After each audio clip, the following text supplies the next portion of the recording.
Hello everyone. Firstly, I just want to say thank you to Ubisoft for providing me with access to this game. Because it says, please say this at the beginning of your stream. So I'm saying that. Then I'm going, hey. Hi Jesse, hi Mr. Coolness. It is technically not my affiliate anniversary until the 4th, but as I'm doing a special Ubisoft weekend, thank you to Ubisoft for letting me be part of their creator program. And giving me some game codes to stream. So today we have Valiant Hearts Coming Home, which is part of the Valiant Hearts collection, which contains this game and the first game, which was Valiant Hearts The Great War. I did play The Great War when it came out. I think it was when it came out. But I'll be honest, I don't remember it much. So it came out in 2014. I played it in 2015. Okay, so not exactly when it came out, but, you know, I played it.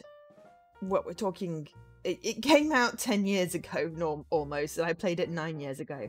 I've played a lot of games, like, you know, over 1,000, so I don't remember it exactly, but I gave it 5 stars. So, you know, that is something. But I can't quite remember it, so I'm hoping playing the new one, which came out in March, will jog my memory a little bit, and I'll be able to go, yes, I remember. I mean, I played it for nearly 12 hours, in, you know, over sort of a couple of days by the looks of it in October. Wasn't even a bean dive. It did have a doggo in, apparently. But yes, I'm not sure. Yeah, I don't really remember it. So anyway, Valiant Hearts the Collection came out recently. I want to say the 21st of June, or at least that's when it became available for Ubisoft creative partners. Which contains the entire Valiant Hearts story, The Great War, and its sequel Coming Home.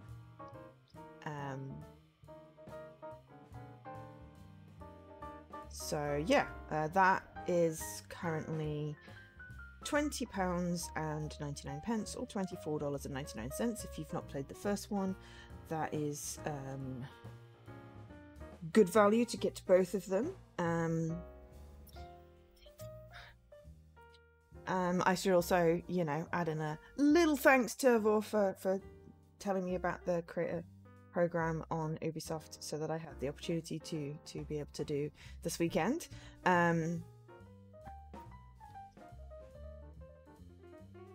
So there we go. Okay, let me tell you about Valiant Hearts Coming Home, which is the game we're playing today. Ooh. Hi, Subterfuge. I set my anniversary date for tomorrow for the stream, but apparently it's like a whole week of people being able to say happy affiliate anniversary, so that's really good. But yeah, 4 years. It was 4 years on Twitch last Sunday. Contrasted to 3 and a bit years on Mixer.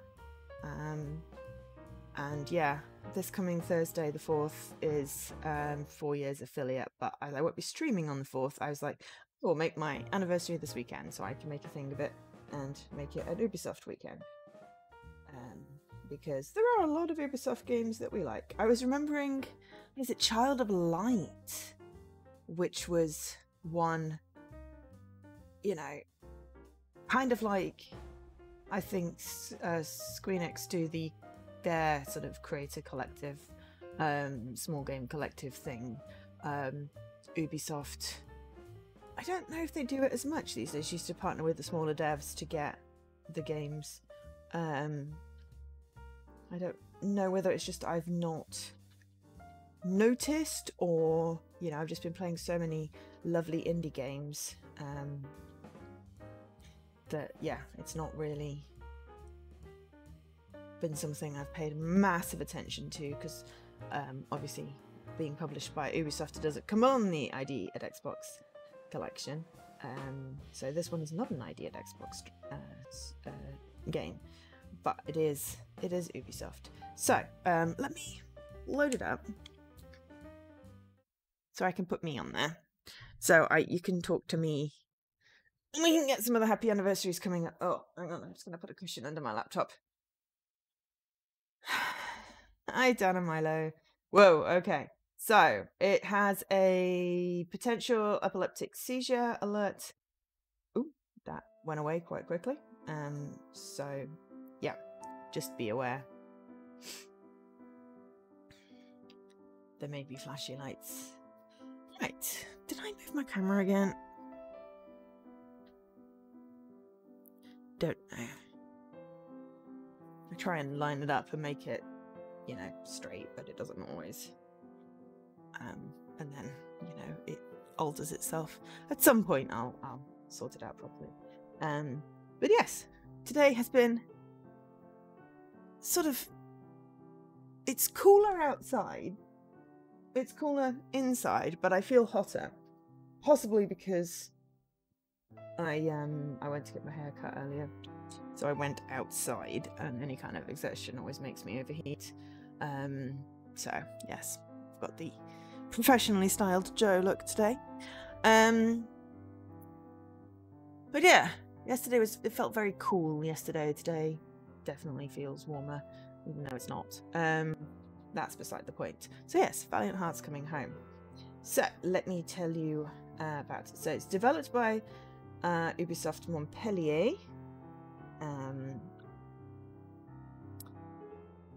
And oops, where's my piece of paper? No, where's my website? But it's by Ubisoft Montpellier, published by Ubisoft. The collection is available on PC and console. So let me just check which consoles. PC, PlayStation, Switch, and Xbox. Which contains both games. So yes, this one particularly came out on the 7th of March. Oh, the collection may have come out on the 7th of March. Anyway, something happened that this month gave us access to this game. So there we go. So, Valiant Hearts coming home. As World War I rages on, two brothers will fight to survive the trenches and find each other again. Their paths will cross with new Valiant Hearts who will share the joy of reuniting and the horror of the Western Front, all desperate to find their way home. Embark on an emotional journey. We'll play the sequel to the vastly acclaimed Valiant Hearts The Great War, winner of Best Narrative and Games to Change at the Games Award in 2014, and see the end of the war. Play for unsung heroes as their destiny... Oh, there's a puppy as well. As their destinies intertwine, guide each of these characters through the harrowing horrors of the trenches alongside their faithful canine companion. We're here for the dog, right? It's an animated graphic novel style adventure. From the depths of the sea and the raging skies to the trenches of the Western Front, embark on an artistically unique and emotionally poignant journey. Those words feel good in my mouth. Poignant. A mix of exploration, action, and puzzles. Experience different types of gameplay as you progress through the story, solve intricate puzzles, sneak through enemy lines, fly above the chaos, tend to the wounded, and even play soulful jazz music. Also, it honours the Harlem Hellfighters, which you can read more about, which I'm going to have a look at.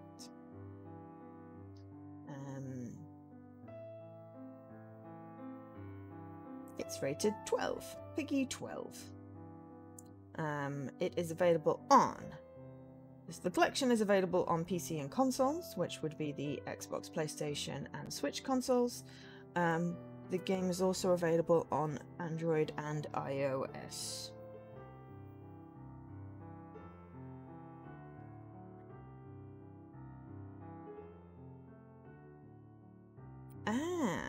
I think it came out last year on the Netflix mobile app, which was yeah, Netflix have been doing a lot of that, sort of partnering with gamers. The new Cozy Grove is available through my Netflix account, which is weird, but very cool, because I don't think it would have gotten made otherwise. So, yeah. Because that was last year it came out, which I think fits with the IGDB information, which said came out in January 2023. So that must have been on Android and iOS through Netflix. I think Old School Games, French-based company, were sort of involved in this as well. That's what IGDB says. Whether it is 100% correct or not, I don't know. But it's definitely an Ubisoft thing. We are in 1917. So the game tells the story of 4 ordinary people dealing with the overwhelming nature of war, including James, a member of the Harlem Hellfighters, the first mainly African-American infantry unit to fight during World War I. Ooh, cool. I love it when I get to learn a bit of history. This is the best thing about games. You can learn so much about other cultures and historical events that you just don't get exposure to in the very, very white English school curriculum. Though we did do Cowboys and Indians, it was called the American West we did in history, along with Medicine Through the Ages, which, as you can imagine, hearing stories about leeches and people getting limbs cut off made me very squeamish, because I am very empathetic and feel every single thing. I would have liked to have learnt more about the World Wars and how they came to happen, but that was the other half of the year. Yes, thanks, Leaky. We don't really want that in our heads. But also, hi. We literally feel it, so let's not. I managed to get through most of this week without a headache, compared to last week. So there we go. So, though the game's characters are fictional, they are inspired by true events. So, yeah. So the team wanted to show another side of the World War I through the Harlem Hellfighters, the first African-American regiment. They enlisted to fight overseas, as did 360,000 other African-American men, and fought with bravery and dignity. But it took a long time for their contributions to the war to be acknowledged, and the team wanted to shed light on their incredible journey, and it mattered to them to pay tribute to these unsung heroes and tell their stories and make their voices heard in an authentic way. They were the 369th U.S. Infantry Regiment, originally the 15th New York National Guard. They never lost ground to a German attack and lost no prisoners to the Germans, establishing the best record of any regiment in the American Expeditionary Force. That's freaking awesome. They were just that damn good. They were also famous for the superb Harlem Hellfighters Band, led by the renowned black composer and bandleader James Reese Europe, which introduced jazz to Europe. It seems fitting that that a bandleader called Europe introduced jazz to Europe. And in fact, it looks like James, who's looking for his brother Freddie,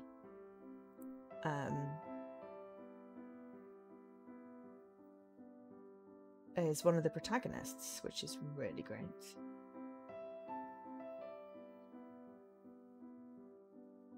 Okay, so more facts. In fact, I'm going to share this news article if people want to read. I just want to read a few more facts before we get all this.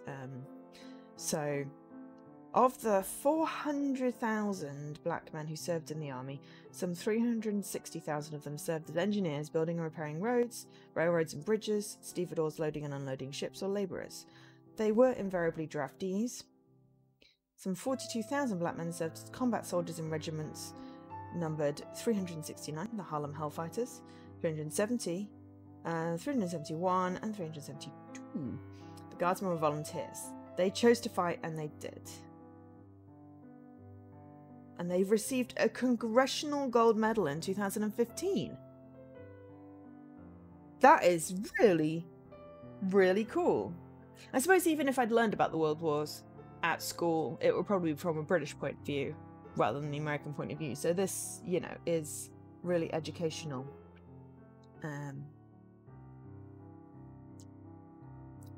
So, were they treated any better when they returned home? So, upon returning home, American veterans encountered a United States in the grips of overreaction. White Americans were determined to prove that nothing had changed for black citizens, so these black veterans met that in the form of race riots in American cities and lynching in the American South. About 10 of them were lynched upon returning to the South while wearing their uniforms. Okay, so yeah, that's not really a great reaction. Do better. Do better.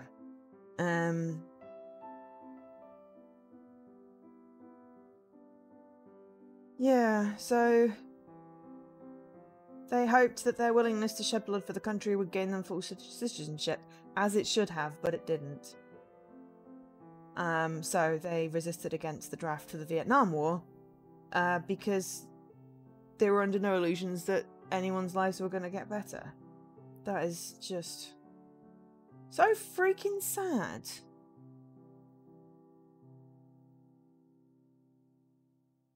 That is really sad. And we get some information about jazz in the game. When Ubisoft have an inclusive game and content team, which is really cool. And they reached out. Oh, right. So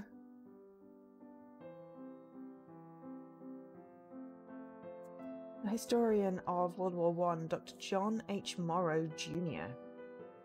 I have no further information about this person, but Ubisoft wanted to make sure that it was respective and authentic of the African American experience.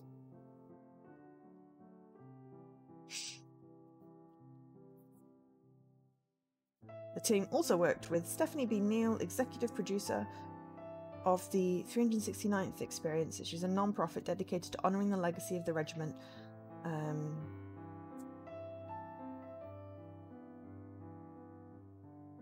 Yeah, that's really, really cool.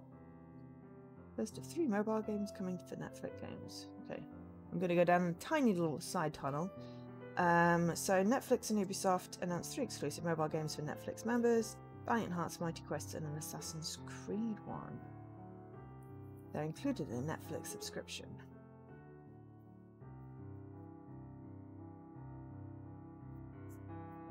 Cool. I have to admit, I don't really look so much at the mobile games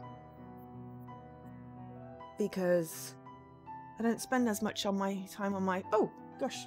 I was paying attention. Hi, Havor. Thank you for the raid. Thank you, Leaky, for doing the shout-outs. Now we have viewers. At least I was talking about the game. Welcome in, raiders. Hi, I'm Joe. I am doing this game in partnership with Ubisoft. Stream this. Thank you to Ubisoft for providing me with access to this game. Hashtag Ubisoft partner. And yes, it is my affiliate anniversary. Technically this week. It's on the 4th of July, but I'm not streaming on the 4th, so I've made it this weekend. It's an Ubisoft weekend, and we have Valiant Hearts today, and we've got Beyond Good and Evil tomorrow. So I was just reading a little bit about the history behind the Harlem Hellfighters, which was the African American regiment, or the fully, completely, entirely African American regiment, the 369th. Hi Joe. Welcome in.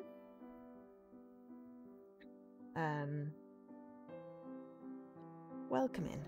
So I was just reading a little bit more about sort of the history behind that. I really like that we've got, you know, we get to learn some really cool new stuff. So what have we said? We said the platforms, price-wise, the collection, is $24.99 or £20.99. The game itself, if you've already bought the first one, is £12.99 pounds or $14.99. It was on sale for 20% off last week. Okay, well, a couple of weeks ago.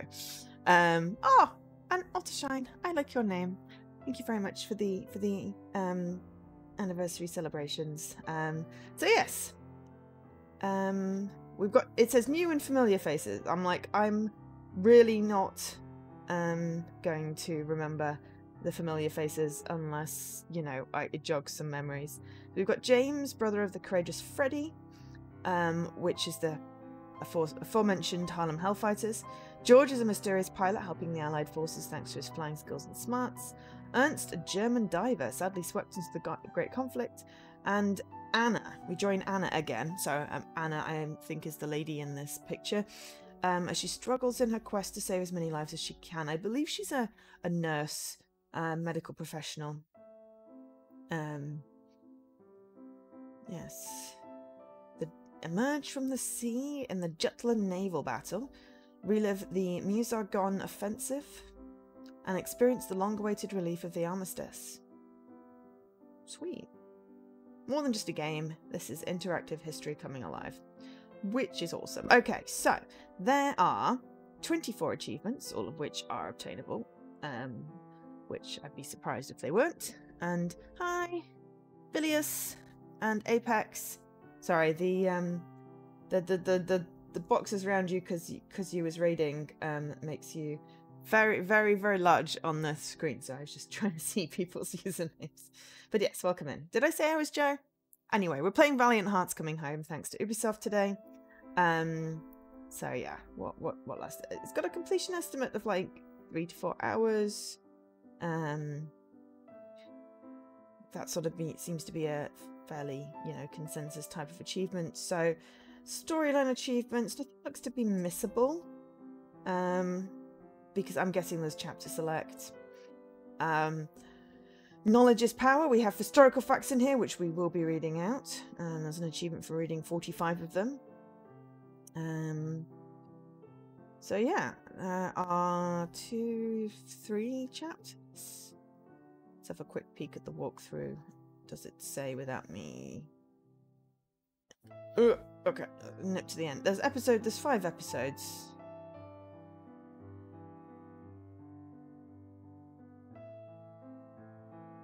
Ah, no. There's 3 chapters, each with a number of episodes. Right, so there is... We're trying to scroll so I can see the titles. So there's 7 episodes in the first 2 chapters and 5 in the last. Okay, cool. And what are we doing any other collectibles? So we find 5 objects as a collectible. 30 objects as a collectible. And reading facts. Okay, we're just gonna play this, you know, as we normally do, and see how far we get. Right, we'll get rid of the hot computer off my lap. Right. I like the art style. So episodes, chapters and episodes, there we go. 3 chapters and the episodes. So it does look like you've easily got in. Oh, collectibles, they are accessible, yeah. Subtitles, yes please. Language, yes. Sound effects, music down very slightly so that we can hear the voiceovers. Credits. Maybe we should have let that roll when I was talking. There we are, the 369th experience and historical consultant.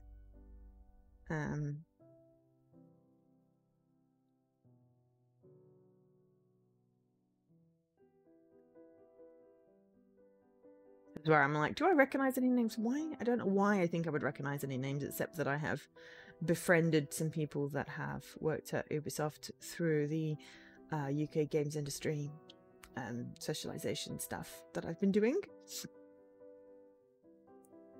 With an odd little, yes, bar thingy. Ubisoft Danang.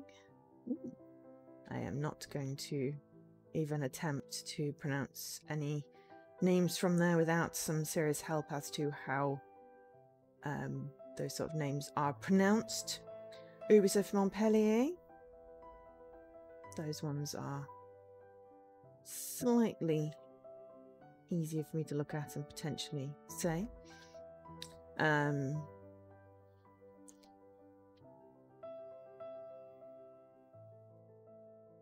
Lots of studios. Ooh, voice studio, Alice studio with the voice. Nice. Original music. With an actual band. That's awesome. These are relatively shortish. Good King Wenceslas. Good King Wenceslas looked down on the feast of Stephen. No, we're not going to sing Christmas carols in whatever month we're in. We're still in June. Ooh. That would be the German audio. Historical context again.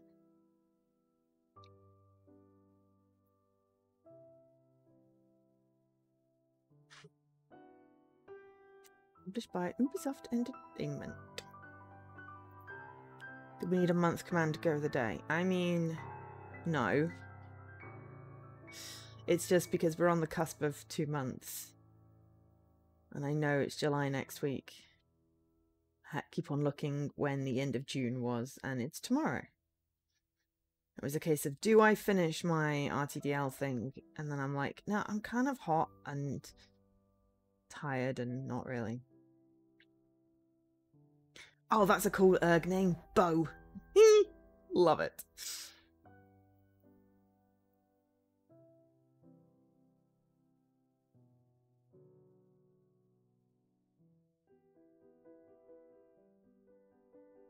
Nope, now I've got Godling Wenceslas.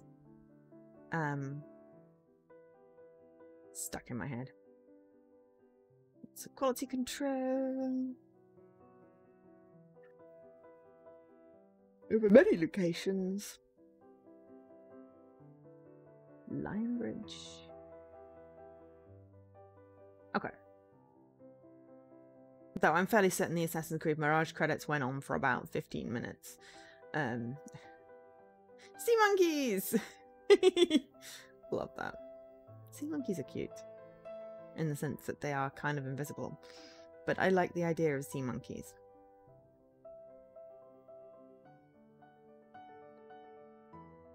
It's so weird if the transparent band was all the way to the bottom, but it's not.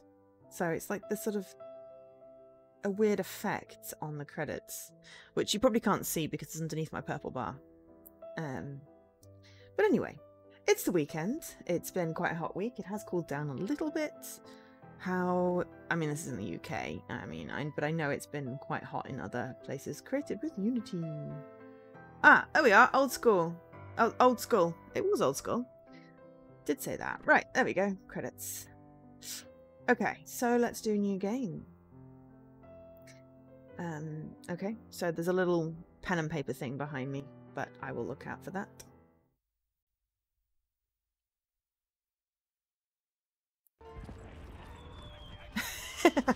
Okay. Musagon Offensive, September 26, 1918. I think that's at 1918. Maybe it was 1916. Okay.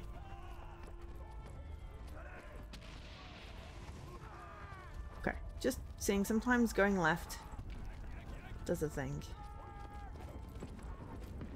I'm not sure we should be running into danger. Okay, so let me just get through the first little bit of this game, and then I shall set up a giveaway. Okay, now we're getting things dropped on us. Let's try not to die.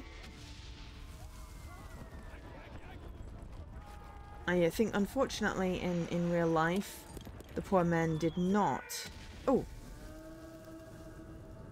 get a warning when things were thrown at them. But yes, thanks, Mr. Coolness. We will be running a giveaway.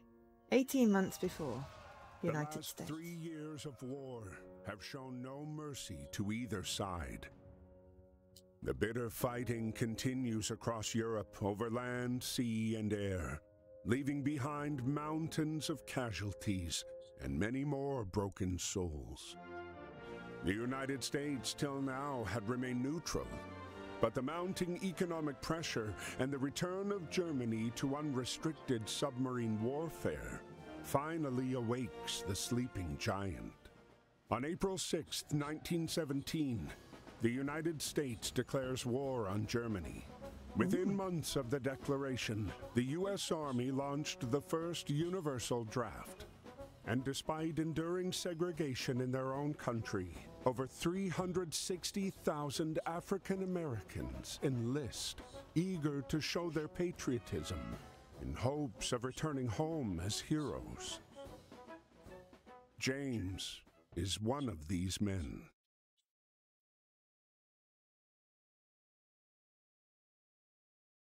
Foreshadowing. Oh yes, yes, we already had the little historical bit. Chapter 1, to the front. Dear Brother James, I hope this letter finds you well and that working at the docks is not too backbreaking. It's good to receive news from you and from home. Keeps my mind off of the war. We wallow in the trenches, in the mud among the rats and the dead bodies, afraid that if we stand tall, we might catch a bullet. But if you take anything from my letter, I want it to be this. Do whatever you can to stay away from this madness. You followed me everywhere when we were kids. But please, don't follow me here, James. There is nothing here but misery and death. Be safe and stay home. Freddy. Hashtag foreshadowing.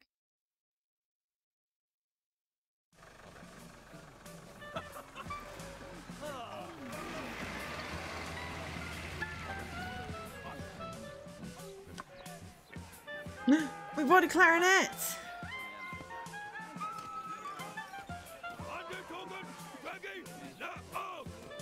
Okay, so it's 2D in the sense that I'm only going along here. So.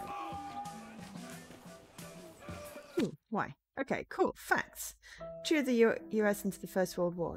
United States entered World War I in April 1917, more than 2.5 years after the war began in Europe.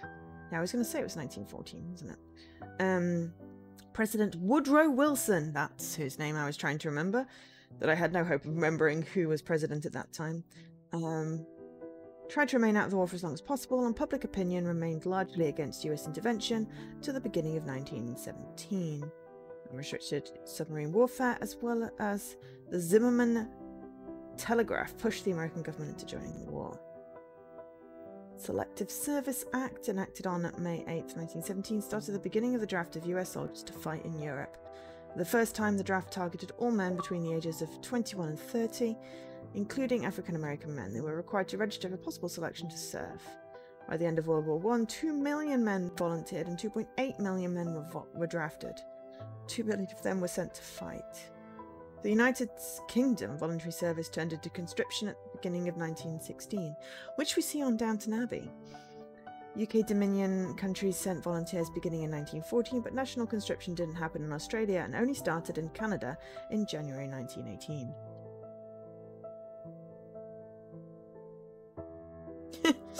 Hi, Elkesh as well. Is Woodrow Wilson the one from Wedding Crash? Yeah. I'm sure you're making a joke. My brain is too hot to deal with this right now. Segregation. Although 1865, yeah, that was right, saw the end of slavery in the United States. I was trying to figure out if I read the number correctly there. African Americans were still subject to discrimination. Segregation was legally enforced through a series of laws voted at the state or local levels known as black codes. Although they were allowed to marry and sometimes purchase property, interracial marriage was largely illegal, and other laws infringed the rights of African Americans to act as witnesses, vote, or bear arms. During this era of white supremacy, violence, lynchings and beatings, was perpetrated against African Americans, particularly in the South. Military training camps were completely segregated, ensuring that white and black soldiers would train and live in separate facilities. The early days of the 15th New York National Guard Regiment was an infantry regiment from New York State. The regiment consisted mainly of African-American soldiers, but also included men from other countries, such as Puerto Rico, Cuba, and Guyana, sorry. They were led mostly by white commissioned officers, but also included a few African-American commissioned officers. Awesome! After completing their training in New York with limited equipment, the 15th was integrated into the US Army and finally got proper equipment, 1 gun per soldier. They then travelled south to Wadsworth Camp, but couldn't complete their training due to high racial tension with the local population. they were sent to war shortly after. Cool! So, yeah, they didn't get training and they got sent to war. That's really nice. So we've got some objects. We've got what looks like a piece of paper, a stick, and possibly a piece of cloth to find. I'm hoping there are more facts. Diary, nothing there, and Ubisoft Connect, which we're not going to be accessing on stream. Maybe I'll go into the menu and sort that out during a break. At least they got one gun each. Yeah, exactly. I don't know how many guns everyone else got. Sometimes they have the whole...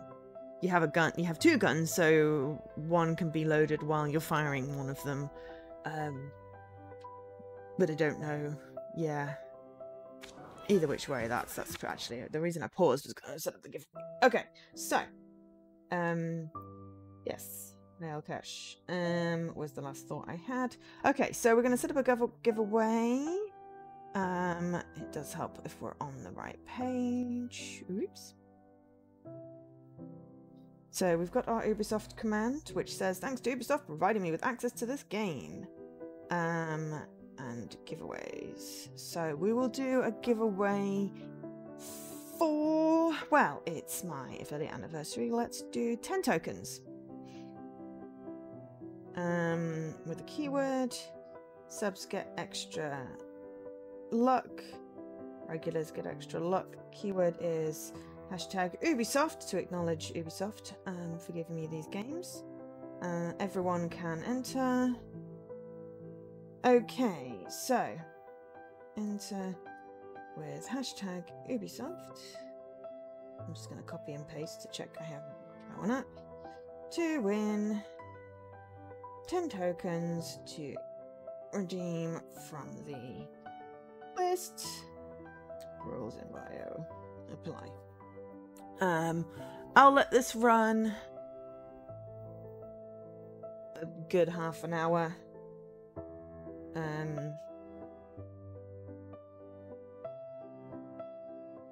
Pin that. So let's go half an hour. I just have to go and make the pin disappear on my screen so I can actually see the rest of my chat now.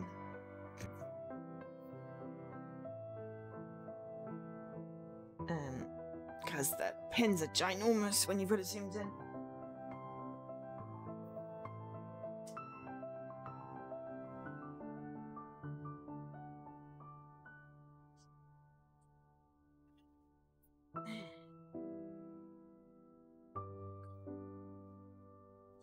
Yes, so everyone is eligible to enter. If you have a sub or you're a regular in here, then you have more chance. 10 tokens, which you can either redeem today from the list, hashtag !list to see the list, or you can bank, and I will keep them on bank for the next giveaway if you want to save up. Yes. If you want to save up to or you know, combine it if you want to do an extra life donation to get more tokens, that sort of thing. So, you know. Right, let's carry on. But yeah, got a, is it a clarinet or a bassoon? Clarinet maybe? I don't know. It's hard because of the proportions, but it's definitely woodwindy. No, okay. We go this way.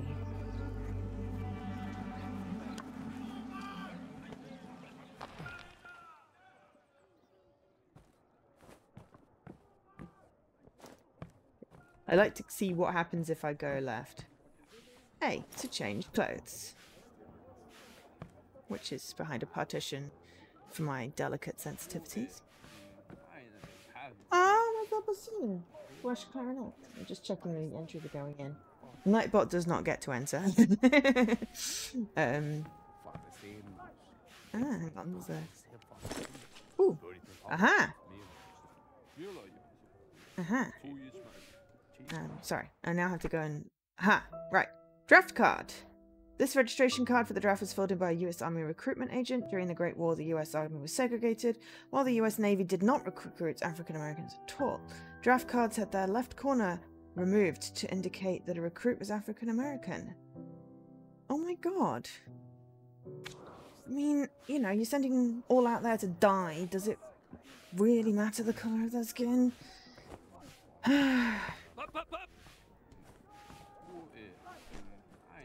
We get a brush. I mean, it's like, are you expecting us to hit enemies with the brush? Or clean up with the brush? Because I'm fairly certain that you've given everyone else a gun. Oh, right.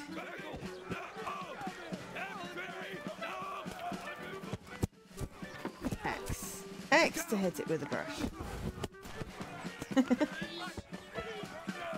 Hang on.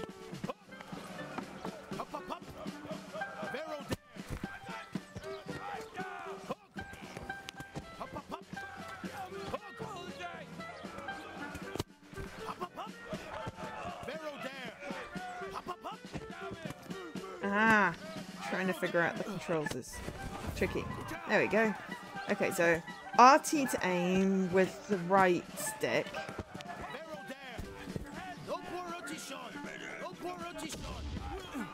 And A to hit it. Up on the left stick to up. Ooh. We got a snake stamp. Ooh, and hello. We got a stick. I don't know if it's case sensitive. Let me just double check that you've got an inventory. Oh, Horror, you're good. Also, hi.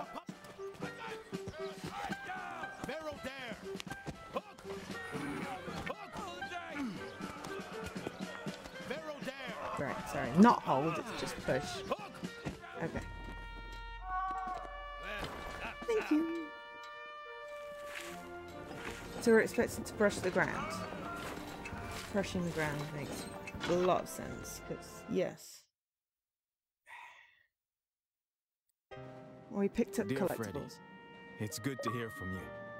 Sorry to disappoint, but it looks like I'm following you around again.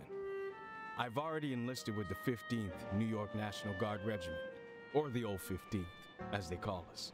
We're done with our training and on our way to the front. We'll sail from New York to France.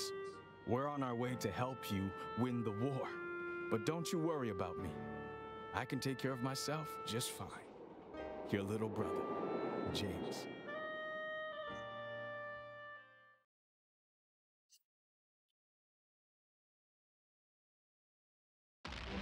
April 9th, 1917, Vimy Ridge. Ooh. This geographic stronghold, held by the Germans since the early days of the war, remained impenetrable. Ooh. In the Challenge latest accepted. attempt to break through the German defenses, ground forces were ordered to team up with the British Royal Flying Corps.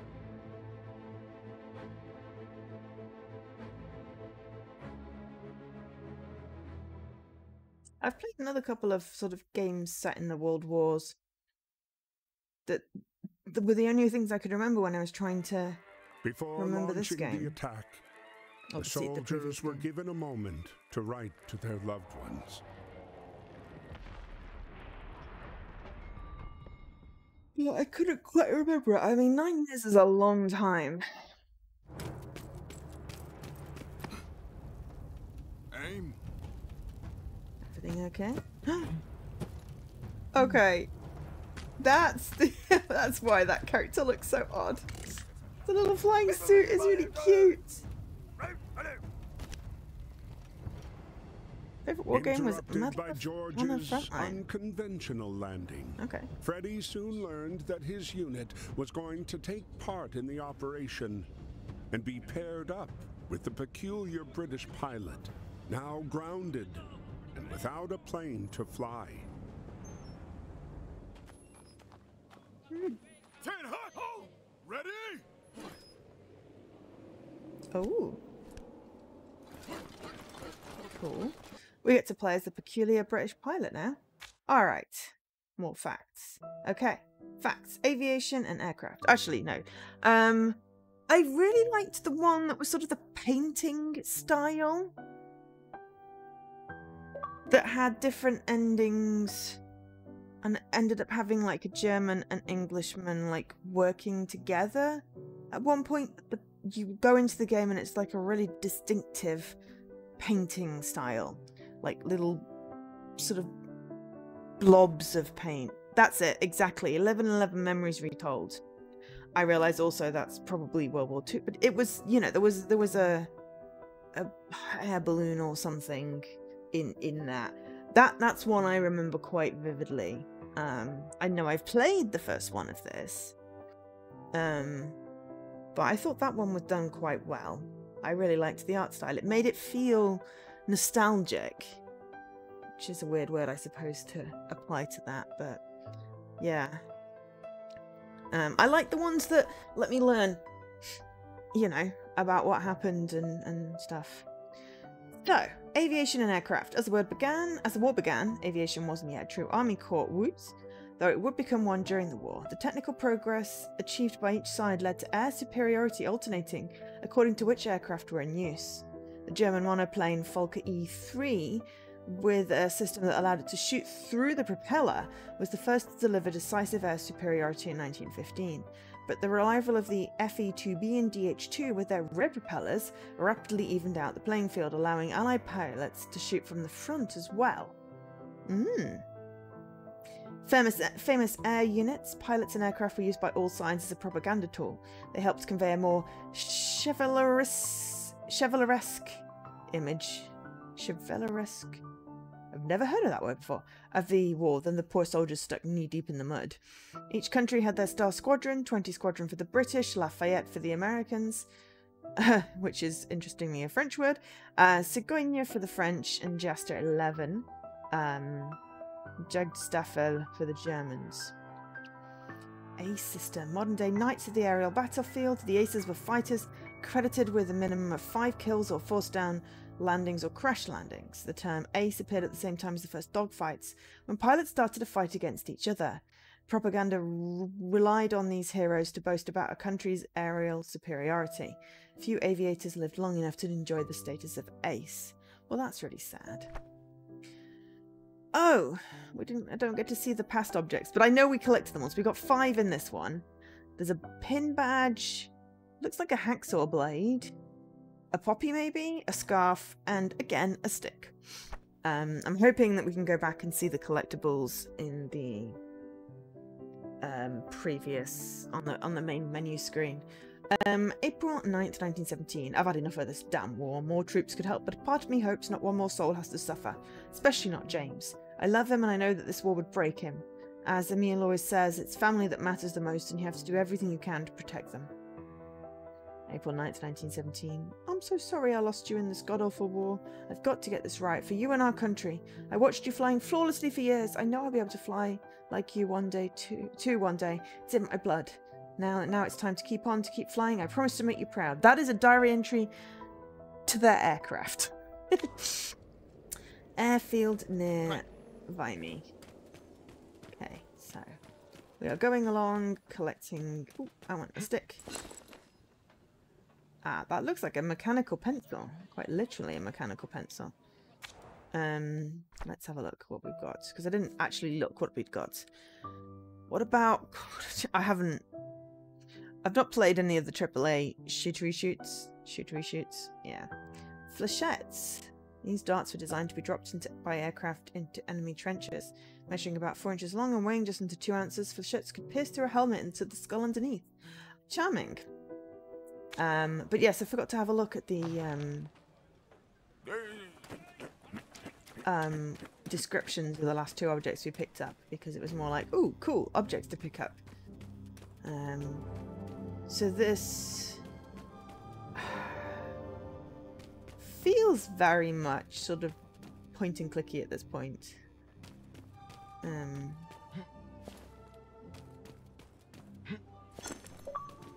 Oh, I got a bloop. That will be my 5 objects.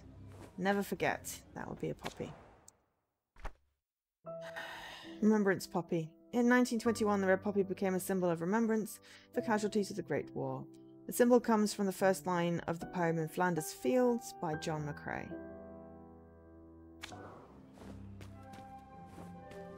Are we just collecting collectibles at this point? That's someone's scarf. Ah, there's a propeller up a tree. Ah, hang on. Right. We picked up a stick. Aha! We picked up a stick before, right? We needed 3 parts to collect. One of them was propeller.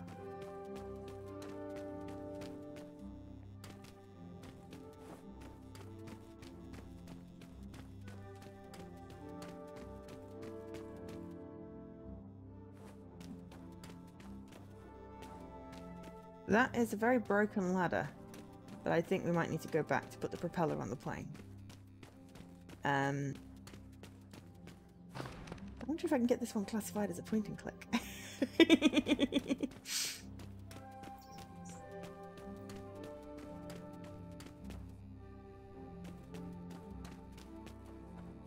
There we go. Propeller! Wait.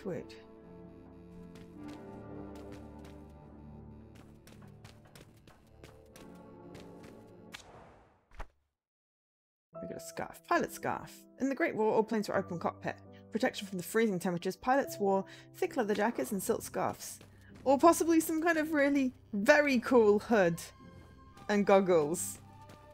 Which just makes them look like a little cute little animal thing.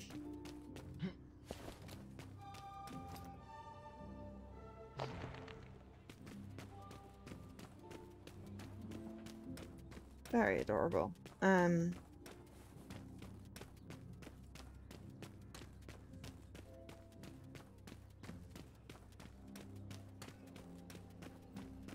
But yes, so, weekend. Anyone got plans?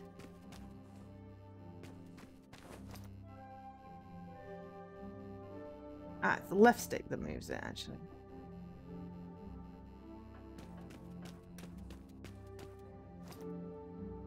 Ah, hang on. X. X is hit, and then A. Aha! Oh, hang on.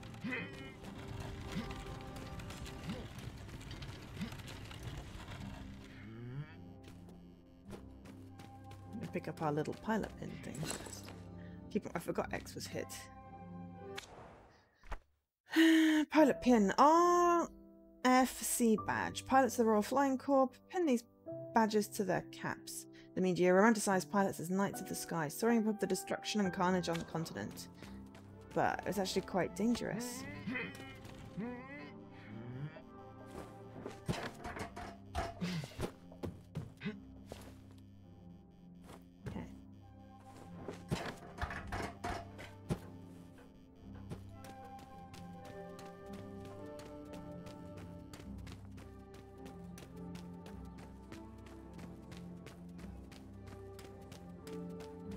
I'm gonna see if I can punch the trees over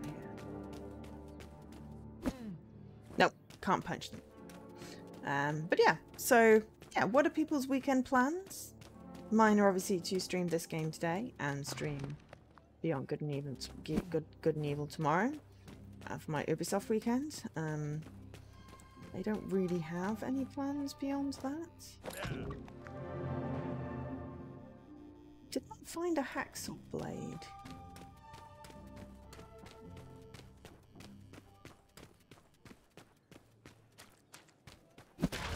Aha, there we go. Just checking everything before we go. That was literally the furthest we could go that way, so good thing I checked. Ah. Yeah, so remember, we press X to whack. X to whack. Large wood saw. Before the badges of Bimey Ridge in 1917, Canadian soldiers had to prepare the battlefield. They used saws to remove trees and foliage, then built roads, trenches and railroads to transport supplies to the front.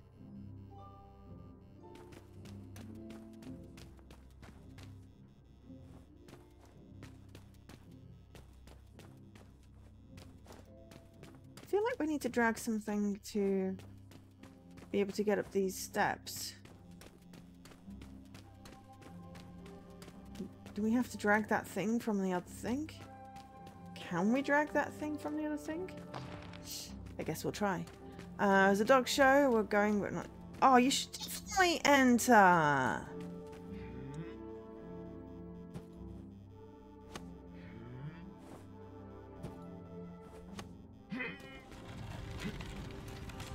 Definitely enter a dog show. Okay.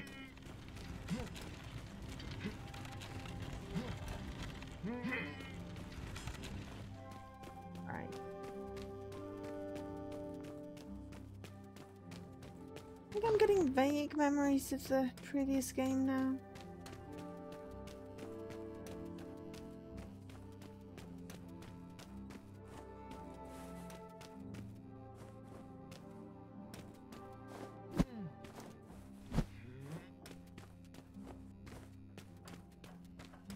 I'm thinking...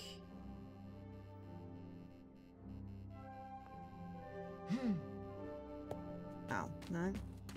Throwing shit at it doesn't work. Trying to figure out how to,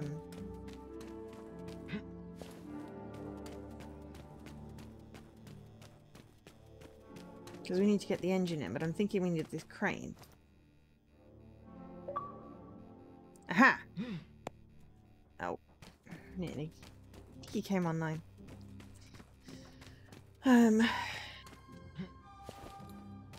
This is giving me... Well, aside from the first game, but there's also a game where I swear Patrick Stewart voices a character. There we go. And it's all black and white with some shades of red.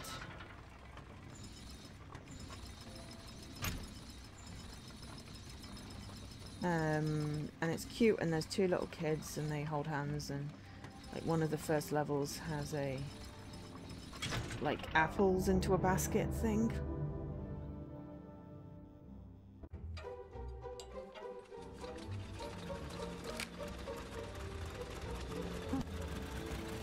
Ah, is it run?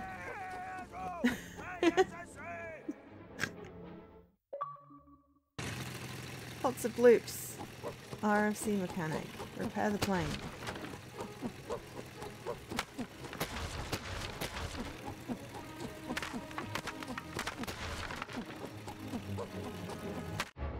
Oh. We got beamed by wood. Okay, cool. Avoid flying wood.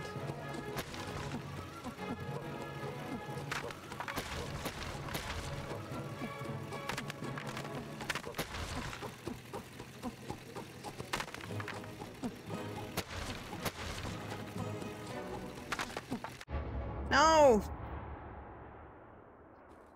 Okay, let's try again. I was trying to run fast to see if, like, you know, tilting it any further. My memory of us! Yes, thank you, Mr. Cornus.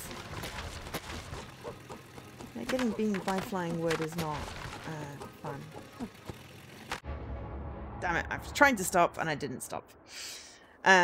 Yes, my memory of us. There we go! Thank you, Nightbot. Thanks to Ubisoft for providing me with access to this game. Much appreciated. I was quite excited when I saw it because I was like, this game has been... Stop right in the middle of it.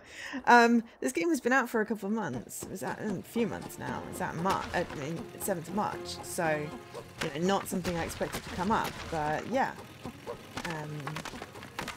It's very cool. And then...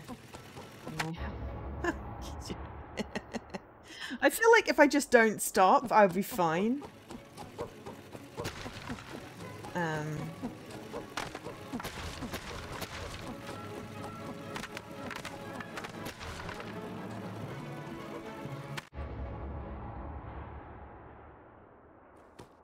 We got a lot further last time. And yeah, I think I'd seen that coming out last week. Hadn't considered that, you know, create a program, you know, it'd be like, oh, cool, I get access to that.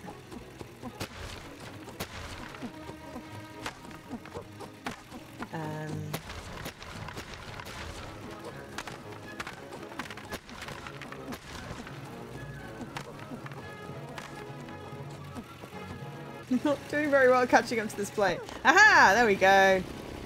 It's flying without me. It needs pilots, so we've got AI planes, clearly. Now I get to fly. Fly like an eagle. Into the future. I'm also flying towards the screen, which is interesting.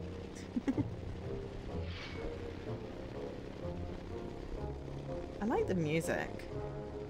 It's got a little bit of a Nutcracker-esque thing. Da, da, da, da, da, da, da, da. Flying like we're in Crash Bandicoot. Oh, right, okay. So I'm used to flying sideways or, you know, with me behind the flying plane, but having it this way is just strange. And there are so many eagles? Are they meant to be seagulls? It is actually da da da da da da da da da da da da. It's the freaking thing from the haunted house of Alton Towers, the witness. How do I fire? The witness challenge music. Da, da, da, da, da. Well, what's the music from the haunted house at Alton Towers and is in the witness? If that's Rise of the Valkyries, then yes, but that's not ringing bells right now. Easy balloon.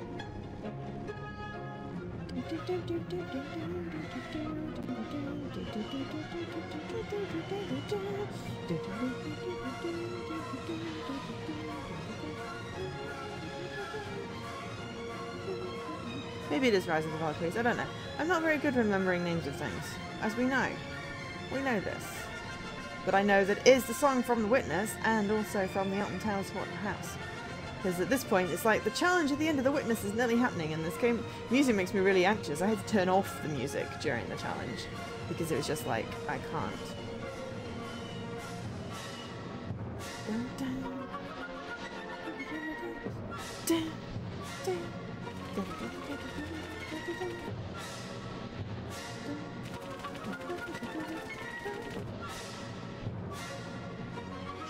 Sway.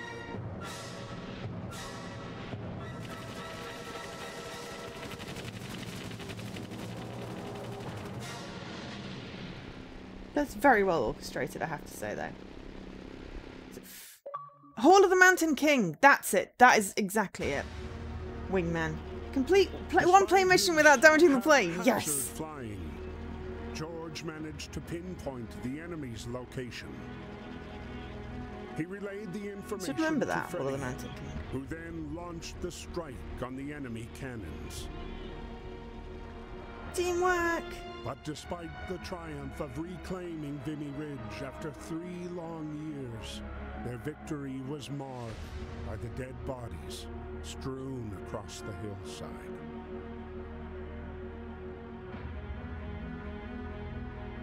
It was a very well orchestrated plane thing, that was.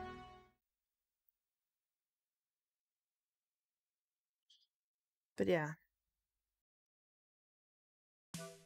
While Europe was torn apart by war, the U.S. had Clarinets, begun a massive bassoon, mobilization in what many believed could permanently change the tide of the war. The Mountain King. Krieg? Grieg? The artist? Aboard the USS Pocahontas was a racially segregated unit. The old 15th, made up almost entirely of African-American soldiers. USS Cultural Appropriation. These men were sailing to Europe, ready to put their lives on the line, to prove their love for a country that didn't always love them back. Dear Freddy. Yeah, great. We're on our way to France. This is our first night at sea. But don't worry, me and the boys are ready. Hi, Speaking Lady of the Anne. fellas, Thank you very I much. looked out and I'm getting on good with a fine bunch of them. There's Fidgety Lang Edwards, who never puts down his drumsticks. Jack Harris, our medic from Chicago. Joey Brass is from Harlem and plays a mean banjo. I have a Chef pigeon friend. Harlow is always cooking up stuff for us. We just have to make sure to get served before B.B. Johnson. Great guy, but he could really put it away. Well, I gotta go now. Practice is about to start, and there's no jazz band without a clarinet. Clarinet. There we go. Stay That answers my safe. question. We'll see each other soon. Your brother, James. No, it's probably going to be a music-y game. Oh, crap. Great. great start there.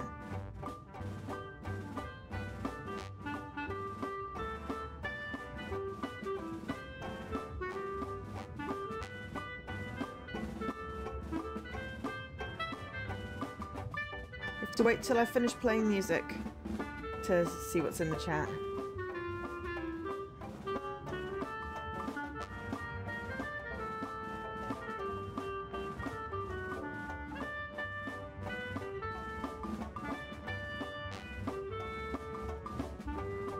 I missed the very first note, but I'm doing okay.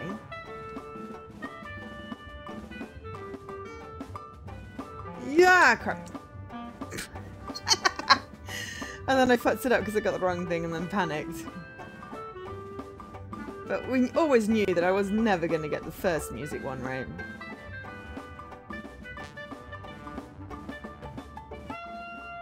Hopefully there'll be more chances.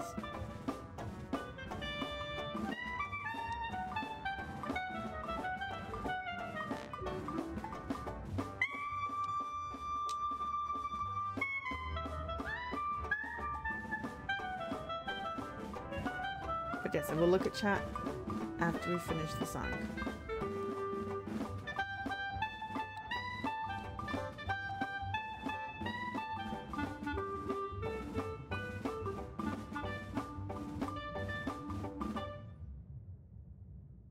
Tuba. As the Pocahontas continued to cross the Atlantic, Oh yes, there's a their giveaway. encounter with the German U-boat 155 brought I said them approximately ever half an hour, but closer yes. to the fight. If anyone else wants to enter the giveaway, Of the war, their ship was Hashtag spotted Ubisoft. by Ernst. Ernst.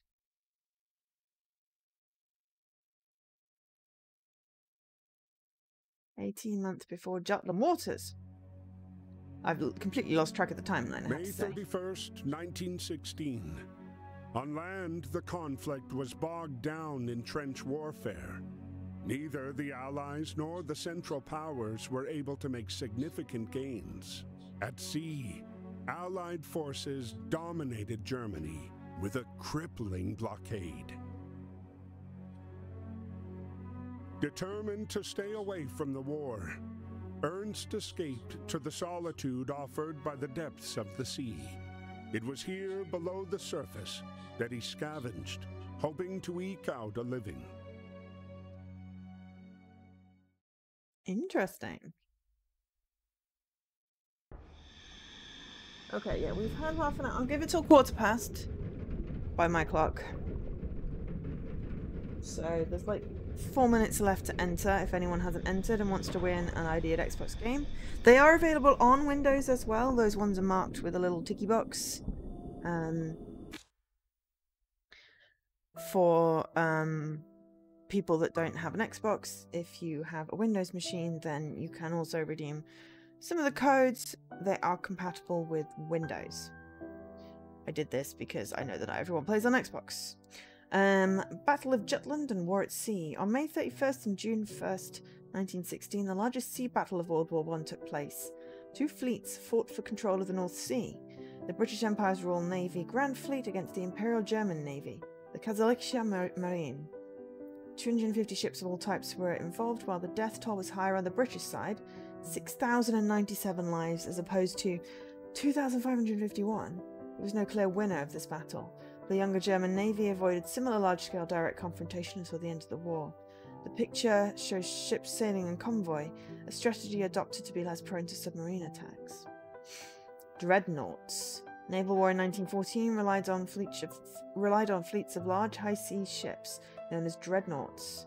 I know this from, like, Assassin's Creed. The success of the Allied blockade in the North Sea, the failure of the Dardanelles, and the mixed results of the Jutland reshaped the naval landscape. The Germans invested in underwater technology with fast U-boats, establishing a fleet of 128 U-boats by as early as February 1917, while the Allies armed merchant ships. The US Navy had at its disposal a large fleet of escort and light ships that deployed rapidly to Europe to protect merchant ships once the US entered the war in 1917. The Allies had the upper hand on the seas as early as 1914. They used the advantage to attack German colonies or open new front lines, such as the Dardanelles in 1915. In an attempt to break through an ongoing blockade, the German Empire launched an underwater war that turned into total naval warfare at the end of January 1917.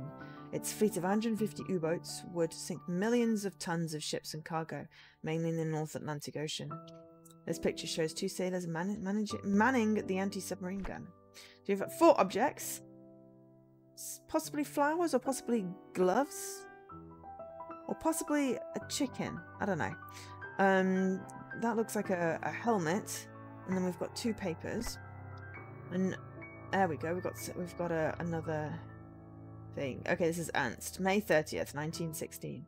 I like being down there in the silence, busy searching for these little objects. Sometimes I get so caught up that I forgot you're not going to be there to pull me back up into the boat. Always and forever our boat. Anyways, I think I'll dive again in the morning. Hopefully the water will be clearer. The seas have been choppy and restless lately. Cool. Okay, what are we... 1 more minute. Last call. Last call for entry into the giveaway. To win 10 tokens, which you can either redeem or bank today. Just let me know which. And we are at the bottom of the sea. Ooh. Shucks. Doink.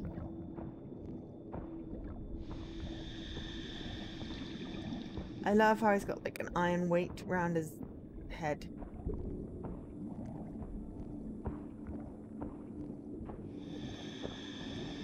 Are we raiding the ships maybe? That's pretty cool. Oh, silver. Pretty shiny. Can have? Oh, maybe that's what it is. Maybe it's the candlestick was that thing. Oh no.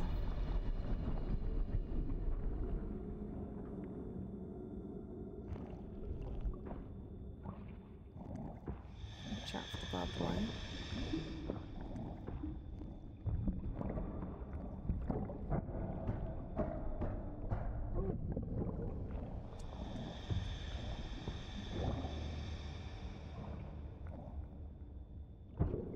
Okay, let me move this. Aha. Pick up this what only has to be extremely soggy piece of paper. I don't know. Great, we'll move this out of the way. Then we'll pick up the very extremely soggy piece of... No! Let's pick up this soggy piece of paper! There we go.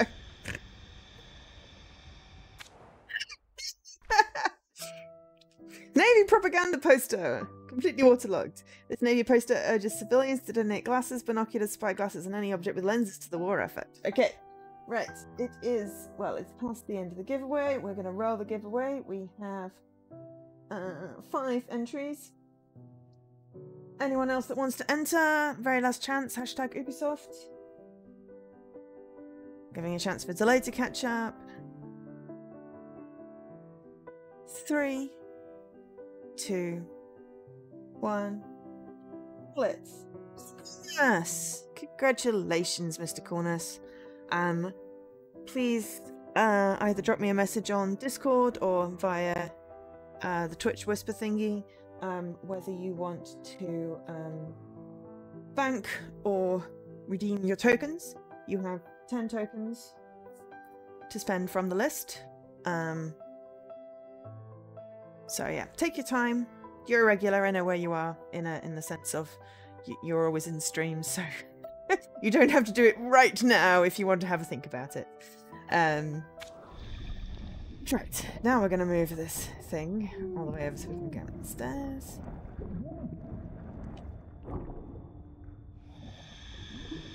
Just going to check over here, see if there's any collectible thing. Aha! Some sort of stick. Maybe it's a throwy stick. Anyway, it's attached to our belt. But yes, congratulations. I feel like it's also well deserved because you did also redeem your thingies to run the giveaway. So, you know, it's like, aha! Kismet. That looks like a dead rat. Ah, no, it's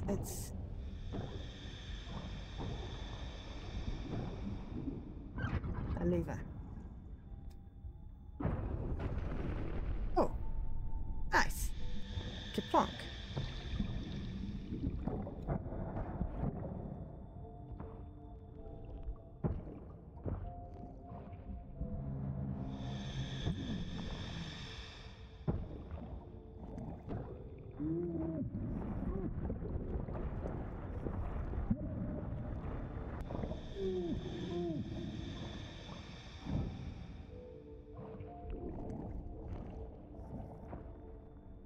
Okay, so I think we're supposed to go that way. Maybe. Oh, we're supposed to go through the door. Right, let me go pick up my thing, just in case.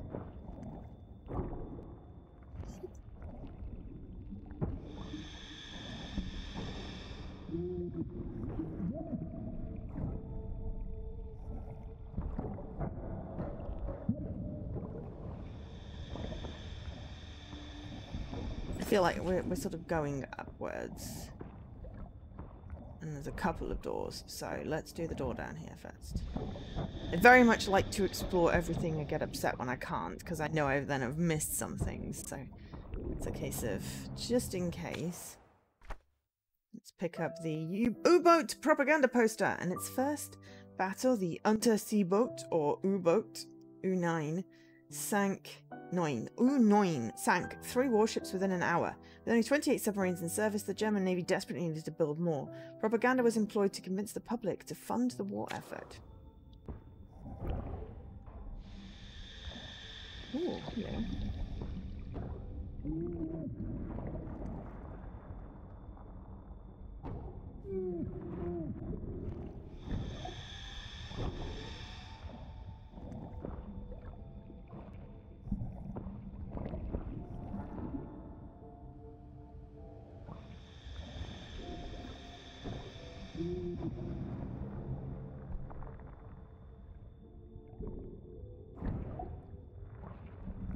I wonder if we can go round then.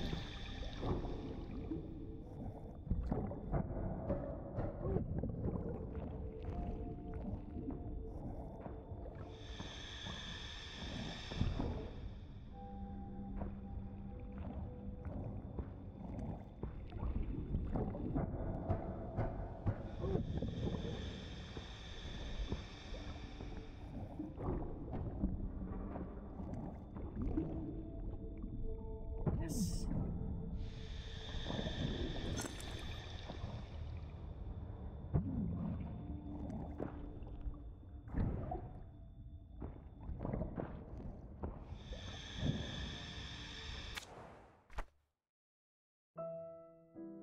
Yeah, I think that could possibly be the candlestick. Diving helmet. This helmet is part of one of the first diving suits that didn't require a surface air pump. The German firm Draeger was one of the first to sell autonomous diving equipment. Thanks to a compressed gas cylinder, a precursor to the diving cylinder, the diver could remain autonomous without tubes running to the surface. Kind of like in the Jules Verne thing, you know, 20,000 Leagues Under the Sea.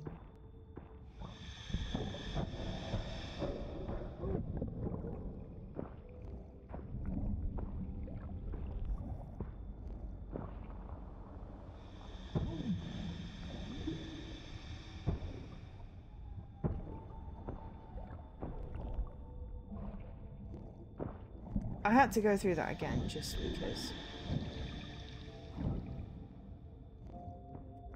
I wanted to check I had not missed anything.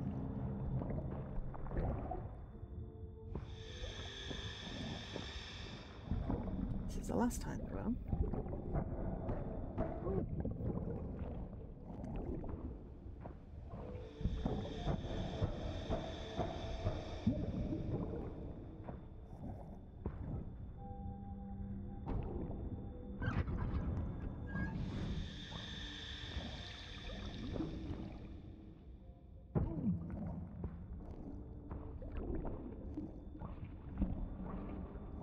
How convenient there are these ladders placed exactly.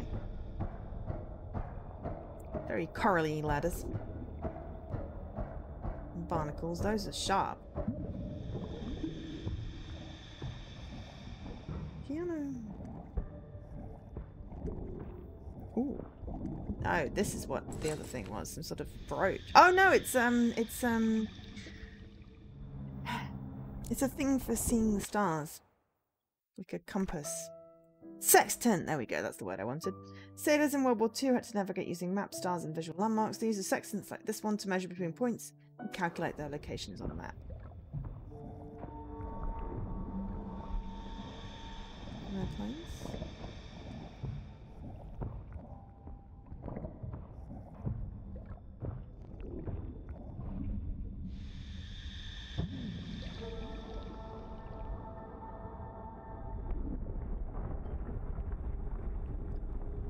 Looks like a whale. No, it's a person. Shit.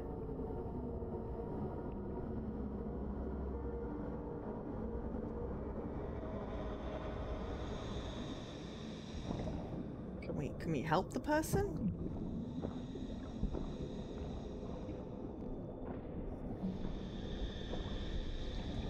Can we help the person? No? Oh. To be fair, if they folded all the way to the bottom, they're probably a bit dead. Oh, there's more peoples.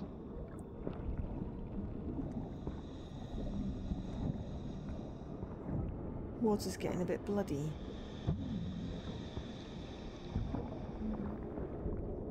This is kind of sad. But hey, convenient debris means that we could get up our little cliff to our little platform. As long as it's not been smooshed. If that's ever smooshed, you know. Though I'm guessing if you took off the weight, you'd probably get some sort of upward motion. So many dead peoples. Oops. Yep.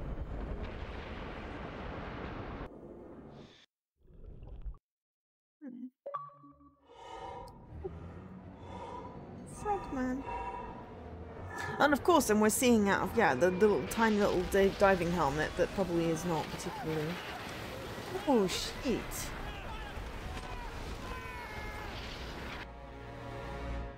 Wow, it's a teeny weeny little boat. Die Brüder, which means the brother.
Will not help these ones onto the boat.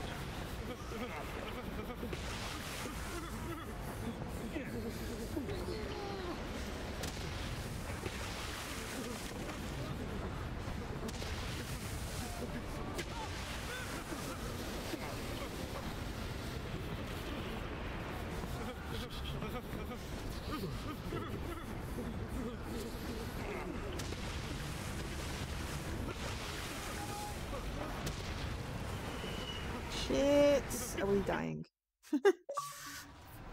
Oh, explode. Boy, that was close. That is a violin. Save all the seamen. As his boat settled on the seabed, Ernst began to come to terms with the war's inevitable, all-consuming power. Defeated and alone, he could feel the Jutland waters' cold embrace tightening around him.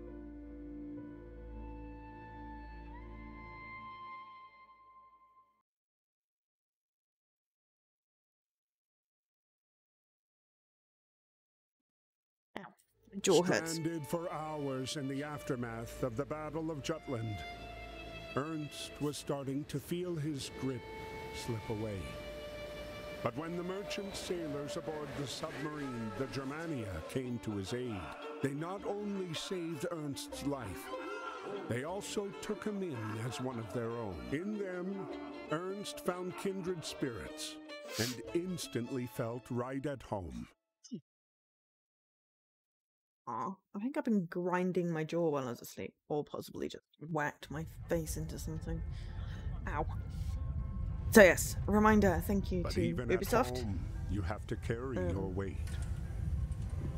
for providing me with this game for streaming and, well, playing purposes. Okay. Oh, hang on, what does that say?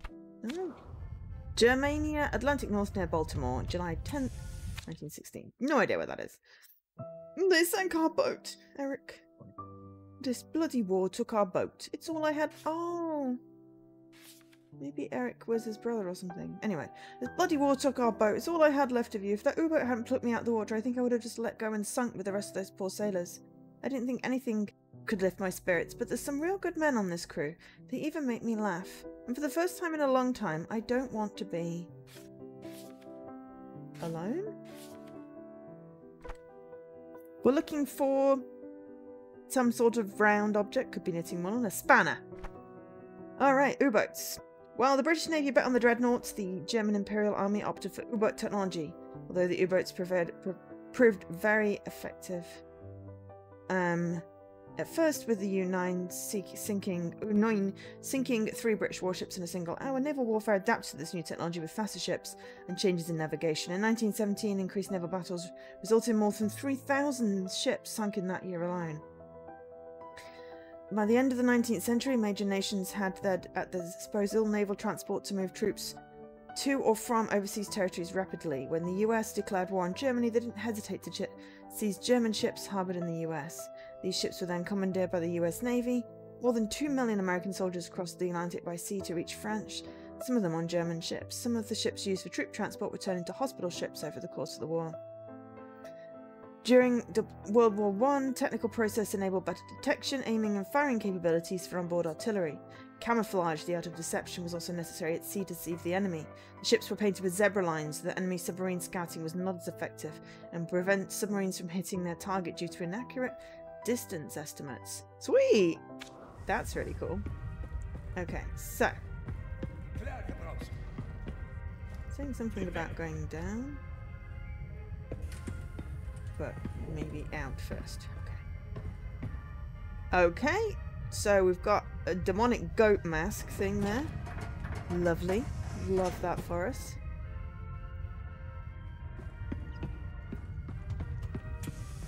Banner! Human skull. Pipe is broken. Pipe is missing. Pufferfish. Fishing float. Shark teeth. Oh, leeks? Cabbages? Pokeballs! No, those are fishing lures, I think. We've got a lovely shell. Oh, we've got burpees. Ah, pipe.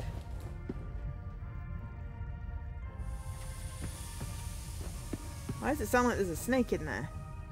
Hydrate. Yes, that's a good idea. It is quite hot. Might also think about taking a break so we can get some more hydration.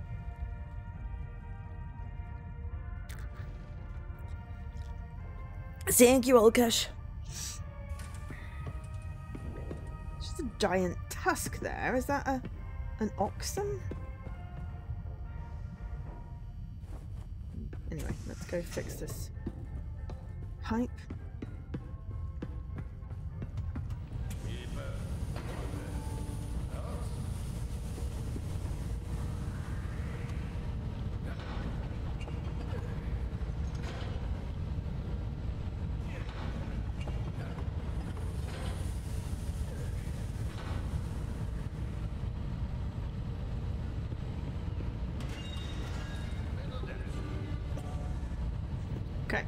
ladder through there. Okay.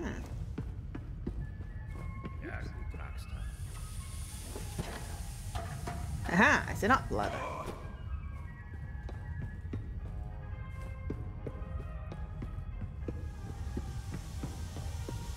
I'm not sure which way it wants me to go. Aha! There we go. I want to see if I can get a collectible first. Ooh, they're binoculars. Right, not what I guessed at all. Periscope eyepiece. Critical component of a submarine's periscope. It allows a sailor to observe the surface while underwater. And a wrench, also known as a spanner, used by Navy mechanics and submarine diesel engines, and also any other machinery. These engines were named after the inventor Rudolf Diesel, who patented the first diesel engine in the 1890s. I did not know that's where diesel came from. Fitted asked. Fitted asked. Okay, periscope.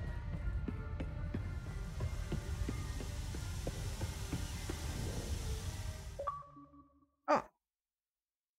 Doing my part. Helped operate the boat. 1916.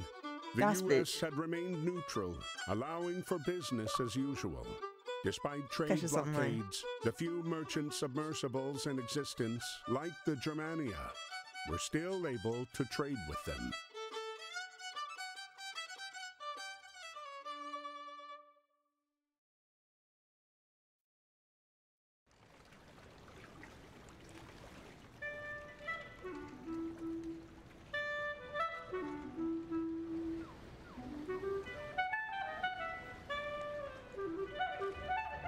James, who was working the Baltimore docks at the time, was surprised to see the submarine pull into port.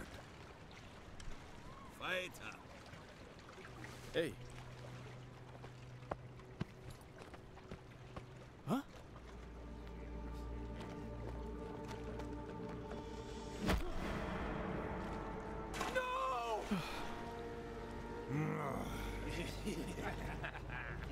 Meanies. Booties.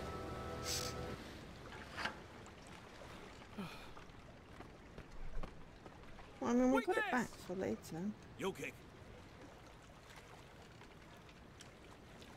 Germania, Atlantic North. Oh, Germania being the name of the boat. Yeah, Baltimore.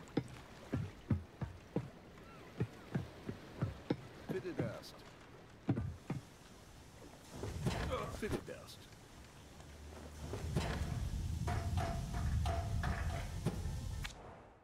Okay, so no facts. Objects. Box. Could be a doll, could be a lady. That looks like a broken violin. Could be a pulley. They sank our bloody boat.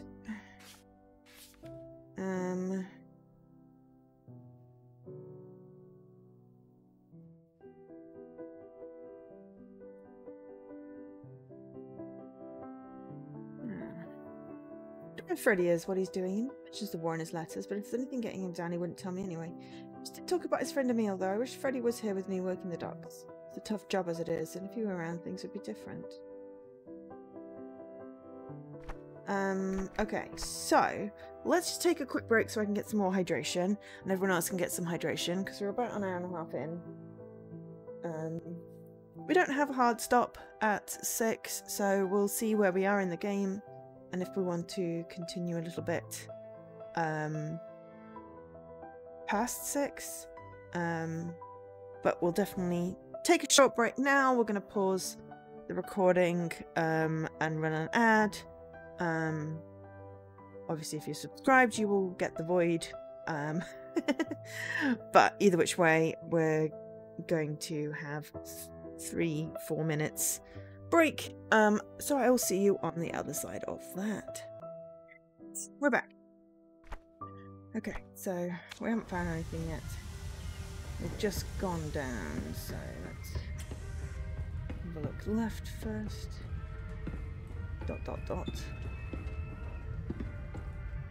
There's a clarinet there.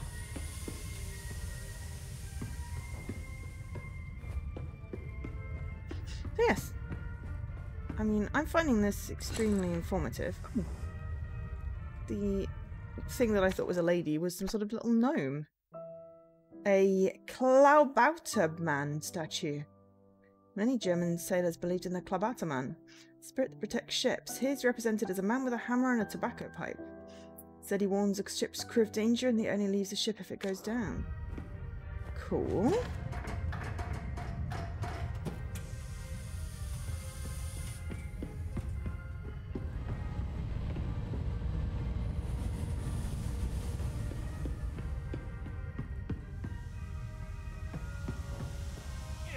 And it is a knot of rope.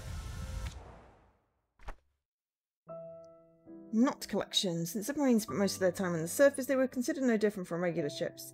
As such, sailors on submarines were expected to know how to tie proper knots. Okay, there's a pig.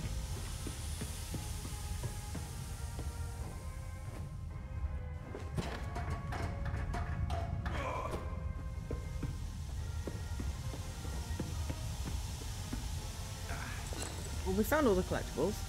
Now we just need to find the whatever it is we're looking for. Wireless telegraph. This new technology allowed telegraph messages to be sent wirelessly. U-boats and aeroplanes were equipped with wireless telegraphs to communicate at great distances. I mean, it's amazing to think of technology just, you know, in that particular age. Ah, right. So now we've sort of gone round in a bit of a circle. More leeks. Potatoes.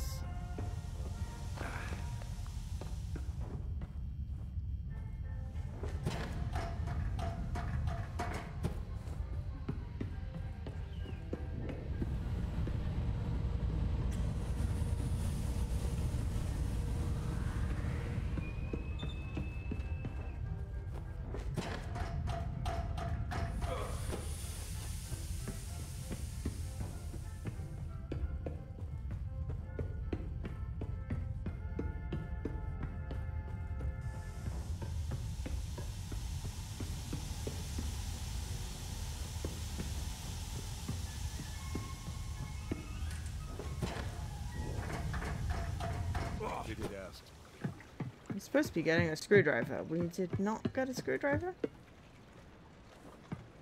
We didn't get a screwdriver. We did get all our collectibles, but we did not get a screwdriver.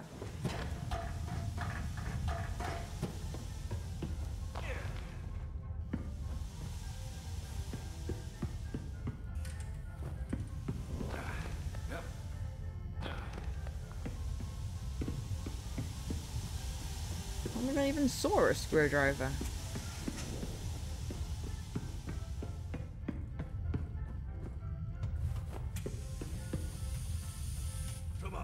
Ah, we're supposed to ask the dude about a screwdriver. He wants his pipe. Pipe for screwdriver. The pipe is next to the human skull, wherever that is.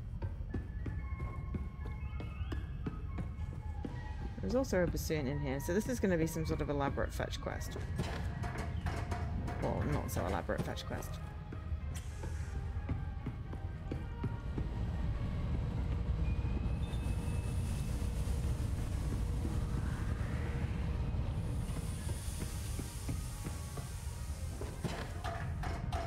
Yes, hopefully people have been enjoying the stream. Hopefully people will also tune in tomorrow for the other Ubisoft one.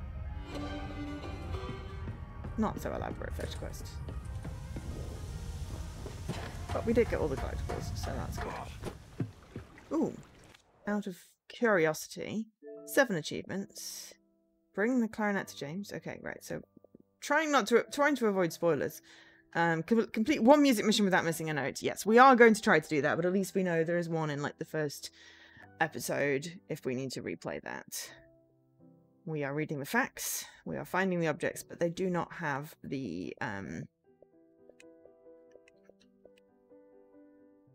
we're not finding facts, we are just reading them. So we're just reading them in every chapter, so that should happen naturally. But the objects is an intentional thing. What was I going to say? We're making progress. I didn't want to spoil any of the other bits, because, you know. I wonder which level we're actually in now. And just lob a screwdriver at you, mate.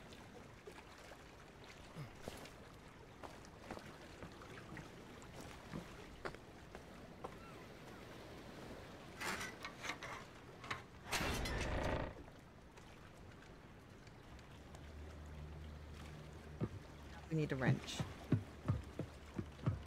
Bunst. Wrench. Go talk to the cook about a wrench. Okay, we've seen them. He's in the room with the piggy.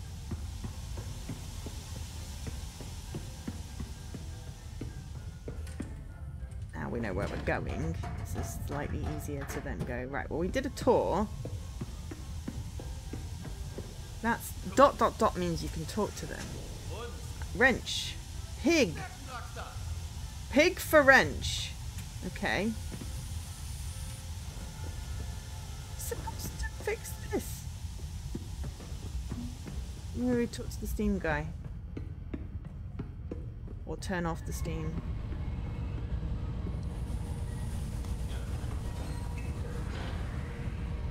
Turn off the steam. Get the piggy. Can I put the steam back on? I cannot put the steam back on! Oh no!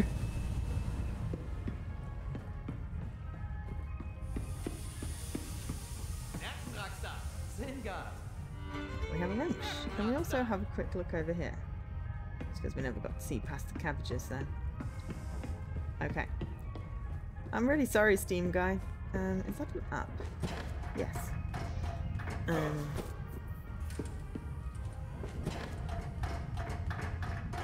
It's like, first order of business, find collectibles. Second order of business, do the actual quest. Lob a wrench at... Oh no, that's an adjustable spanner. Or an adjustable wrench, I guess. Just lob it at him. Do we have any additional... No, we don't have any additionals. Nearly there. Yeah, there we go. Hi. James. You're polite. There we go. Have you travelled the world? Clarinet. Is that meant to be... Was that meant to be Germany? Don't know. There's no yellow in it. Clarinet. We've seen a clarinet. It's okay. We've seen a clarinet. I'm gonna go steal somebody's, because... Yeah, that's how you fixed it. You steal someone else's.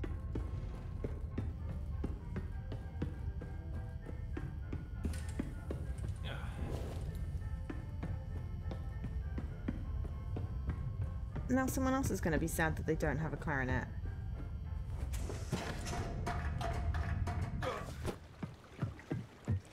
But it's fine. We'll give our new friend a clarinet.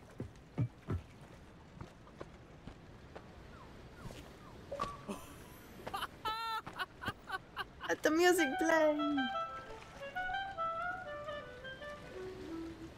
Wanna die, Musica. We bought music? Yes. Want to go play? Oh, hi Apex. Bloop bloops, exactly. Bloop bloops. Oh, can we like go back and start again? Because I always futs up the first one. Oh god, this is just terrible. Right, this one's really fast. Okay, so I don't feel so bad that I missed the first note because I already fussed it up. I think the first song is probably the easiest to redo. My fingers just get all confuddled. It's like I forget which, you know, button is which and get all panicky even though they're all in a rhythm. This one is a harder rhythm for me to figure out, but short song, so might be easier. Dear Freddy, I'm glad to hear you're doing good. I hope you won't be upset with me, what with the war and all, but I recently met a German, and we really had a lot in common. It turns out Ernst is a damn good musician. I'm proud to say he's become a friend. We promised each other that when this war is over, me and Ernst will play together. I intend to keep that promise. Your brother, James. Okay, that is Ernst. Why did Ernst talk about himself in the third person then? I don't know. Or maybe Ernst was also his... No, the boat was Die Bruder. The Germania's voyage was a commercial success, and her crew returned eager for their next trade. It's the German flag. The German flag's got yellow in it. That's not coming across very well. What's with all the flashy gifts, Apex? But their triumphant return was interrupted by the German Imperial Navy. As the sole German national aboard, Ernst was conscripted to fight. The submarine, too.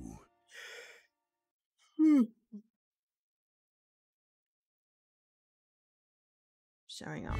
Okay.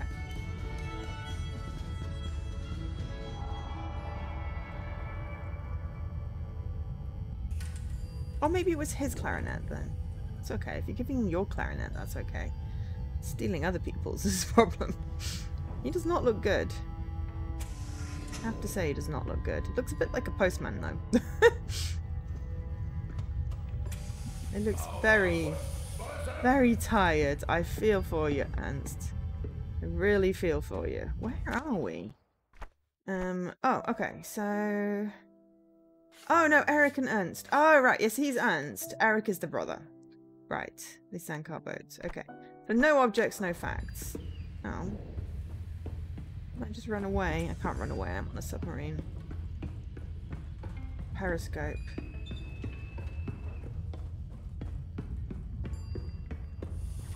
By decree of the Kaiser, the Germania was henceforth ordered to hunt convoys in the Atlantic.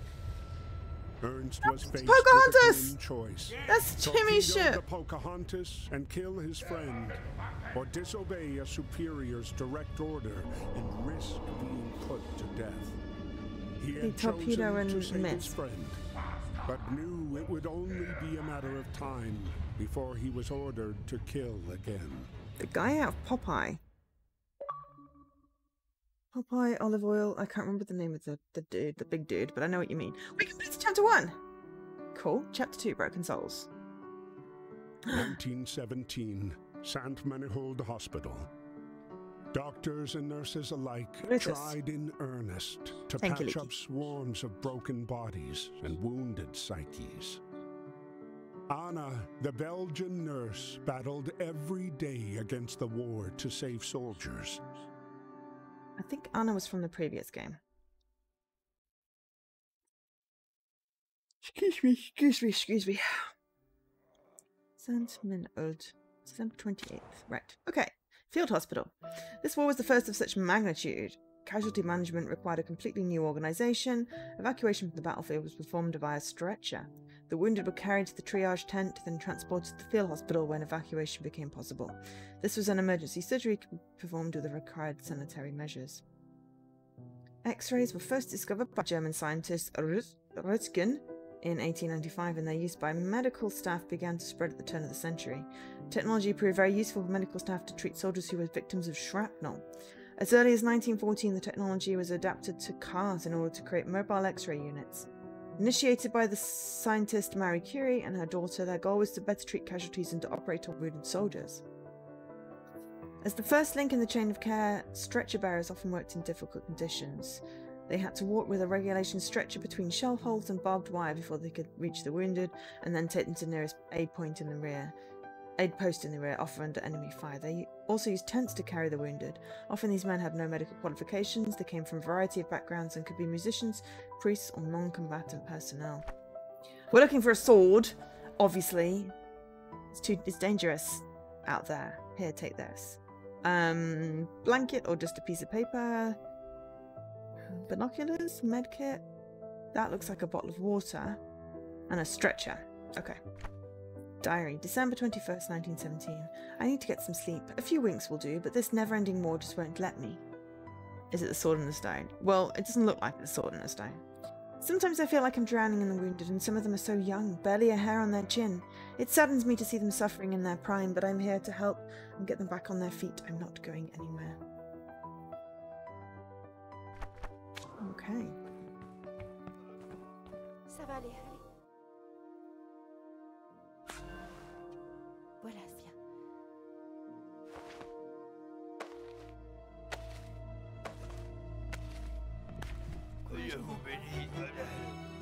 Ah. Oh, that one's lost a leg.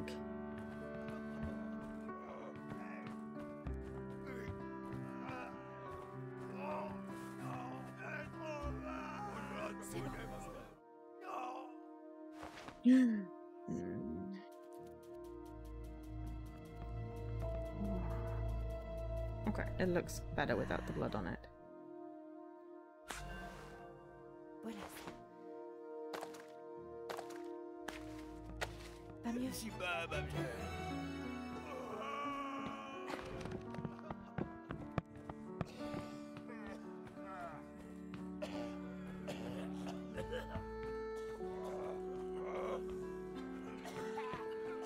It's like we've got a riding crop with us, which we can hit naughty patients with.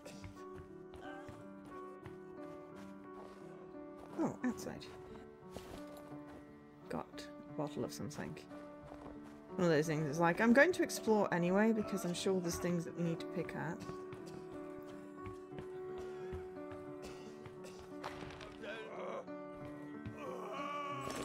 That's a collectible. Oh, it's a syringe, not a sword. So it was not a sword in the stone, it was just a syringe.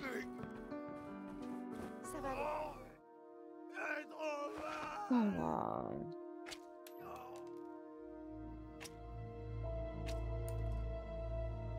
Shrapnel, poor dude.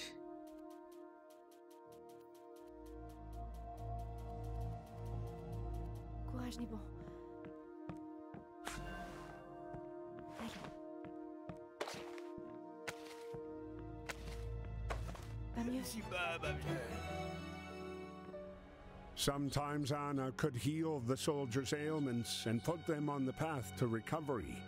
Other times, it was a matter of alleviating their pain and merely postponing the inevitable. On this day, a rare ray of hope pierced the gloom of the hospital grounds. Finally, with the arrival of new medical equipment, technological progress would be used to help the wounded of war instead of producing them.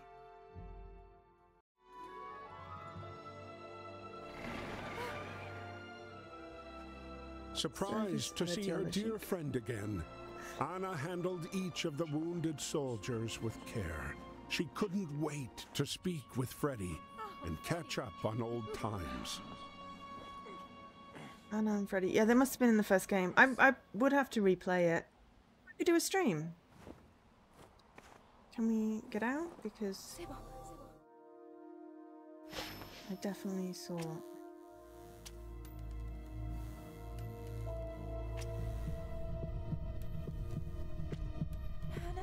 Oh no, I missed a bit.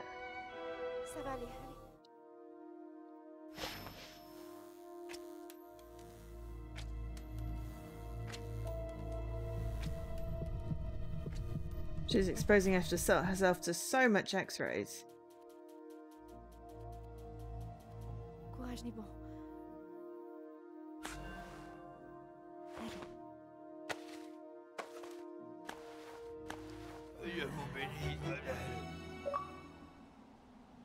Root healer. Heal the soldier in the ambulance.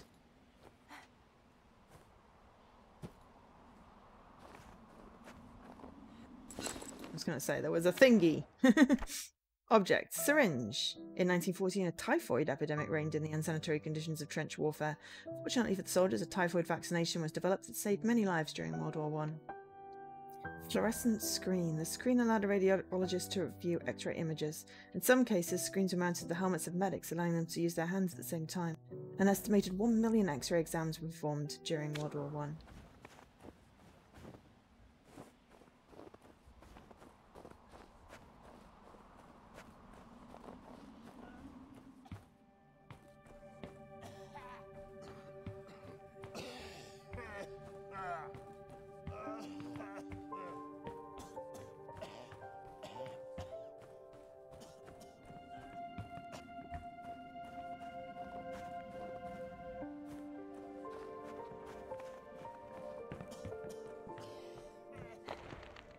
Ah, no worries. Have a great day, Mr. Corners.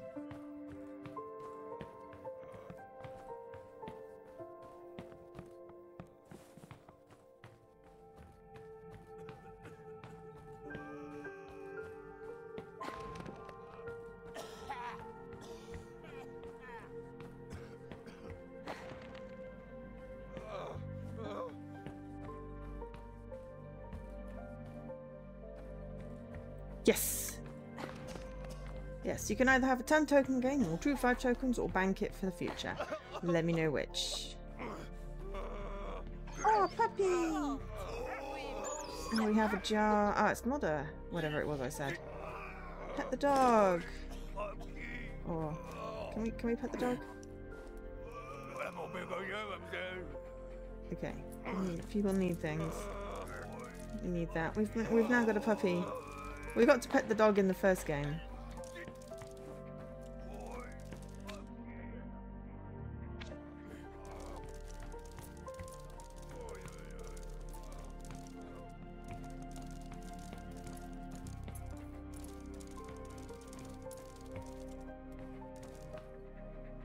There's a key.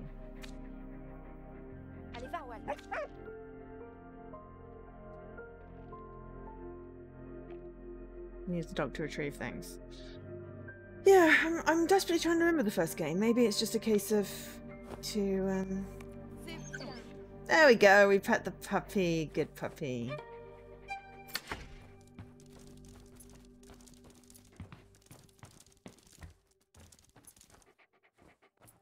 Ah, there is a. Did we need something in here? Or do we just? Was that just to explain how the puppy worked?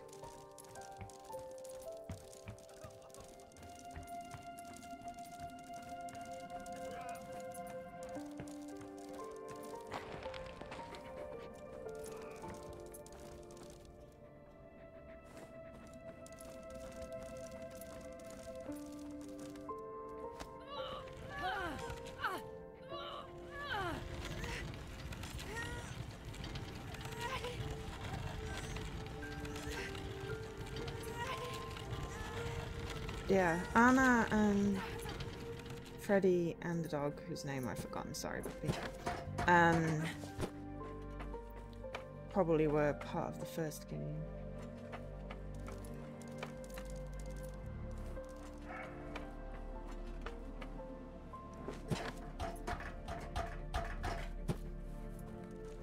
That just looks like a bandage or an armband.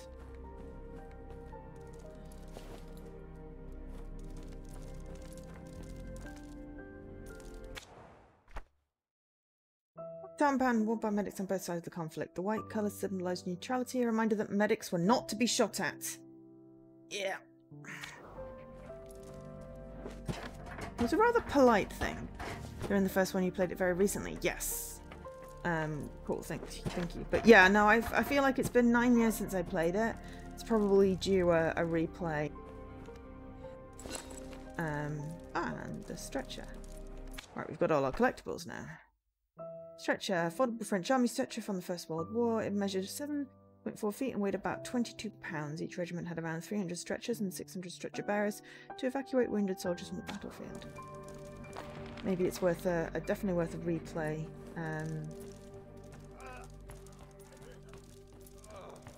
So how do we get to the... There was a bottle of something up in the attic. Were we supposed to do something through the locked door, maybe? I'm just missing something obvious.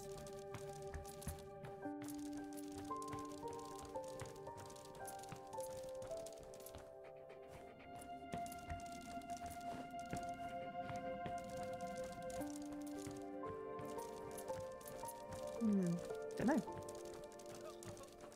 Ah, yes, I haven't played the 360 version. Maybe I could do that and play the 360 version. I wonder if we can climb over if we pull this all the way across.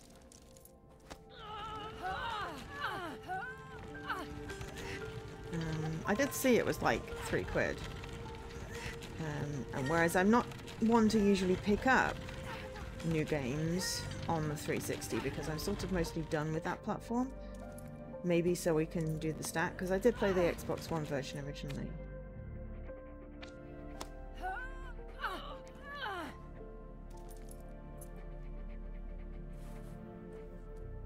Maybe it needs to be a little bit closer. No?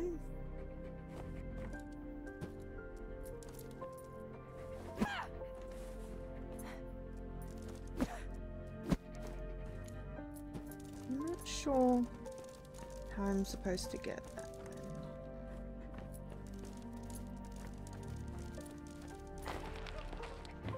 Well, let's go deal with the dude that wants the thing anyway. Needs the scarf. Sling.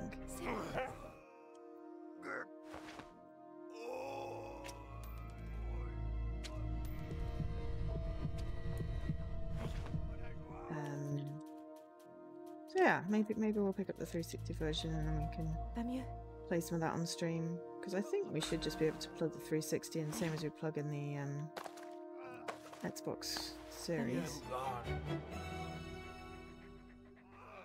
Okay, you're fixed. But you require some medicinal alcohol, and I haven't quite figured out how to get that. Does anyone else see anything obvious that I'm missing, maybe?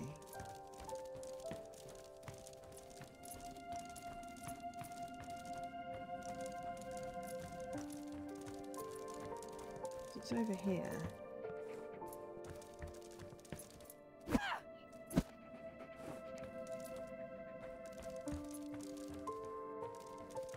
I thought I would just be able to go get it in the attic, but...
Right, well, while we're thinking, let's scan in these achievements, so at least we've got progress. Anything useful?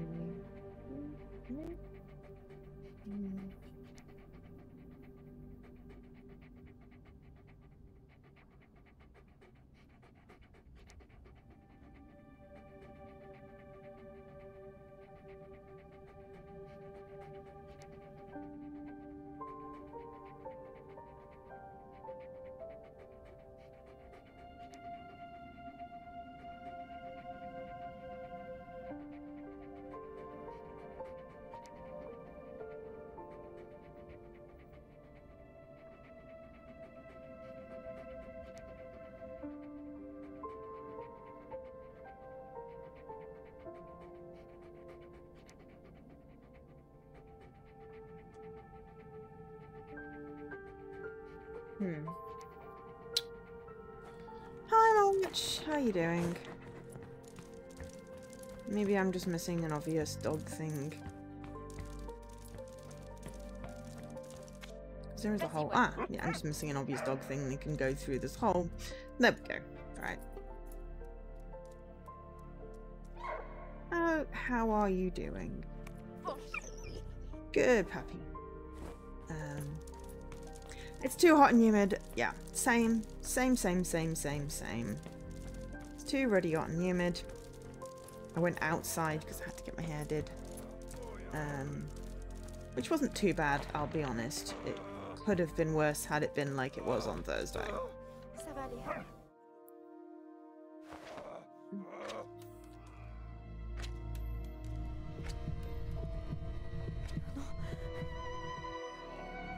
Oh, okay. Apparently we did it just unfast enough.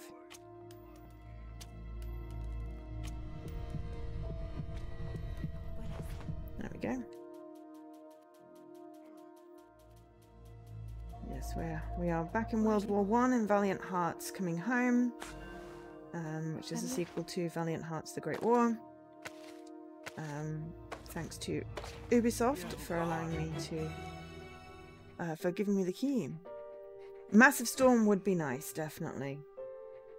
What are in fact the words that I need to say? Where's my thing? Reunited, Anna and Freddie both took solace in the bonds of friendship.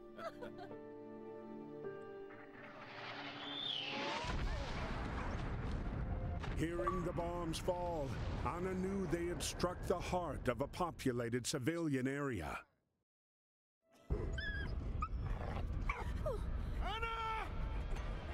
Anna! Always quick to act, she drove off to help the wounded.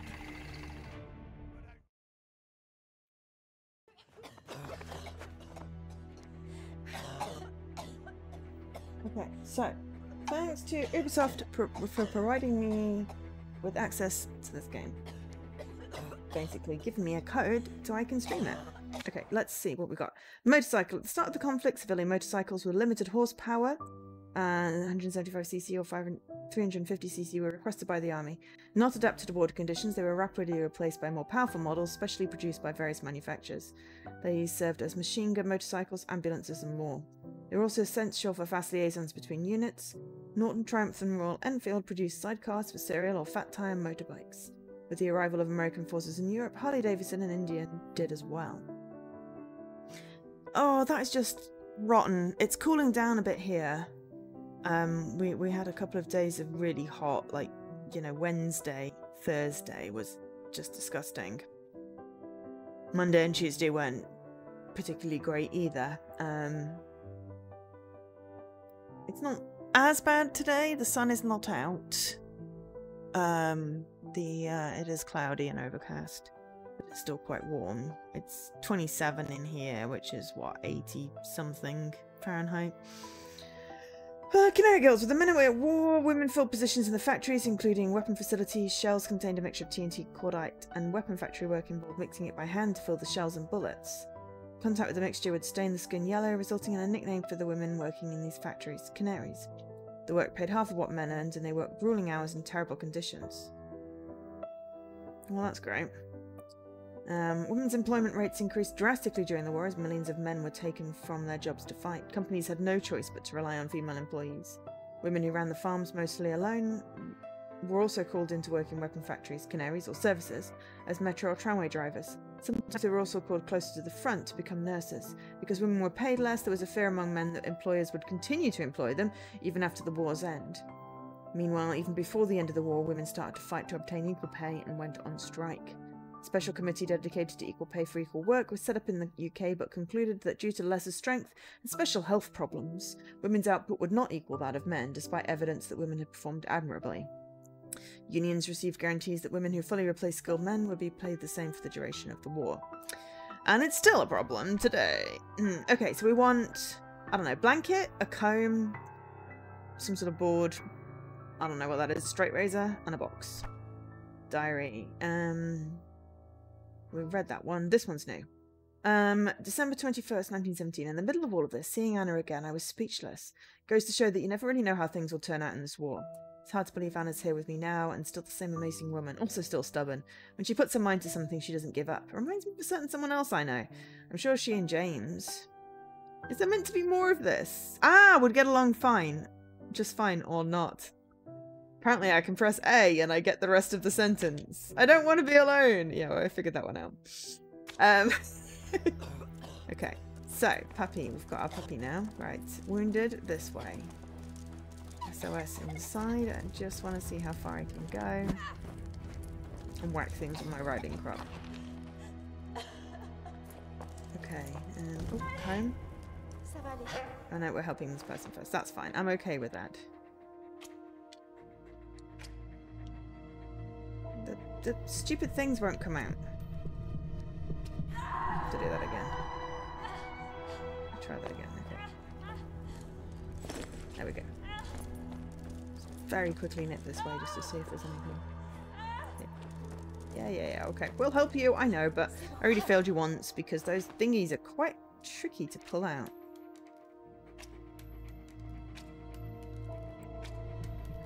There we go. Let's obviously hit a factory where women were working then.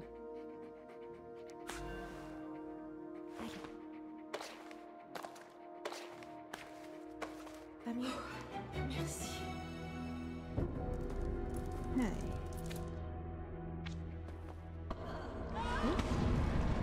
Good thing we moved out of the way there then. Okay, we can't go that way yet, so we'll go this way. We'll have a look at the collectibles when we've got another one.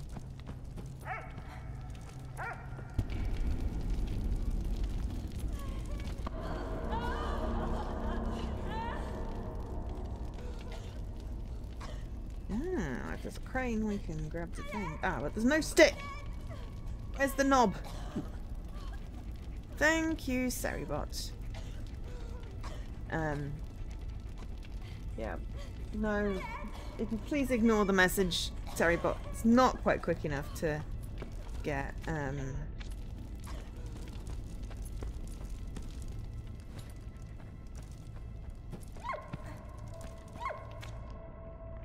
Can you help? Or are you barking at me because you found the knob?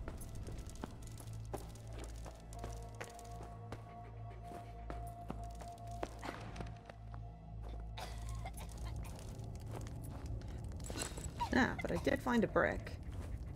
Which I would have missed otherwise. So we got a wooden comb. Due to the risk of explosions, objects made of metal were banned in ammunition factories. In place of hairpins, women use wooden combs like these to put their hair up. Christmas packages. Soldiers often receive packages from their families back home, but the volume of packages increased dramatically during the holidays. National governments and charities sent troops packages of food for Christmas, and some German soldiers even received miniature Christmas trees. Okay. We need a knob. Okay.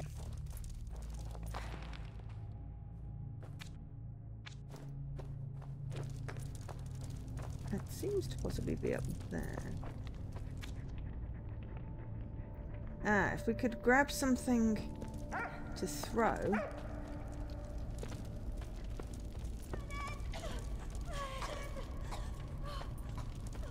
Something to throw. Aha, we've got something to throw. There we go.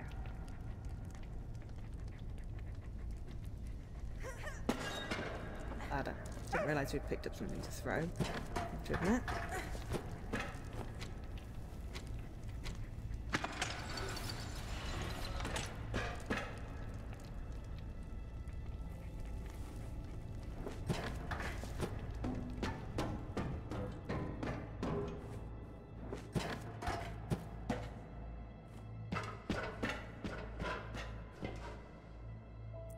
I'm thinking we need the puppy up here, and that's why we put the thing. Twitch banned them already. I mean, Seribot's gotten really good at banning people, so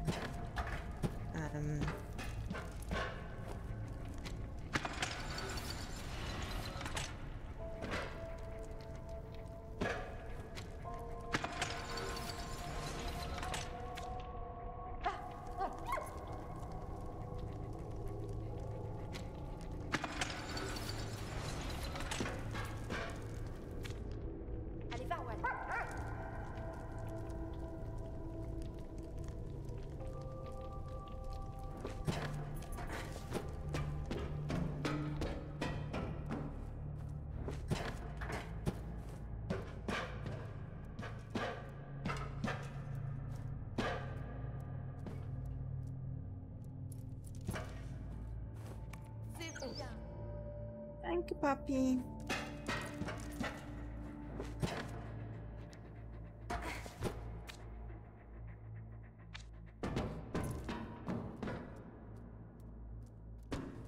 Someone's hurting there. I don't see how we need the key.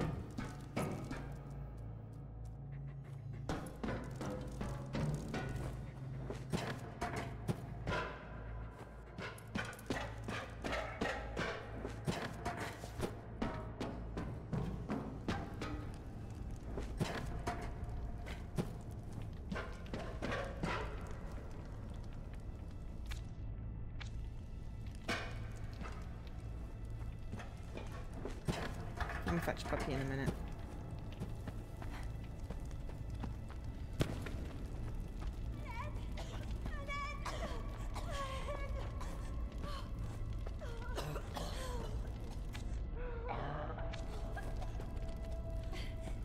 Did we not pick up the lever? Or was the puppy... Did we just swap? We had the lever.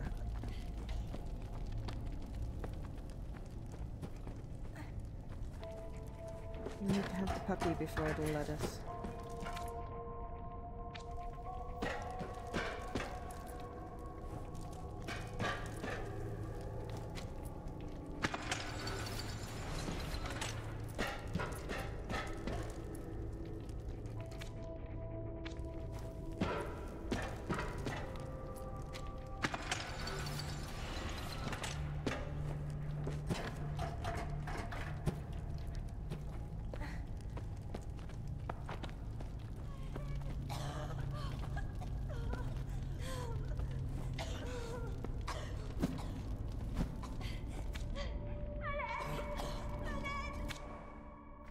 Don't know what we've picked up because we did have the lever.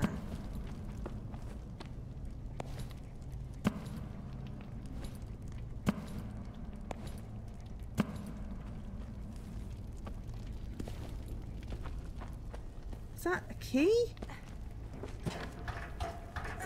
Really can't tell. Maybe that's the key.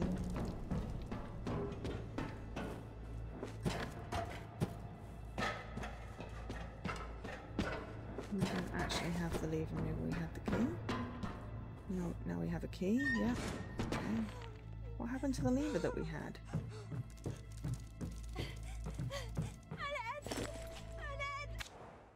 That is a postcard. Letter from the front. An estimated 10 billion letters and postcards were mailed during the war. Not emailed. Mailed during the war. They were often brief, but allowed soldiers and their families to stay in touch and share news.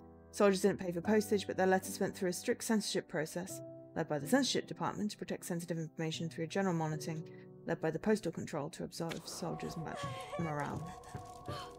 Ça va aller.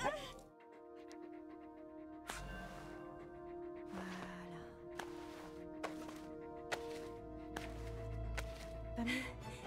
Merci.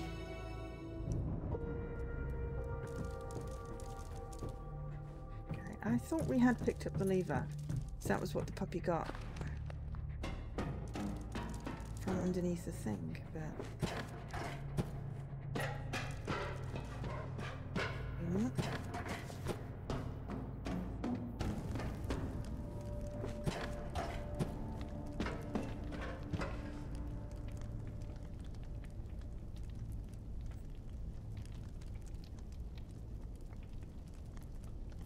I imagine there's a lot of sort of monitoring stuff going on on Twitch's side. Doggy, are you going to get on that thing so I can get you back down, or no? Okay.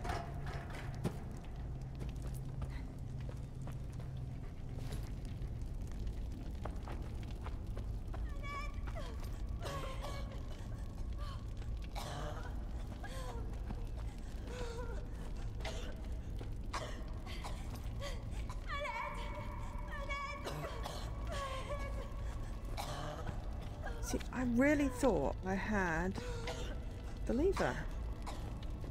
There's something glowing.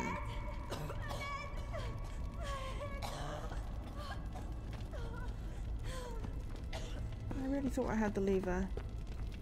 Did I muck something up?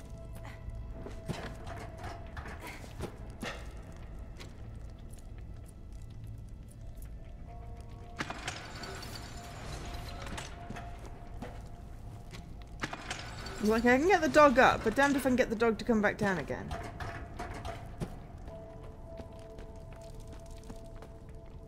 Don't know where the lever thing is.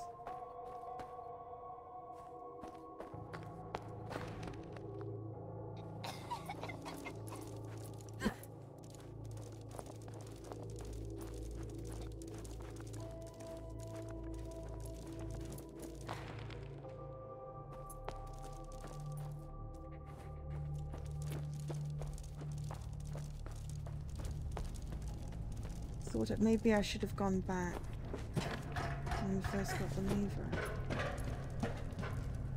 Oh, hey, the puppy came down with me.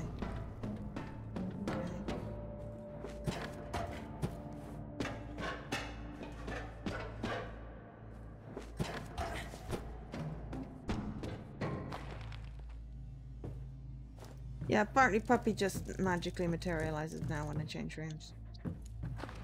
Ah, hang on. Another bit here.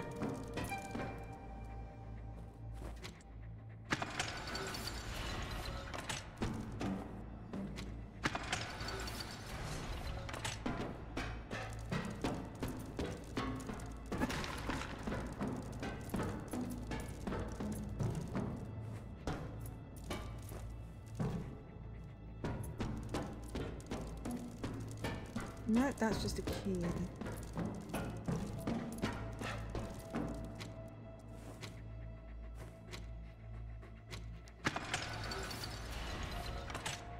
Vas-y, Wal.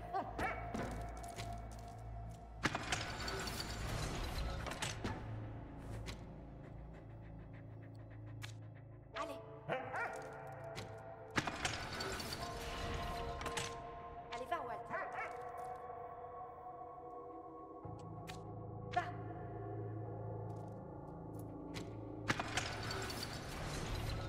Allez, va, Wal.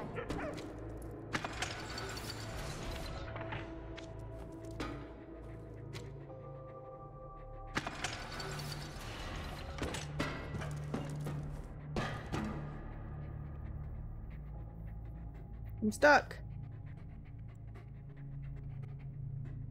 The game's froze. I think I tried to interact as it was walking. Right. Just hang on, or did it come back up? Ah. Maybe no. Yes, no. No.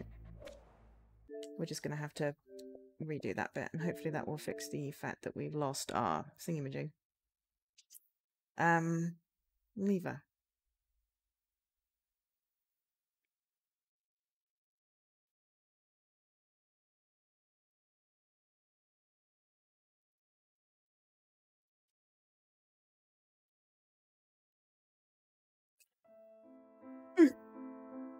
We can also have a look at the missing collectibles that we didn't check in that first chapter. So we've got facts. Rattlesnake patch, that was the one we picked up. Do not tread on me, goddammit, let's go. Remembrance Poppy, Club Man with armband. We got a broomstick.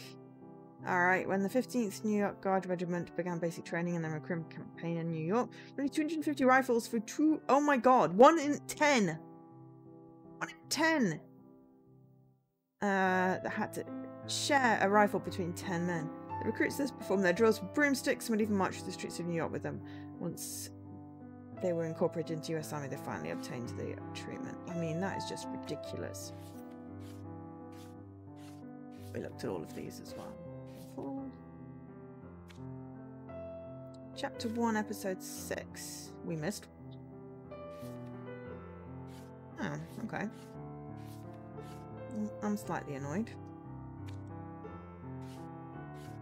that we missed one then.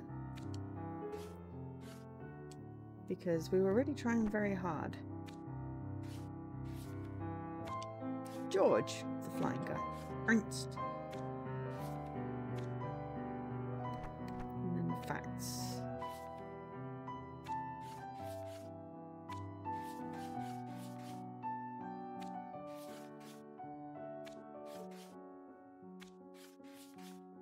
Those. Okay, so 45 facts. So we've got 5 objects before we get the achievement, but we've got to read all of the facts. Oh, okay. Was it still flashing at us?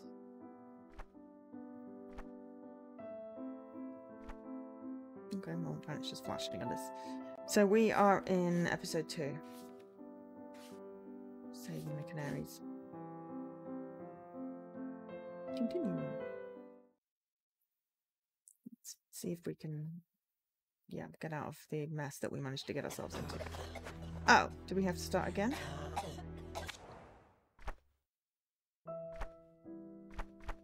I'm okay if we have to start again. Because we definitely did something wrong with that lever thing. Yeah, we have to start again. I'm okay with this.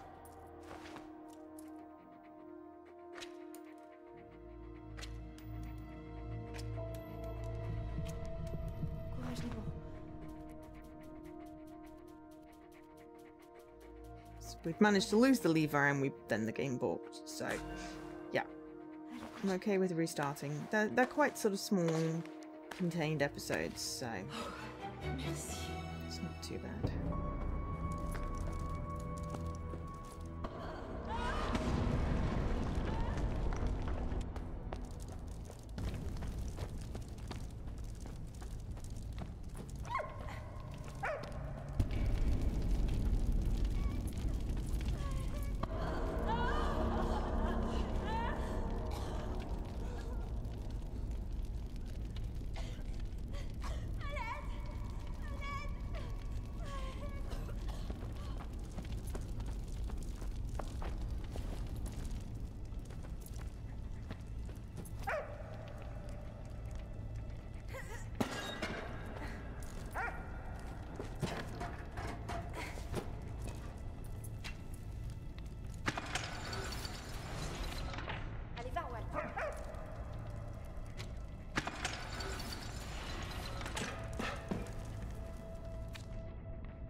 Let's see if that's... I think that's a key. So we didn't lose the lever, but it did break.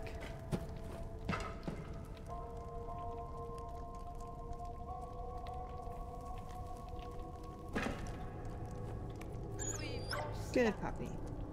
Okay, so we got a key, which then we put down in the rock pile. We got very confused because I thought we'd had a lever.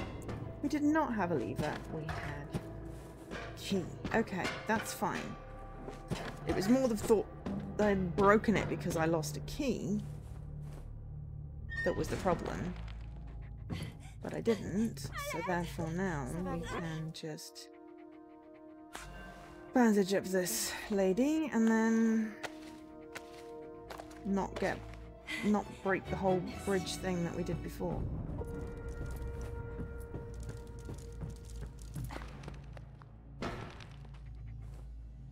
No, actually we did want to do that because there was another door. So we hadn't noticed there was another door.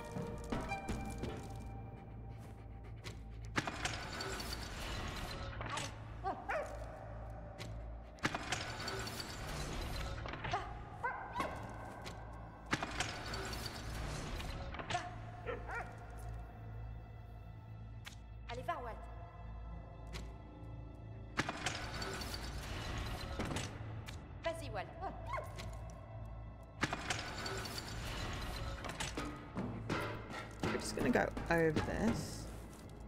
And then I'm going to take the key. Thank you. I'm going to whack that with X. And then we're going to open this door. Ah, puppy hole.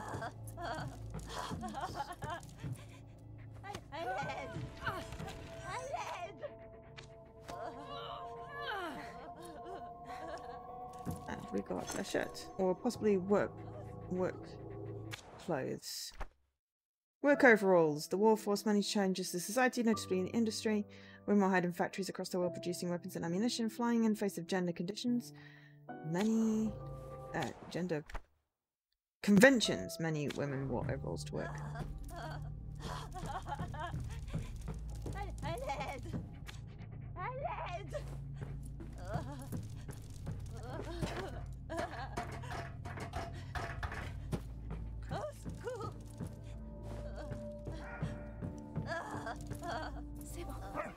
Now that hole is just so that the puppy can get down to us.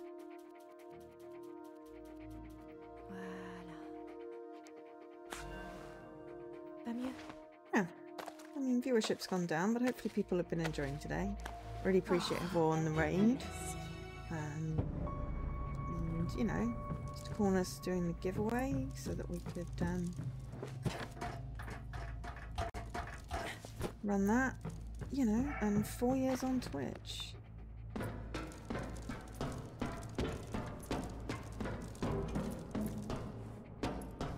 Was that the door that we came in then?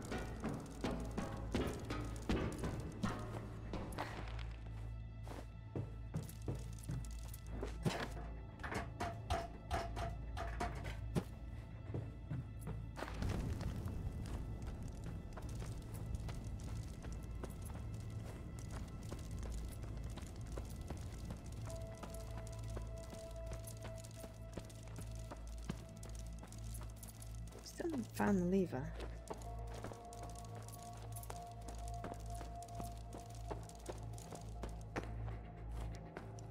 Ah, there's the lever.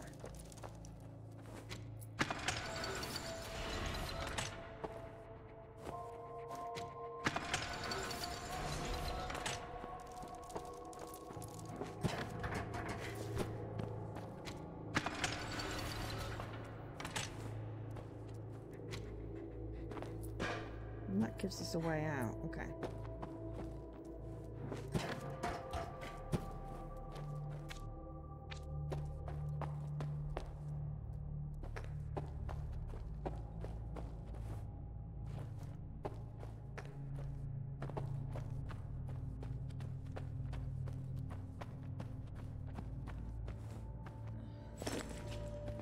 Ah, I just saw something glowing and I'm like, oh, yay, we got the other thing. Ration tickets.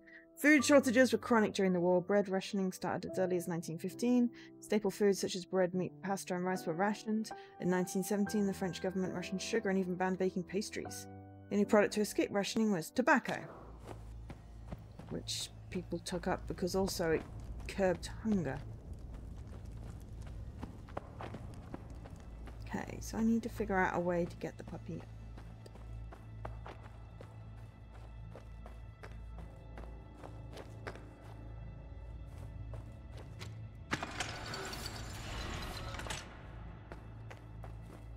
Ah. There is a hole for the puppy to go if we go that way.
Ah, there's a hole there, so we can literally just do that. It's probably because I was standing in front of the hole.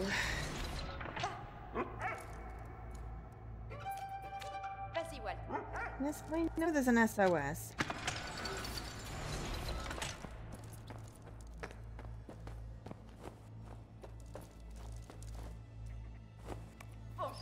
And we've got the... Now we've got the lever. So it's kind of fine that it broke, because then I understood that that was the key. So it was okay. Though I wasn't actually stuck. It just sort of froze a little bit and I couldn't get off the thing that I was on. But now we have the lever, now we can rescue these people.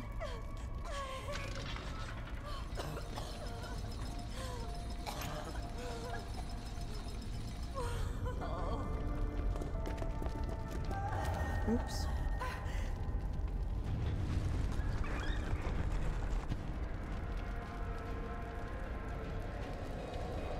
Seeing a Zeppelin creep toward the bomb factory, Freddy feared the worst for Anna. He hopped on his motorbike and raced to join her.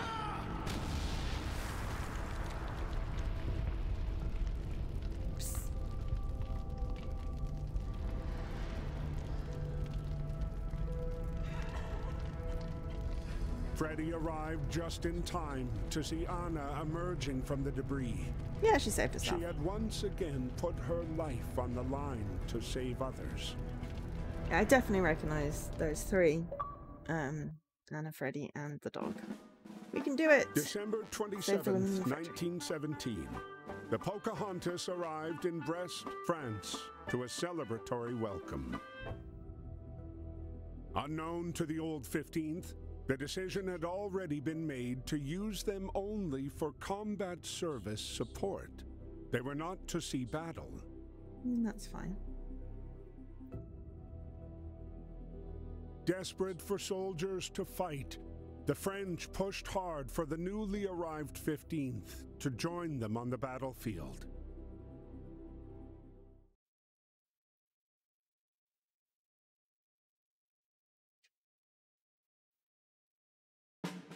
They were eventually successful. The Old 15th would fight under the French banner and be renamed the 369th Infantry Regiment. I'm not going.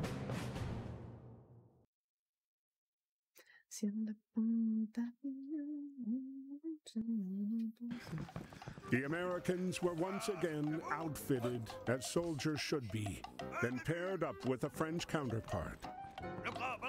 They would now all fight together.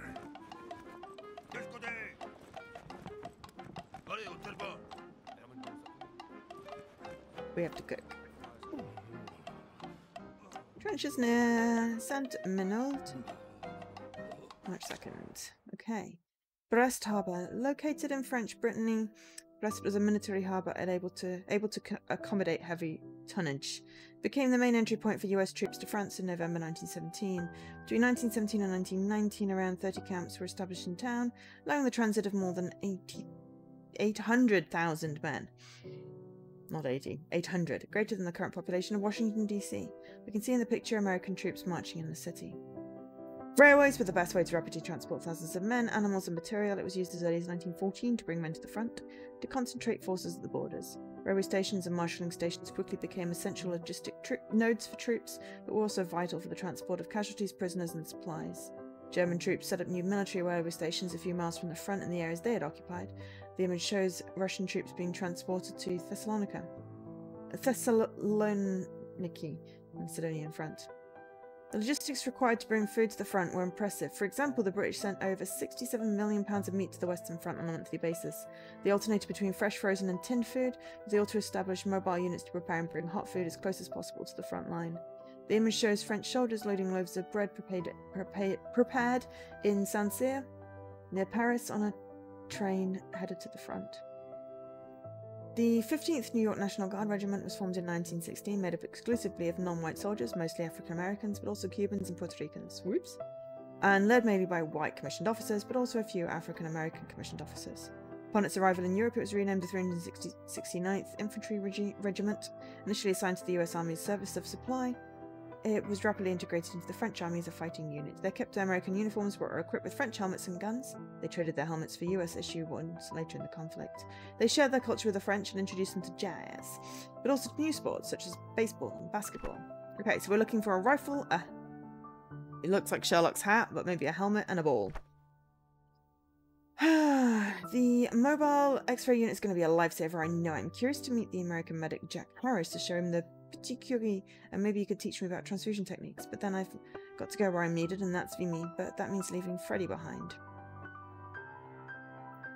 Finally, at the front line, we're raring to go, but everyone around here looks dazed. A bunch of tired and hungry boys. I wonder if Freddy's not far. Would I ever be able to find him in all this? I just hope these French soldiers are welcoming. How do you say my name is James from the Old 15th in French?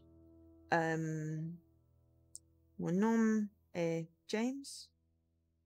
Je suis de la ancien 15e? I don't know.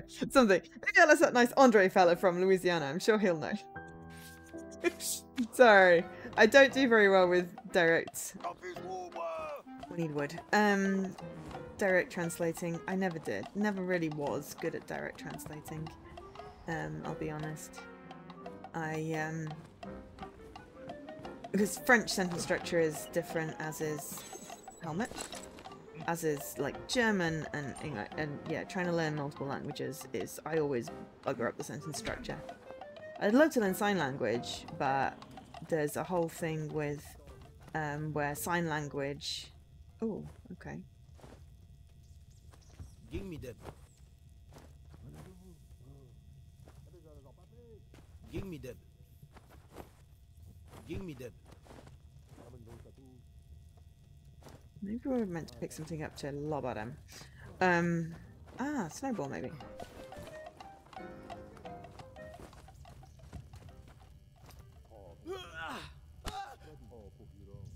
What? Dog Tixi Blue.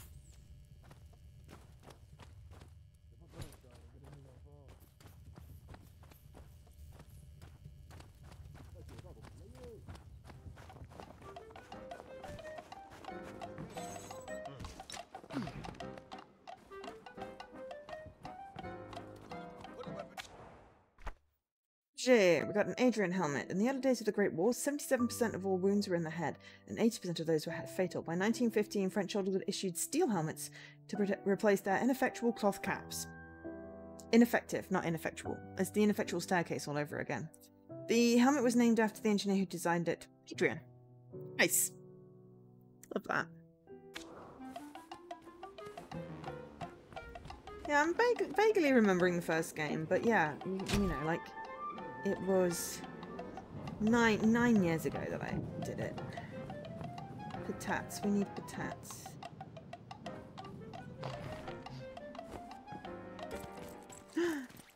Oh, dude. Hey!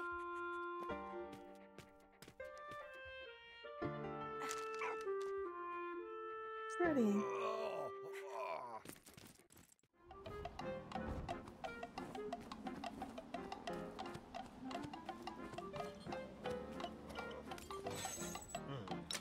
Something about a key.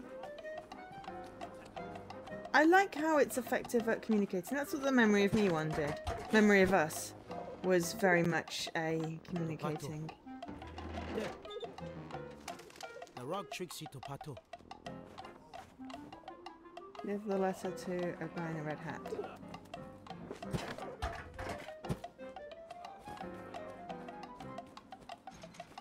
Is this guy in a red hat?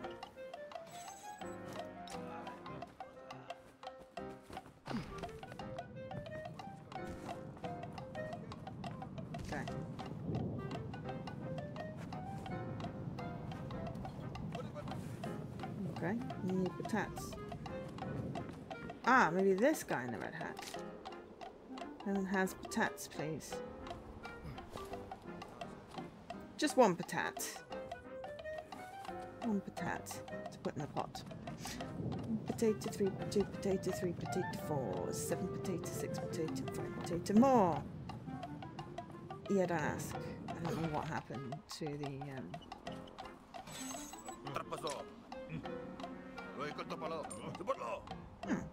He wants some sort of warhead for a pot. Okay.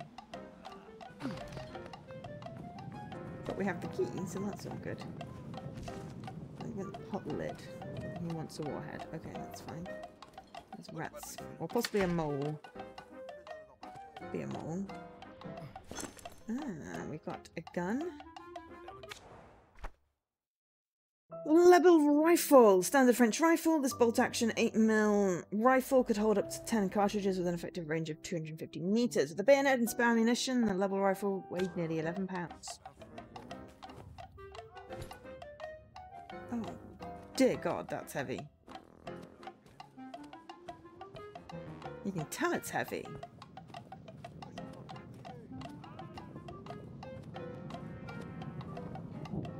Maybe not bring it near the heat, unless it's not explosive, I don't know. But yeah, very effective way of communicating what's needed. I do like that when they do it with pictures. Though, this one does it particularly well.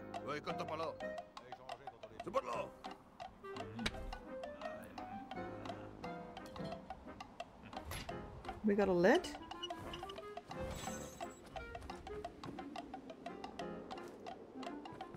What is that?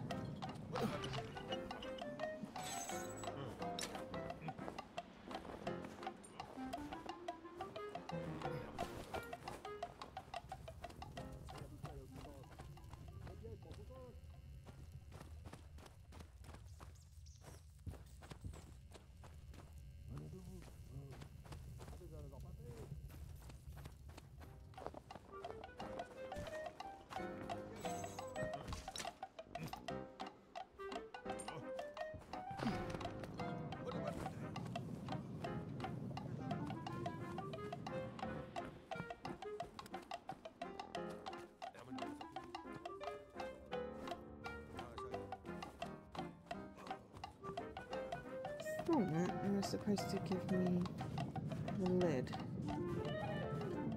Oh, maybe it did. I don't know. Freddy? Huh? You know Freddy?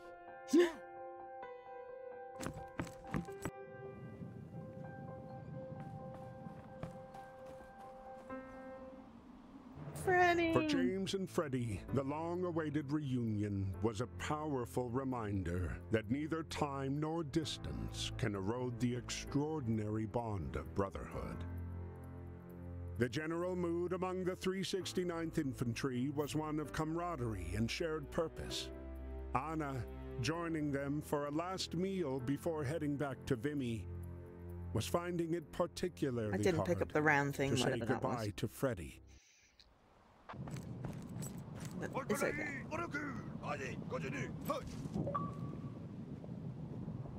Brothers in arms. James and Freddy reunite. Oh, we still have chance to find this unknown object.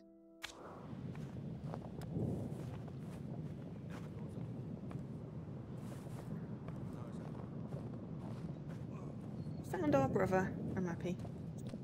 Wow! Raid. Ginormous raid. Up. And go through here. Okay. Thank you so much, Jess. Where's my Jess button? There we go. How was your what seemingly endless words on stream?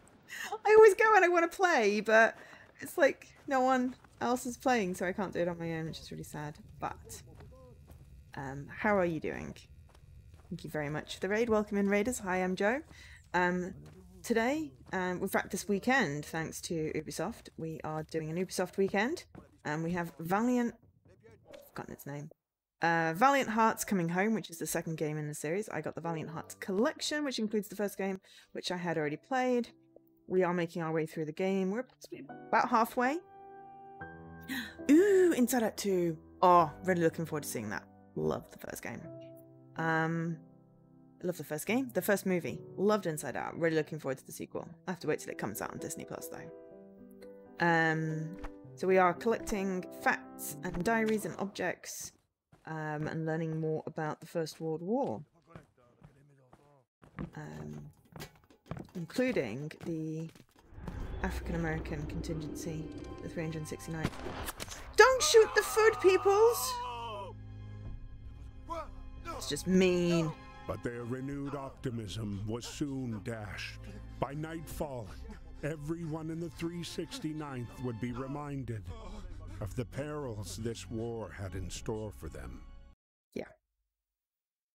Perils. Arriving in Vimy, Anna was now ready to begin her new assignment, training British medics. Meanwhile, George was developing photos taken during his reconnaissance missions.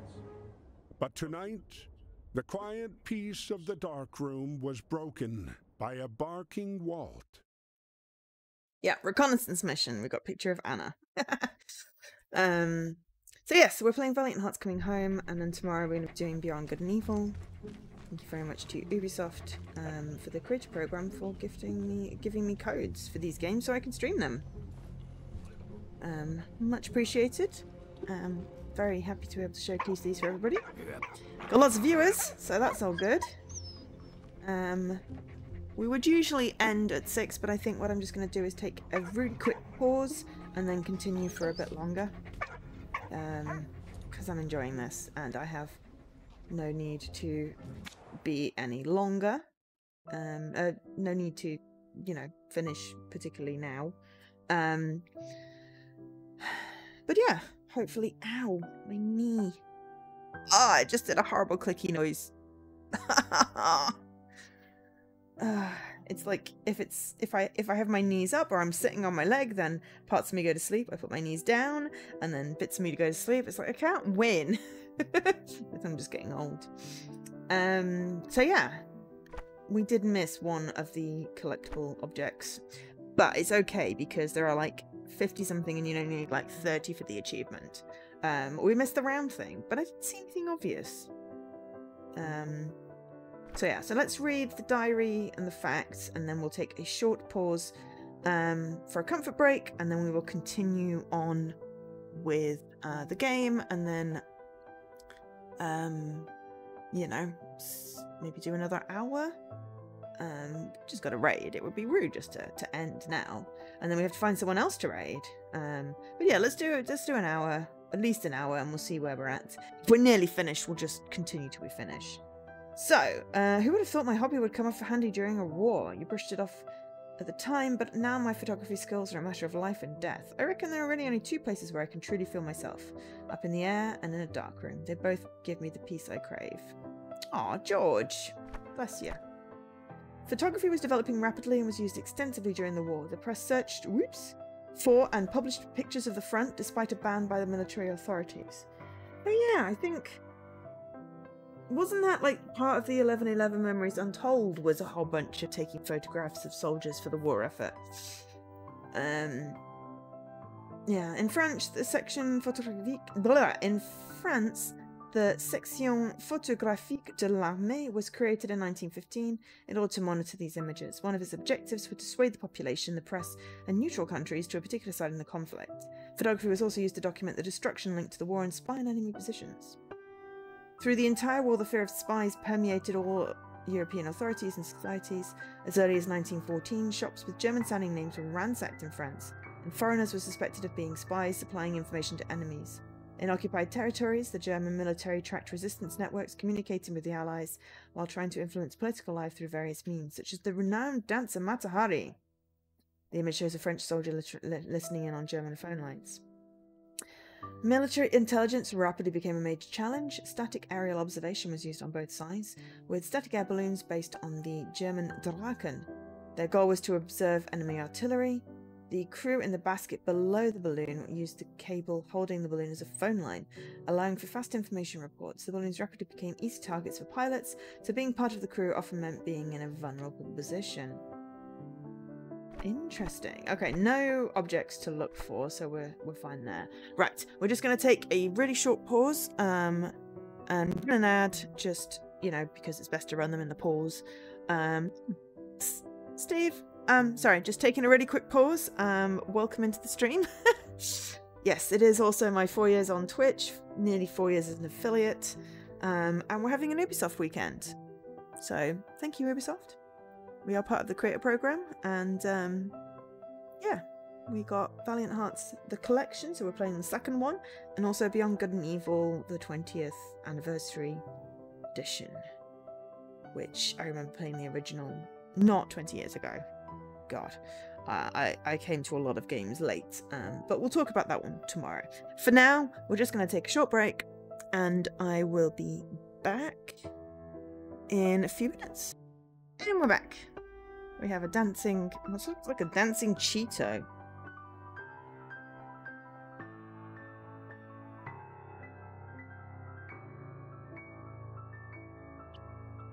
Dancing Cheeto. I don't know what it is, but I'm going to assume it's a dancing Cheeto. Okay, trenches near Vimy. We are George. Ah, hang on. Do we need to sneak?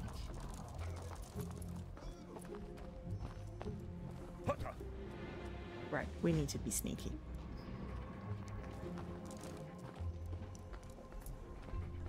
The dog is not being sneaky.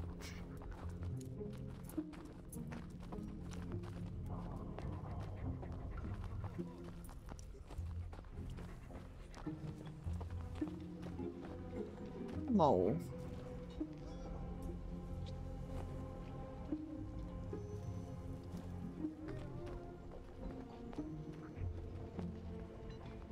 It's kind of cute. I love those little effects.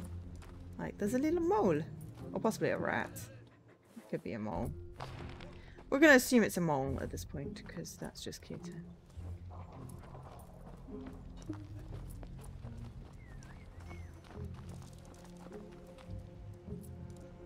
Dog being oh so stealthy. I mean, come on, puppy. Right, hopefully everyone is having a delightful weekend. It's not melting too much if it is hot, overly hot where you are. And, you know, has some cool games to play. Some fun plans for the weekend. Or no plans except to play some fun games, you know. All of that is acceptable. Do feel free to, you know, chat. Feel free to lurk. Any of that is acceptable. We are being I feel like we should have our own theme tune.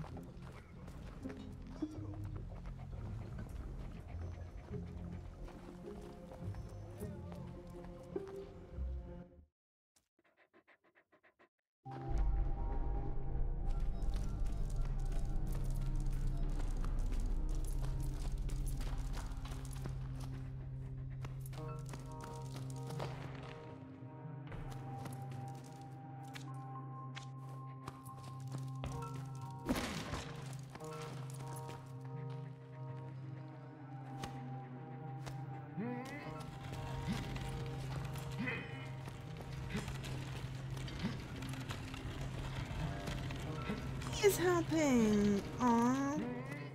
Thank you, puppy.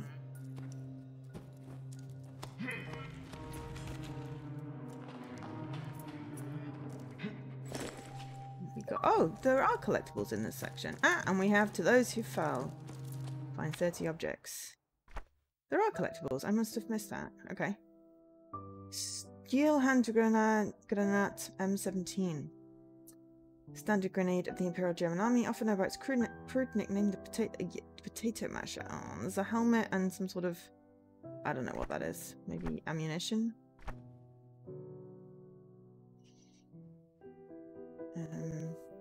Training the British medics is going well despite some communication issues. Talking with Freddy is much easier than trying to explain wound lancing.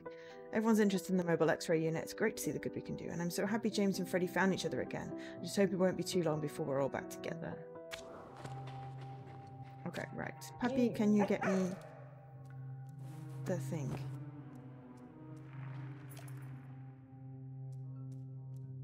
Thank you very much, Puppy. I completely forgot Puppy's name. But good puppy. Good puppy.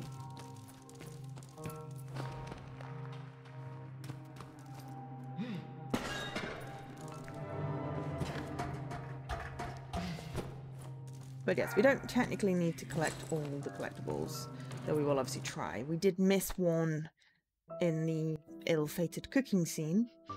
There is, I had a quick look at Ubisoft Connect. There are 3 challenges. One is for not getting any injuries in the flying scenes. One's for doing all the music ones correctly. That's going to be hard. And one's for getting all the collectibles. And we had 29, now we've got 31. Of the like 50 odd collectibles, but we can go pick it up in chapter select to get that one, because we like getting Ubisoft points because then they give you coins. It used to be done differently. Now I don't know, it seems harder to be able to get the stuff. Maybe it's just because I'm quite high level when they changed it.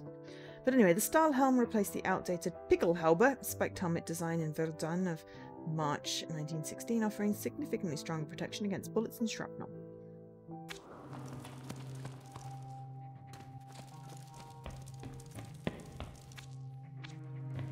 More rats. I think I like to just think of them as moles, and then it's easier.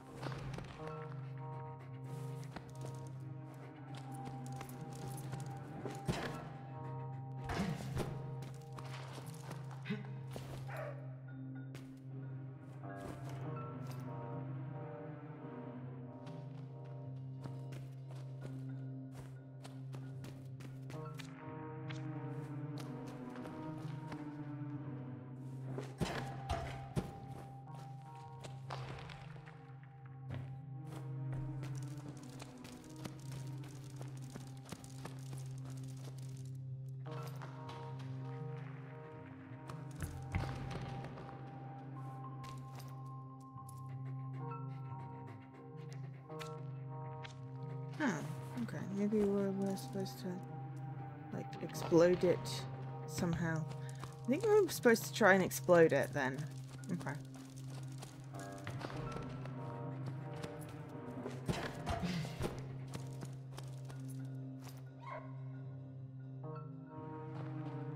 Yep. Cool. Let's just pick up one for the road.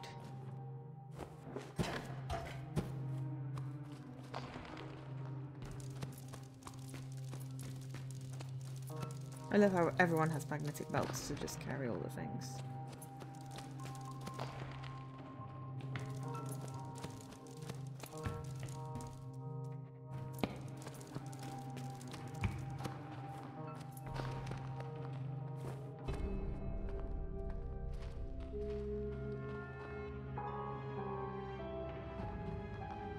Oh, I think I see the collectible.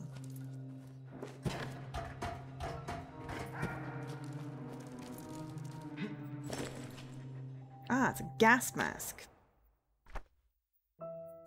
A little Schutzermaske. German Army gas mask. Ow! Oh, my ribs just creaked. Constructed of durable leather rather than the rubber used in the gummy mask, which was sometimes used by German troops. The screw that fits the gas filter was the same as that used in German streetlights. I don't know whether leather is better than rubber. The rubber sort of melts to people's faces, I think.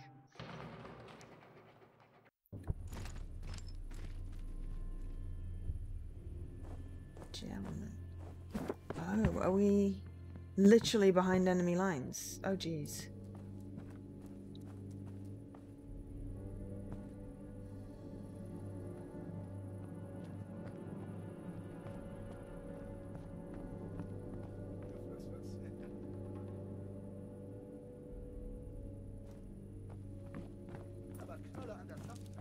Can Puppy be more stealthy in these segments, I wonder?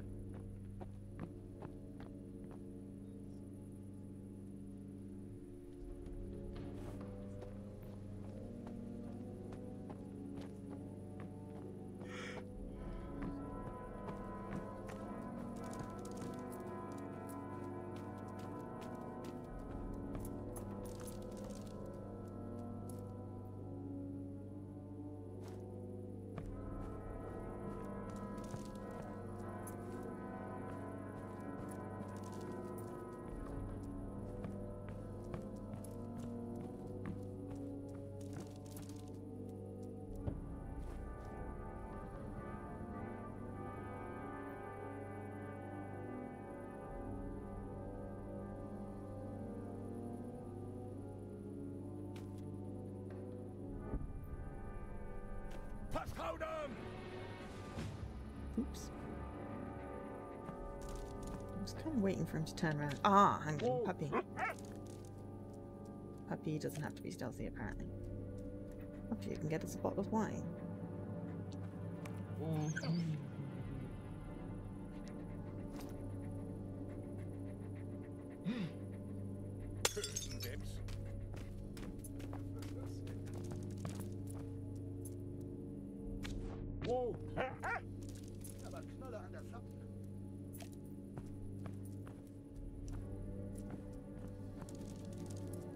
puppy can just carry more wine for me just in case.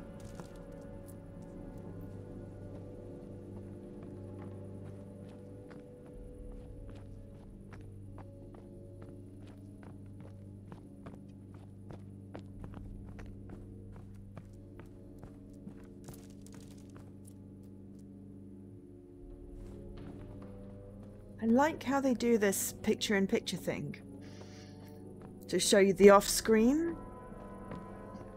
That is really, it's really quite clever.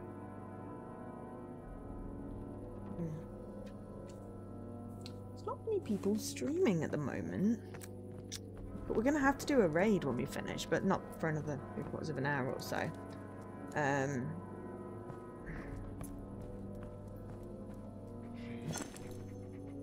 Ah, my god, there's more objects in this section. Schnapps bottle, a ceramic ceramic bottle of schnapps. The German soldiers tried to create a little sense of home at the front by bringing alcohol products from home. Unlike French soldiers, they often sit in the same location for the entire war. Yeah, so I'm wondering if, because sometimes we go in and there's no facts and there's no objects, I'm wondering if that we are sort of picking things up.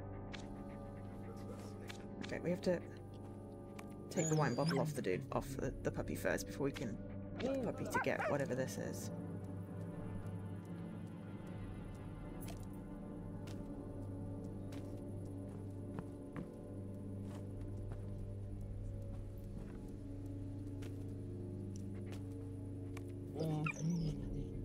And now the puppy has the wine bottle. We've done a swap. We've done a swap. We've got to get that wine with us. We might need that.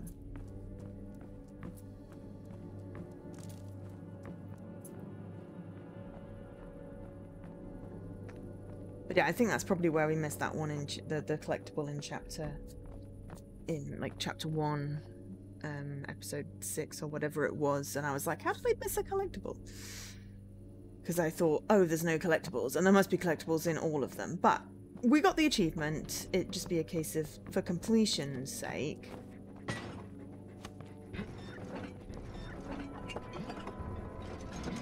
you know, do we want to go back and get the collectibles? Quick, quick, quick, quick, quick, quick, quick. Hide. Hopefully you won't notice the door is suddenly open. we accidentally, instead of disengaging from the thing, picked up the bottle of wine from the puppy, and it's like, okay, bear with me a moment. No, you're not a collectible. Okay, hang on, let me just check this way. Oh, no, there's a soldier there.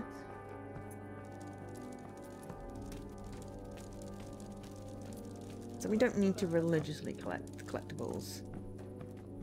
But, ooh. Picture-in-picture, no, they didn't pop up in time. Yeah. We're doing the best we can on stream.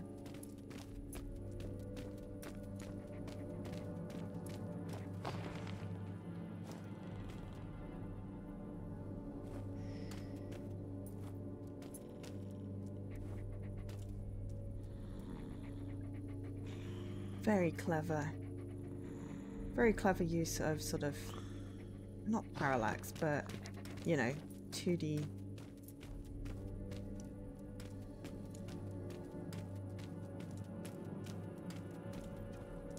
Very good use of 2D.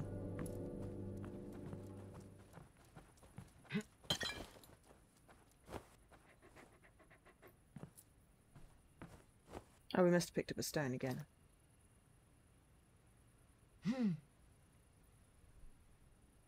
Oh, maybe we're meant to actually hit him. The wine would have been more effective.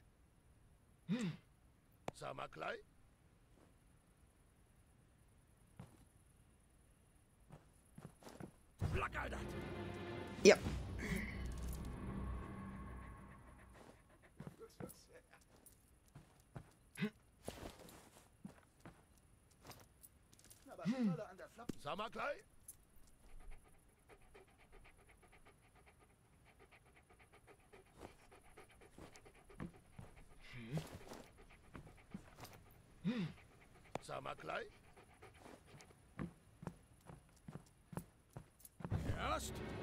Oh, that's really tricky.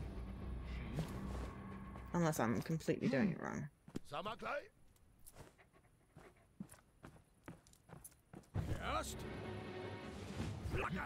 Probably completely doing it wrong. Samaklai. Samaklai.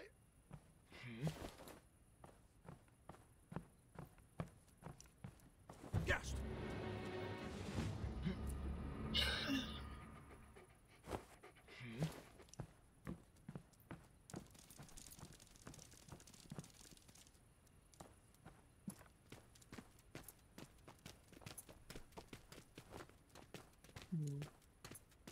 Maybe Puppy needs to do something.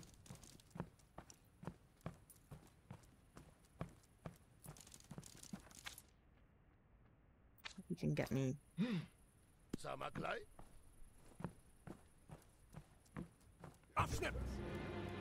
Oh, what's this? I don't think that's how you do it. Samaklai.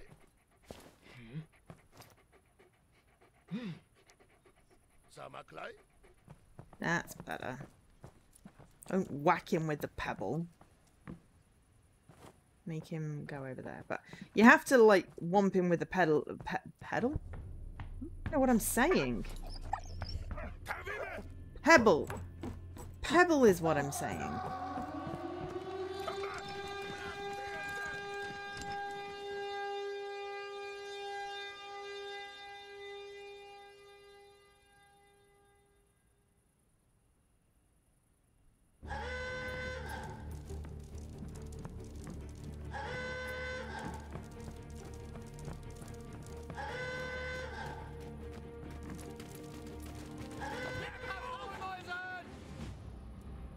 We got in the...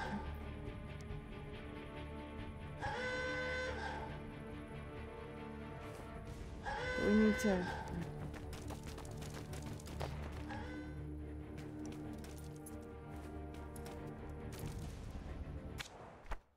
We've still got an object we've got to find, but I'm somehow thinking that that's not happening.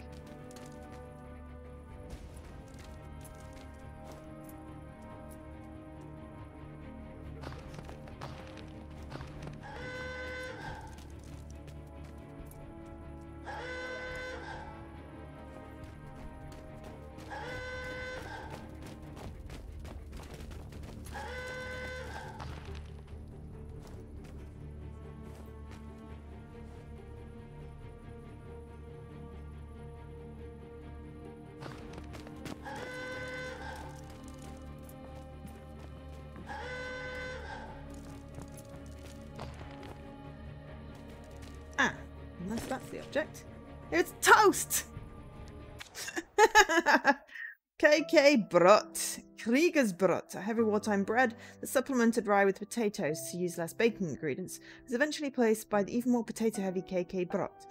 As grain supplies dwindled. Due to the blockade, there was a severe shortage of ingredients required to make standard bread. I mean, I'm good with potato bread. Potato bread sounds amazing.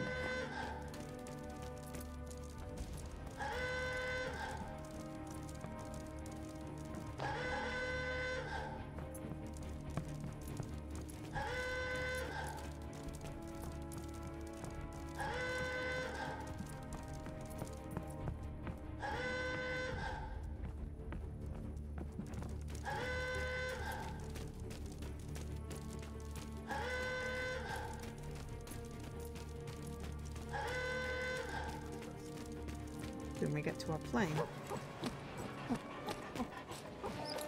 Luckily there's no... Gets puppy goggles! Oh, I'm hoping there's no, you know, don't die requirements for this one. Blooped! Daring escape. Yeah, another flying. Steal the German plane. Oh, that's going to be a bad idea. He snapped a photo of the massive movement of enemy troops and weapons. I'm hoping we don't get shot down.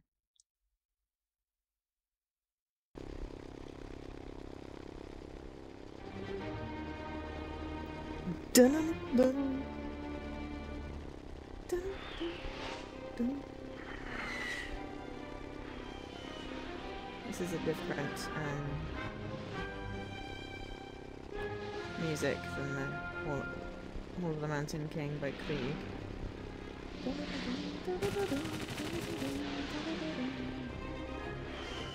I'm hoping someone will tell me what it is, because I am terrible with remembering names of things. I do like the flying segments. I find them surprisingly soothing. They're very well orchestrated.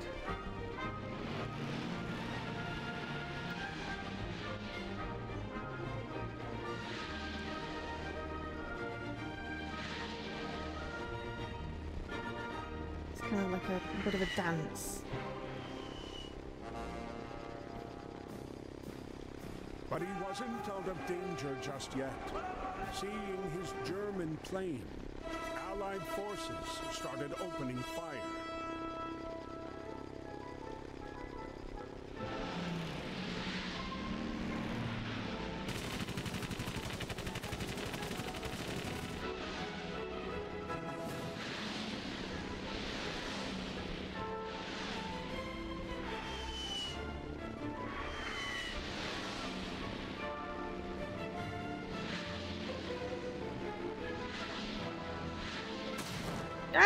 We got hit. Oh no. Darn it. We were doing so well. Well, it's only the Ubisoft rewards that require you not to get hit on. The achievement just says survive one. You just hit the edge of the plane. I'm annoyed now.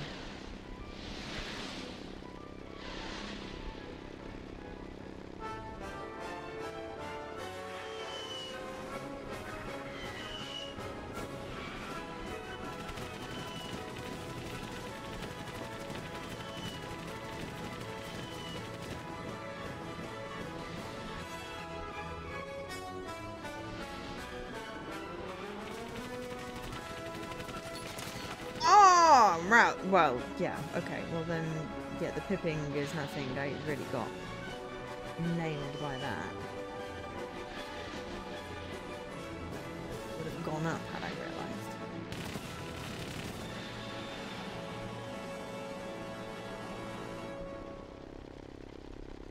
And that's the end of the piece, so...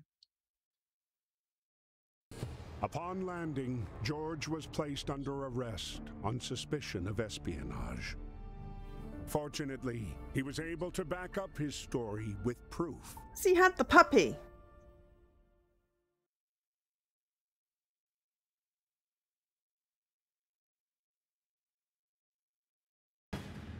Spring 1918. With the Brest-Litovsk peace treaty signed, German fighting on the Eastern Front came to an end, freeing up troops for advancement to the Western Front. A series of offensives were launched, pushing the Allied lines to the breaking point. The last of these offensives was launched near Saint-Menehould.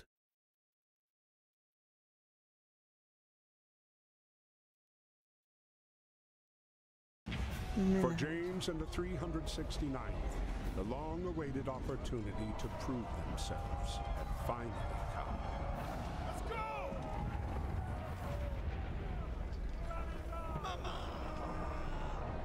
Okay, well, first of all, we've got to have a look at our facts. Trenches. As early as autumn 1914, soldiers on both sides started to dig trenches. Oops. Sorry, my phone is just starting blipping at me.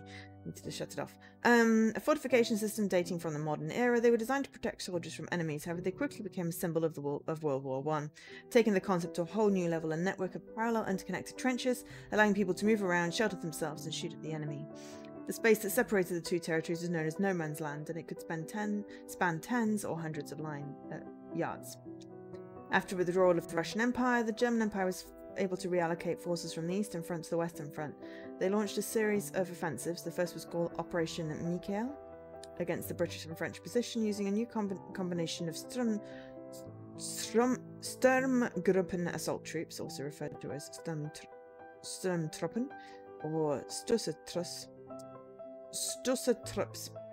and targeted artillery fire. Before March and July of 1918, they made progress taking London until they were stopped at the Marne, only about 100 kilometers from Paris. by a counter-offensive from the Allied forces with American reinforcements.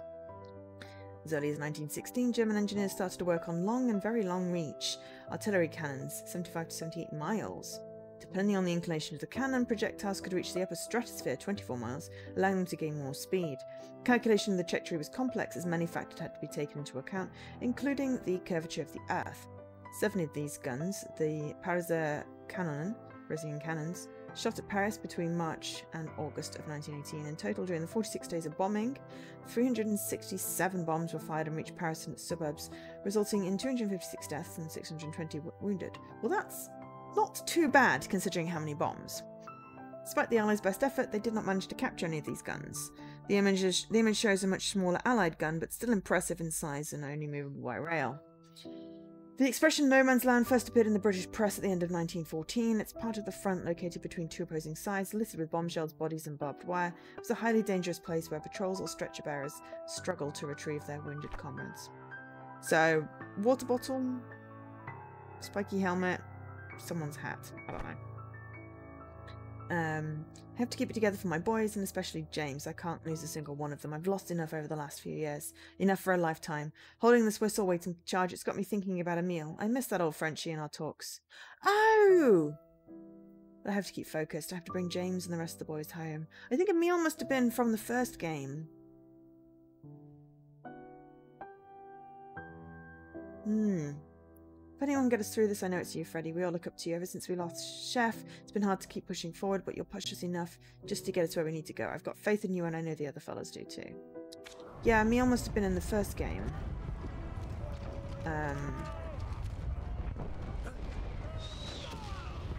Oops. Dead. We're just gonna run for it.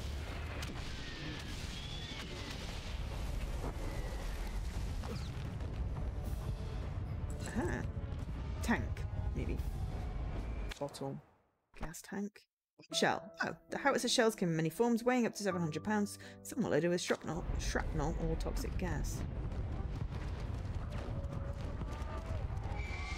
People were mostly just really freaking afraid, cold and terrified and bloody. Oh, shit. We got fired at. They did say don't come this way.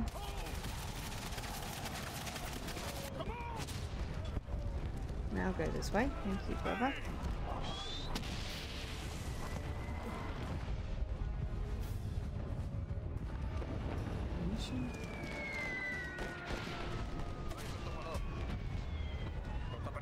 Alarm. Box of bombers. Nope. Is that way? Thank you. Someone's helmet. Don't mind me, just, you know. Box of bombers.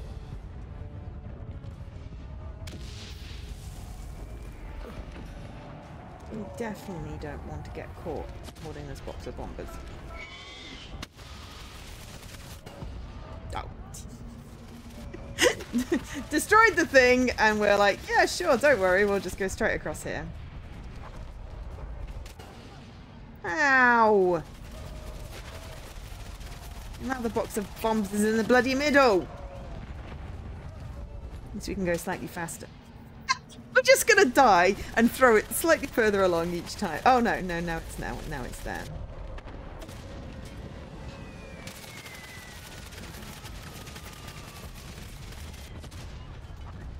Go. That was better.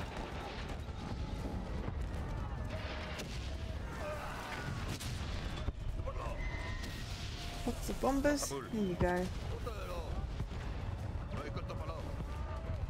Okay, now what do you want? Oh, alarm over here.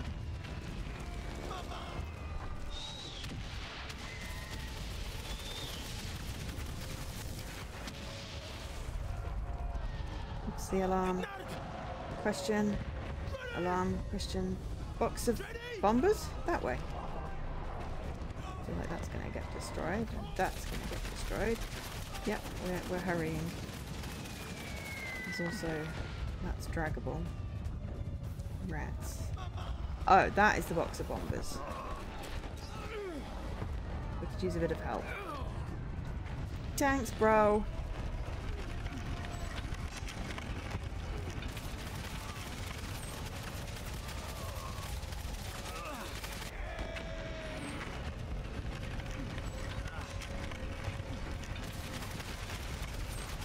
Oops.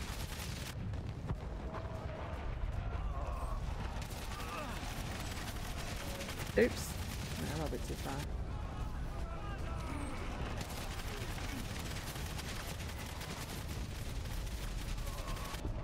No, I thought it was done.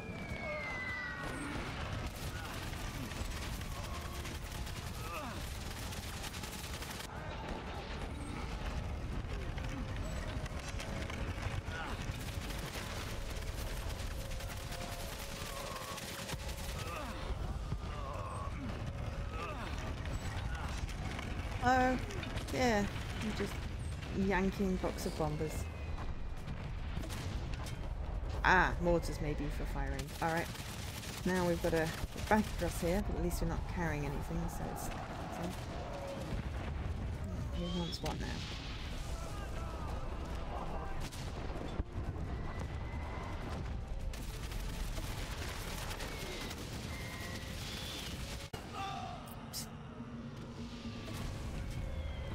I'm just going to blow my control for now.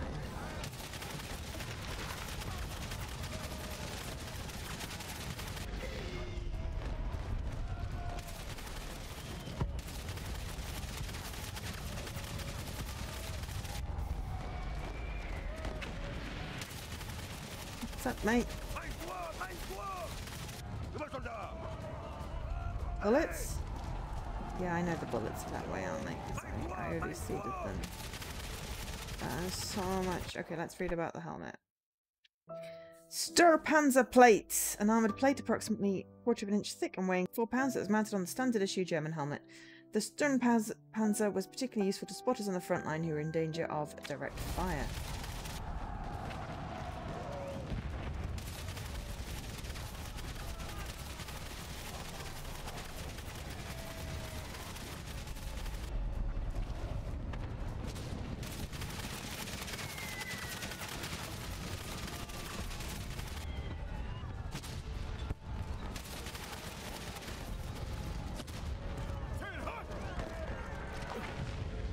Yeah, we saw them when we were, you know, looking for other stuff.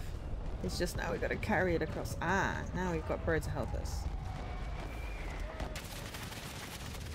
Everything is slightly more on fire.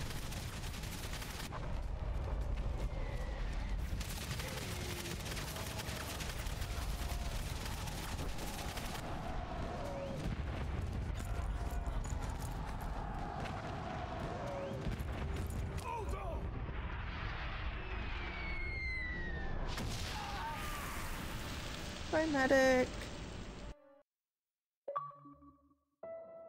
Even though they had managed to hold the position, Collectible the then. 369th had paid a heavy price.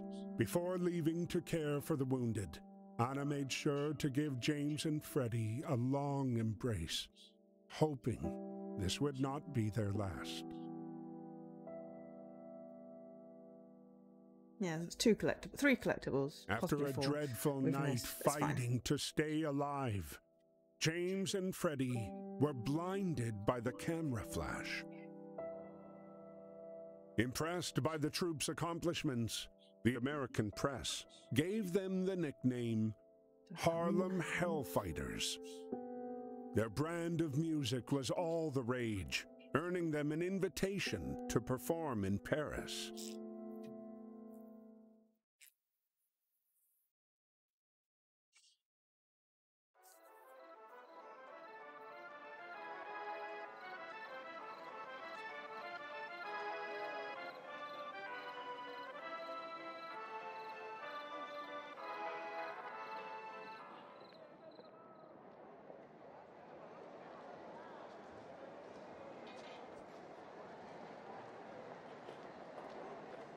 Wrong, but their trumpet player was the medic.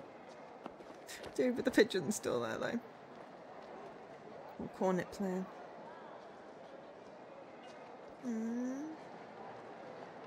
What's It's really sad, but we've got another music piece now, which I'm going to butcher, I'm sure.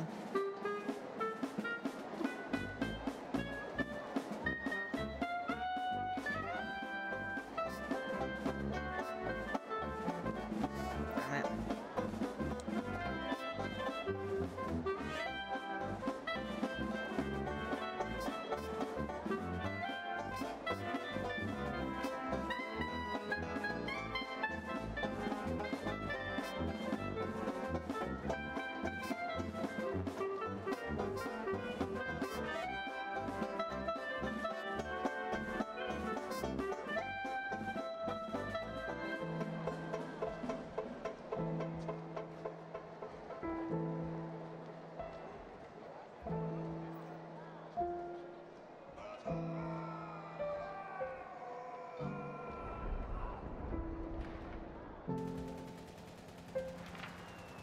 That one would have been easier to get had I not blumped the Y in the middle of it. Oh, this is horrifying. I can't believe what humans are capable of sometimes. And this is going on right now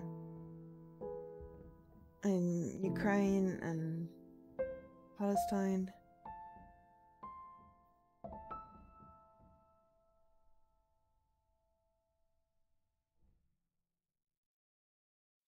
It's just unthinkable. I mean, kind of got to think about it because, you know, it needs stopping. Chapter 3! Okay, cool. Broken Souls. August 8th, 1918. On land, Germany endured its darkest day of war. Knowing the Kaiser's demand for victory was unattainable, the German officers pressed forward, fighting for more advantageous positions at sea, in the hope of gaining leverage for negotiating a truce. Well, at least we get to see the armistice. That would be cool. So yeah, I think we're just going to push on and finish this. Because... Following a series of revolts by their troops, German command ordered naval captains to tighten their grip on sailors. Ooh, there's something shiny right here. Stirrings of mutiny at sea. Maybe... It's Morse code. I can't translate that quick. Oh. Hearing about acts of insurrection, Ernst felt emboldened and decided he had to deactivate his submarine's torpedoes.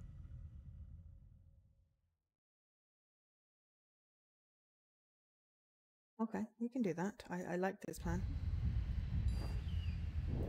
Okie dokes. Hospital ships. Hospital ships have been used long before the Great War. For example, the USS Red Rover rescued wounded from both sides during the American Civil War. These ships were employed to take care of the troops wherever they might be. The Red Cross and various corps commanded boats during World War I, also to help civilians in Greece and Serbia during the war. The Geneva Convention, signed in 1949, guarantees protection to hospital ships and defines the designation and its limitations, including no weapons transport, no active soldier transport, and no interference with ongoing military operations. Wireless telegraphy was another new technology at the beginning of the 1900s. It relied on Morse code to transmit messages. Communications being key during wartime, this technology quickly improved and all vehicles eventually became equipped with radios, including trucks, boats, submarines, and even warplanes towards the end of the war. Battle of Amiens, aka the 100-Day Offensive.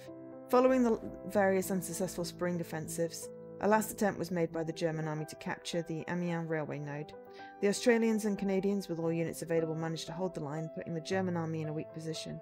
The immediate counter-offensive, launched from August 8th to 11th, allowed the Allies to capture numerous soldiers and weapons. Ludendorff, the commander of the German army, called this day the Dark Day of the German Army. August 8th, 1918. Ludendorff wrote that after August 8th, the decline of Germany's ability to fight and win the war was clear. From this day on, the army continued to retreat with heavy casualties. Morale was down and soldiers on the ground knew the war was lost. In September, even, the leadership of the army warned the emperor that the war was lost, and by October 3rd, numerous soldiers and sailors refused to fight, accelerating the loss. It would take until November 5th for the official request of a truce from the Germans to finally start the negotiations. Ooh, flag! So we saw the flag. Piece of paper... a grandfather clock, a box of booze, a camera. Okay, I can't take much more of this. Eric, I wish you were here to give me confidence. This war keeps eating away at me bit by bit, dragging me under. Maybe to join you. I'm weary. The war's taken everything from me. You, our boat, the Germania's crew. I've got to find a way to get out and get back home. This is just really sad. North Sea. There we go. Flag. Now that one's got some yellow on. Man overboard flag. Brightly coloured flags allowed rapid ship-to-ship communication, such as in the case of man overboard.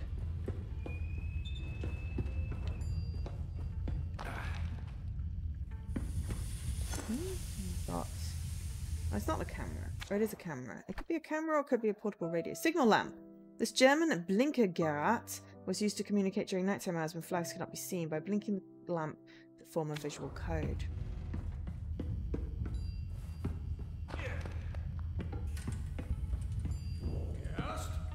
No, don't go that way. Okay, we'll go down it. Can't go that way. We need a windy thingy.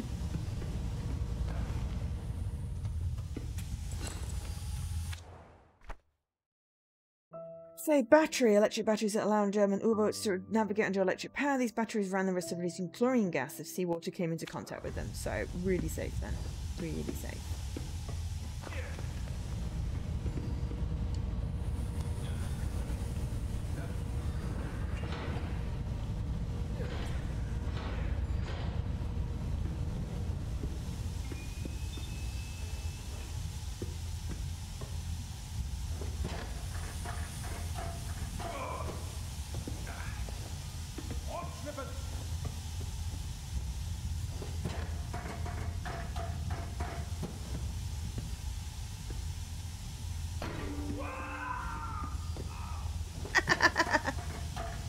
Sorry, that was just funny. It's like, yeah, I steam you away. Semaphore instruction leaflet. Semaphores were flags used specifically for communication between ships, but also between ship and land. Effective communication relied on semaphore codes found in this book. I did know some semaphore for a little while because I was obsessed with Swallows and Amazons, which was a whole kids, well, I say kids. It was a book series by Arthur Ransom, I think. Close enough anyway. My uncle had them all and I borrowed them. They were beautiful hardbacks.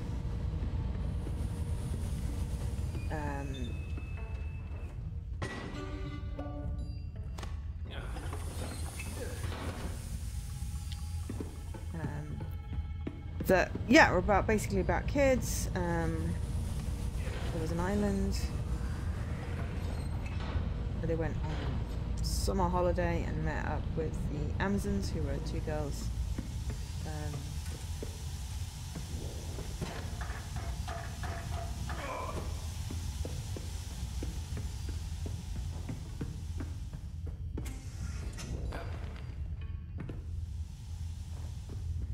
Oh, this is my bunk again.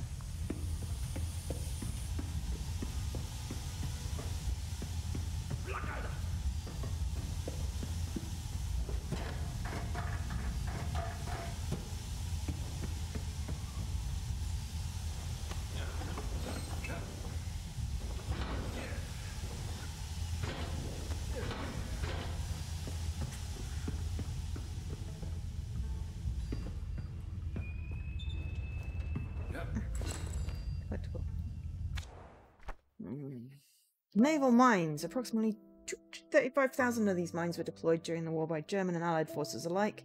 German U-boats laid them in shipping lines to sink merchant and naval vessels en route to the UK, while the Allies used them in an attempt to seal off the Straits of Dover and the Hebrides.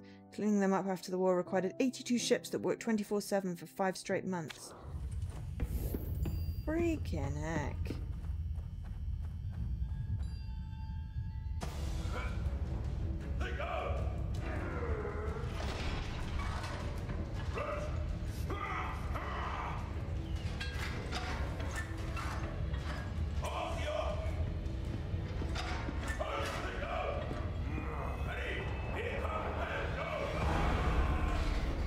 Treason! Looped. Sabotage. While Ernst was happy to be alive, he again found himself in the crossfire of war and his freedom taken away. Now a British POW, his only consolation was being able to play his fiddle once more. I mean, the fact that he didn't have to kill anyone else was probably good, though I don't know how well the prisoners of war were treated. September 26th, 1918. Determined to cut the German supply line, Allied forces launched the Meuse-Argonne offensive. I love the voice, for James the and his narrator's fellow voice. soldiers. This undertaking was bigger than any they had faced before.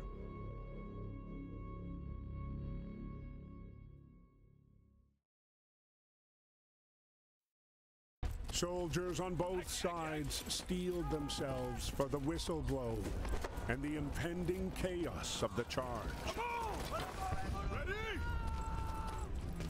Their sole comfort being the unwavering support of their brothers in arms.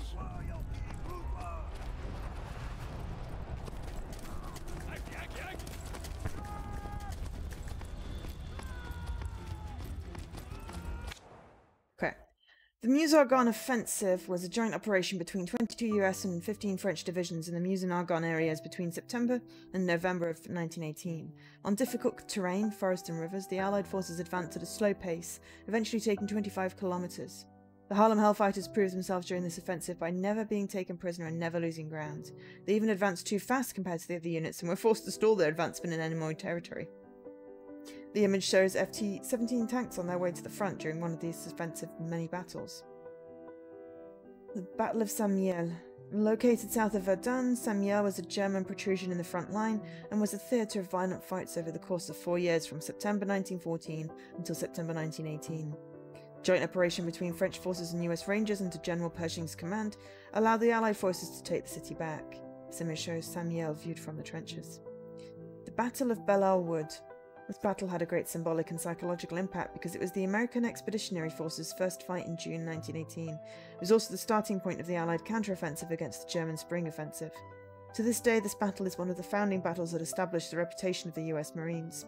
The picture shows a French high-ranking officer decorating American soldiers as a reward for their feats during this particular battle. So we have a helmet, a backpack, a hat, and a piece of paper.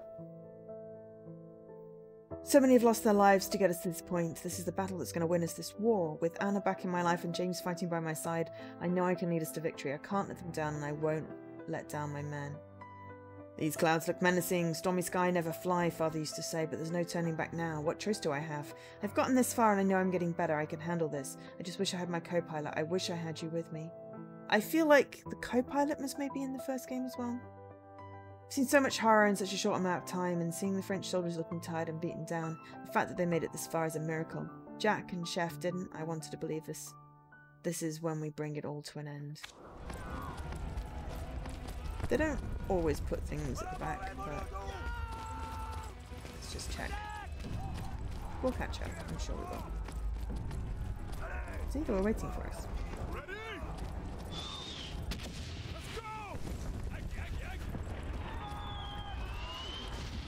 Basically, pay attention to brother!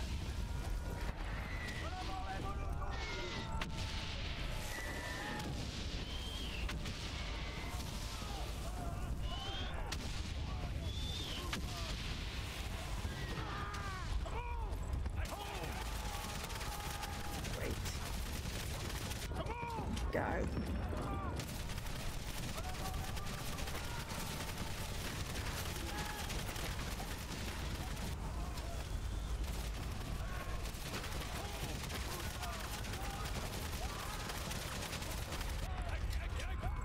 I was going to say, there's literally a collectible above his head there.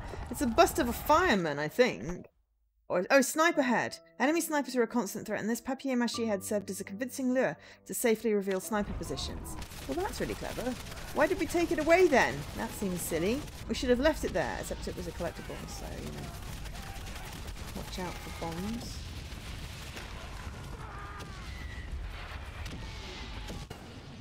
Oh no! There were two of them very close together there.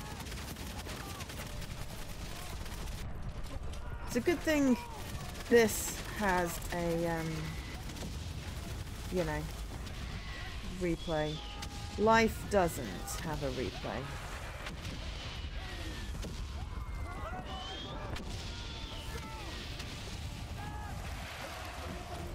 Life, unfortunately, does not have a replay. You do not have many lives, you only get the one. Oh no, pigeon guy!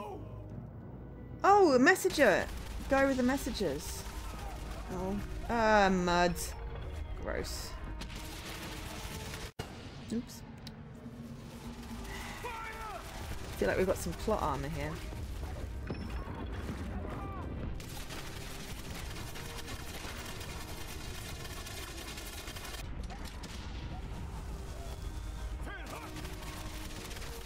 Is there something about taking a picture? Oh, ow, there was a hole there.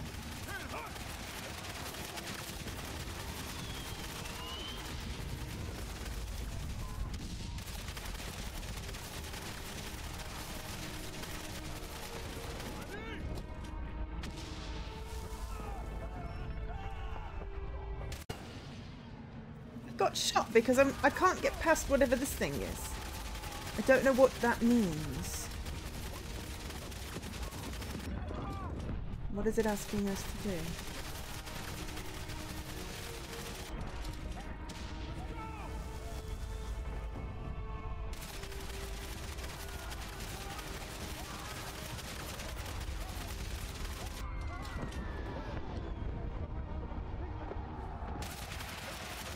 I can't see what I'm supposed to do. I just seem to have stopped.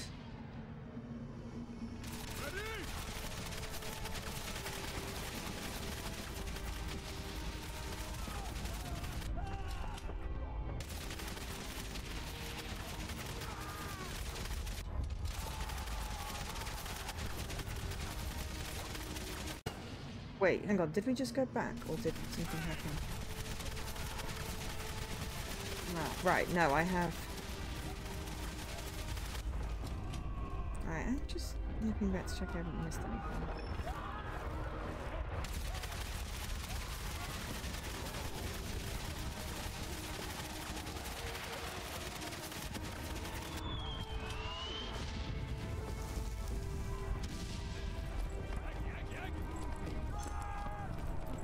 Yes, there is a...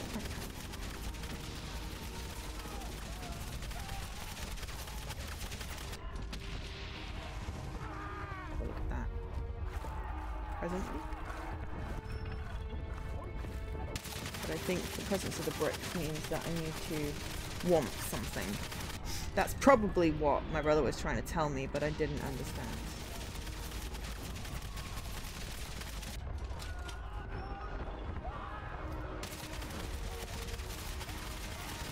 That was really effective.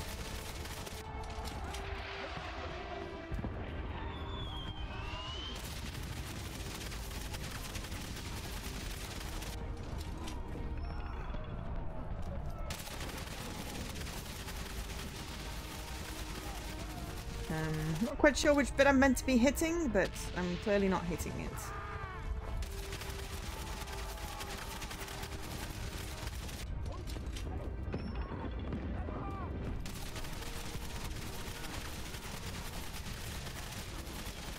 Maybe I'm meant to be going for the explosive things?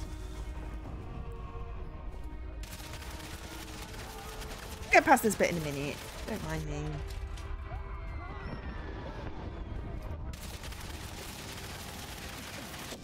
There we go. Right. And we'll go back because there's another one, so we need another rock.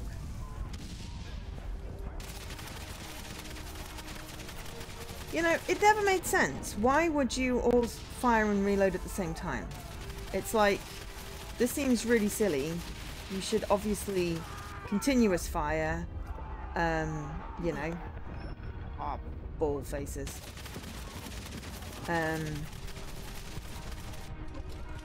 Alternating. I mean, obviously it's a video game, so it makes sense at this point.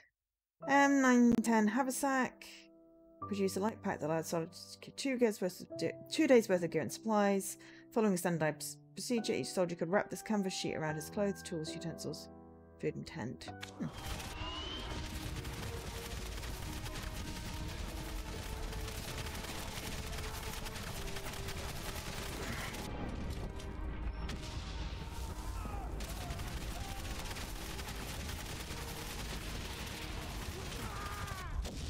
There we go. Much better doing that while it's slightly further away. Oh, stop to pick up a helmet. More mud.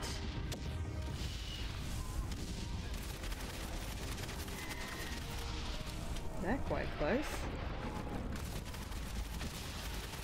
Get some arms.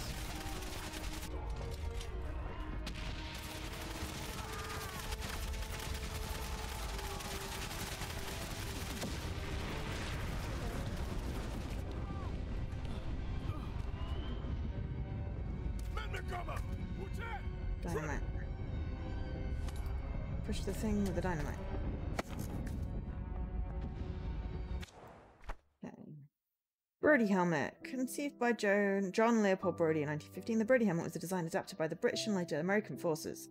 Crafted from a single sheet of metal, it offered both simplicity of manufacture and greater resistance than the French Adrien. More than 7.5 million of these helmets was produced throughout the war. Did we have enough resources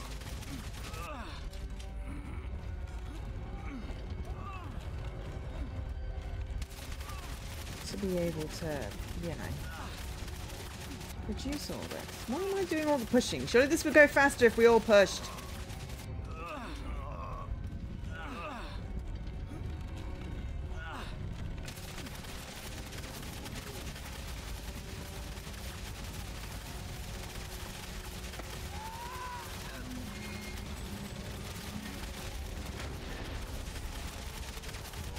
Need to know.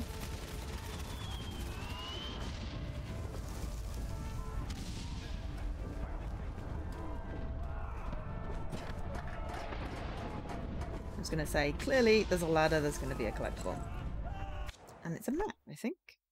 German patrol map. Map contains crucial information for planning attacks and counterattacks. It's like, where we can, we're going to get all the collectibles. If we want to go back and replay some segments. We're going to have to go back and replay at least one music segment. We nearly had it the last time. Because that was a shorter one, but we funked one note. So...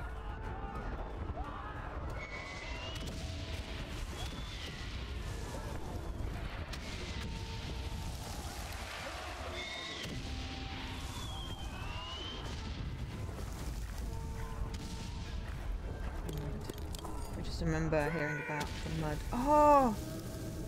This is the bit at the beginning. Freddy, barely able to get the words out, pleaded with James to lead the men and continue their push forward with the offensive. Reluctant to leave him behind, James complied. So close to the end! Oh. So close. Oh crap. Saves. I didn't even realise I was running. But we can hold back.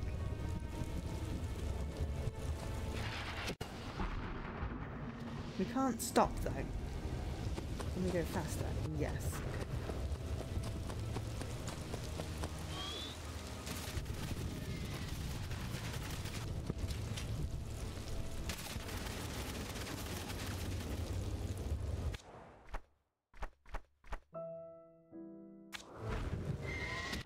Damn it.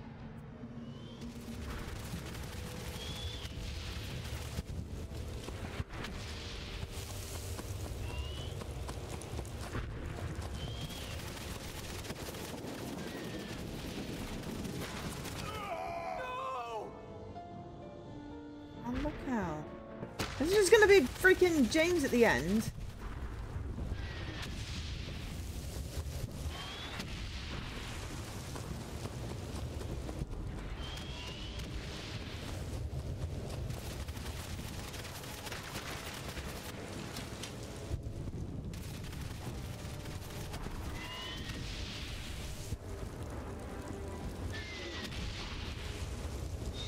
Can't see where I'm running, hoping I don't get blowed up.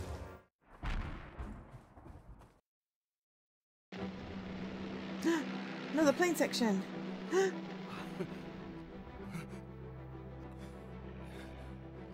Maybe you're just badly bruised.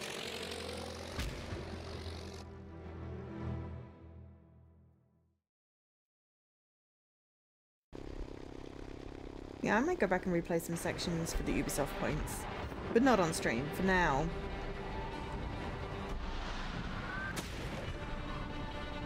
Oh, we got hit by lightning, I think.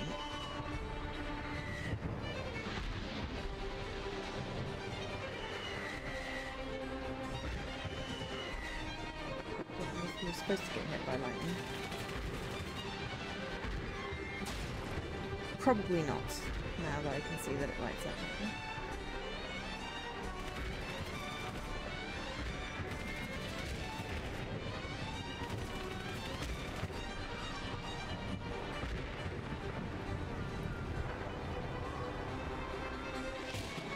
Move out the way of the third strike of lightning.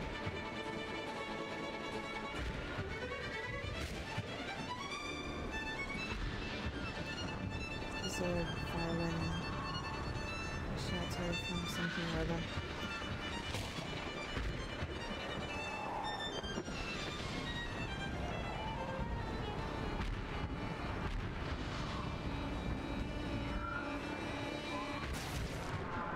Oops. We got shotted to doom. Ah.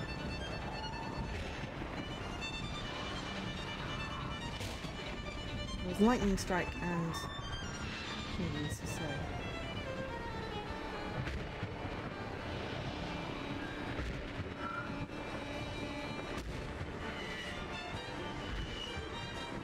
Trying to avoid lightning strike, got hit by thingies or possibly the other way around. There's always a place to go.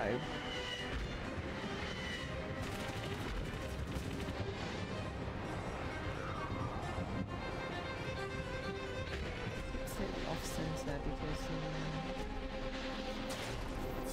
oops. Lightning seems to like going for the center. Let's have a little dance. I don't know what this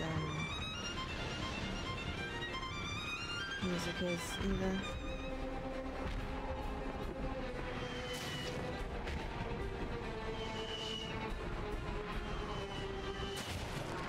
And we got hit by lightning. Luckily it's fairly forgiving checkpoints.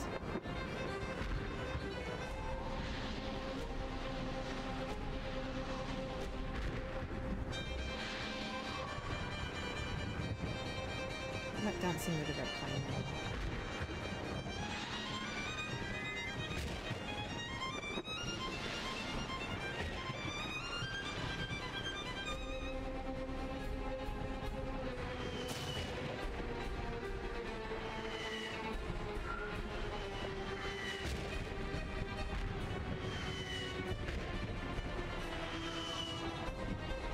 I like how it's all choreographed to the music beats. It's very clever.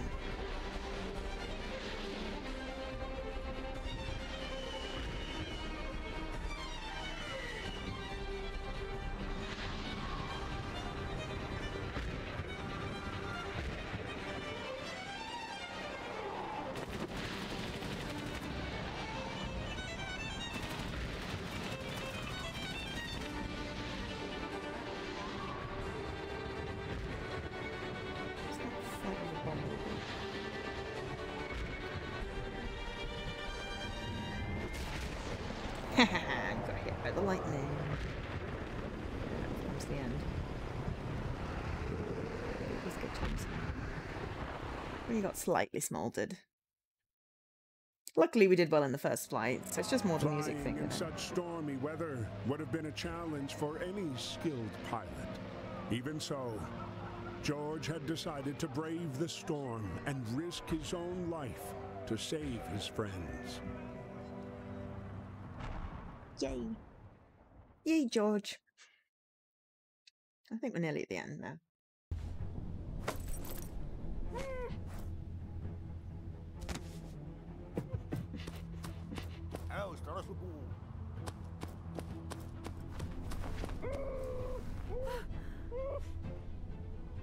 No. Stunned to see her dear Freddy suffering, Anna quickly got to work.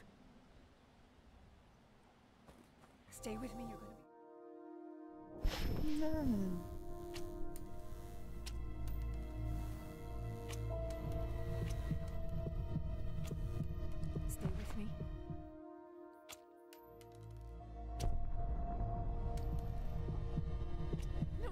Ah! Really hard to do quickly.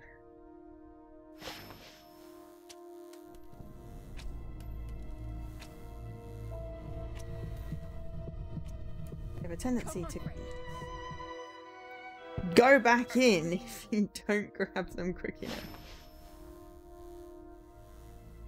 It's not gonna work. It's not grabbing them. No, no, no. Stay with me.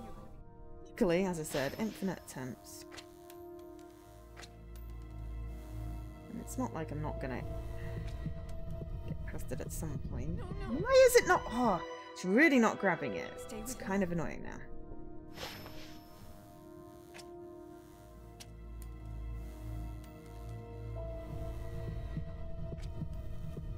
No, no, no. Stay with me.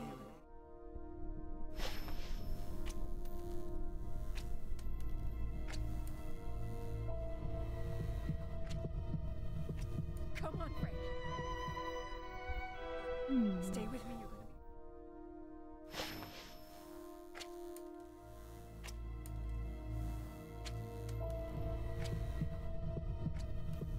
No, no, no, no.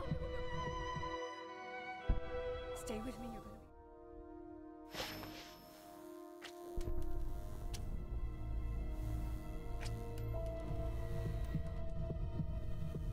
Come on, Frank. I don't know whether it's Stay my with me. controller or just it's really like fiddling.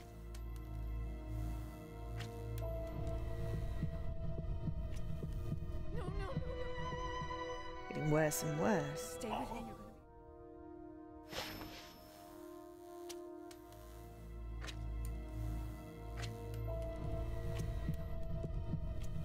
You're gonna There we go. be. Hold on, Freddy.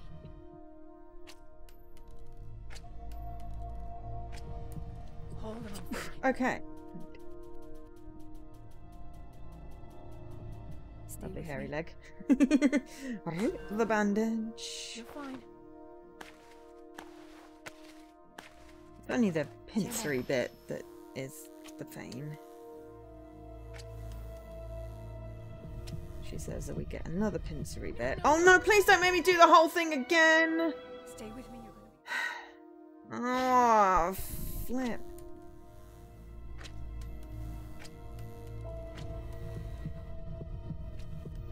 You're all right.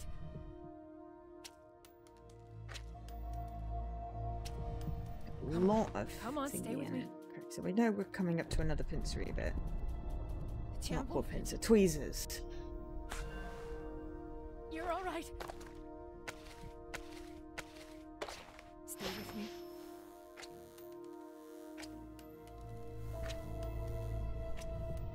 Hold on, Freddy. Temple, Freddy. Stay with me. Wonderful. After That's tricky. 4 long years, Freddy's injuries had ended his fight. Always the one to protect others, he would now be the one in need of care on the slow road to recovery. Despite his wounds, he remained in good spirits thanks to Anna by his side every step of the way. I kind of hope they get married at the end, but I don't know. Not With today! Freddy out of commission, James took over as squad leader. For the Harlem Hellfighters, the experience on the ground remained brutal, and the memory of their fallen friends ever present.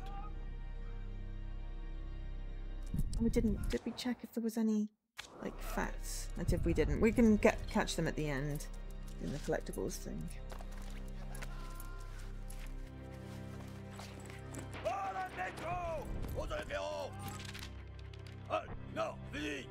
At that very I meant the moment, history facts. news of the truce being signed between the German and Allied forces made I its don't know way if there to is the any other front. flying bits. Anna was sent to relay the good news without delay.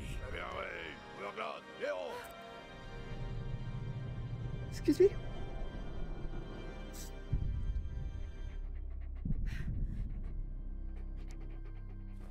Right. armistice. After the collapse of its allies, November 4th, 1918, saw the surrender of the Austro-Hungarian Empire, military losses and revolutionary tensions. The German authorities asked for a truce. It was signed in an armoured train car in Rethond on November the 11th at 5:15, and it took effect on the same day at 11 o'clock on the Western Front. The announcement of the armistice was relayed by telegraph to the various units, which in turn played the bugle or rang bells to warn everyone that the war was over. The picture shows a French officer in Greece ringing the bells. Demobilization. After the armistice on November 11th, French, British and American soldiers were gradually released from service. The photographs shows American soldiers returning their equipment before being released in service. The American fighting units rapidly returned to the US, while African American soldiers from the service of supply, non-fighting units, stayed behind to dig out and properly bury American fallen soldiers. French soldiers returned to civilian life upon the signing of the Treaty of Versailles on June 28, 1919. Croix de Guerre and medals. In order to acknowledge the exceptional feats by soldiers, the Croix de Guerre was established in 1915 to reward exceptional behaviour during wartime. It was given to soldiers but also civilians, non-French nationals, institutions, units, regiments, ships, collectives and, rarely, animals. Henry Johnson and Needham Roberts from the 369th were the first American recipients of this reward. The Treaty of Versailles was signed on June 28, 1919, in the Palace of Versailles, Galerie de Glace, between France, its 27 allied nations, and Germany. The treaty put full responsibility for the war upon Germany and cut 13% of its territory. Versailles redrew new American geopolitics without solving border issues or questions of nationality. It was repudiated by the American Senate and most of the German population, so it is a diktat rather than a treaty. Okay, so we've got a bugle, I don't know, a couple of hats or clothes or something. Okay, I'm not used to everyone fussing over me, but despite a pang here and there, I feel like I'm on my way to recovery. Anna tells me so, and she's not one to beat around the bush. I'm in awe of that woman, and my love for her keeps on getting stronger. I want to start a new life together back home. I hope Anna will agree. There aren't many of us left. God, I miss those boys. We almost lost Freddie to this war. I'm not going to let it take another one. But is there enough of the fight left in us? Hellfire tis. Sleep's getting harder and harder to come by. Seems like every time I close my eyes, I see death and grief. I hear rumours that the war might be ending. I hope they're true. So, yeah, excellent. Okay, so I think we're close on achievements. 20. So, armistice, finish the game. So we should get all the facts, and then we just have to go back and do this off stream. So, just checking what we've got. We've got 3 collectibles, so we don't have to go back and redo too many levels, I think. 3 levels, maybe?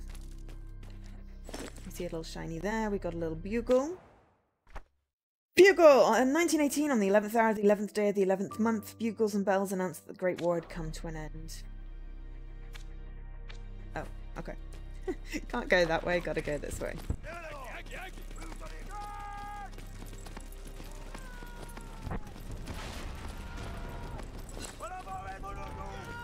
I look clothing by the looks of it.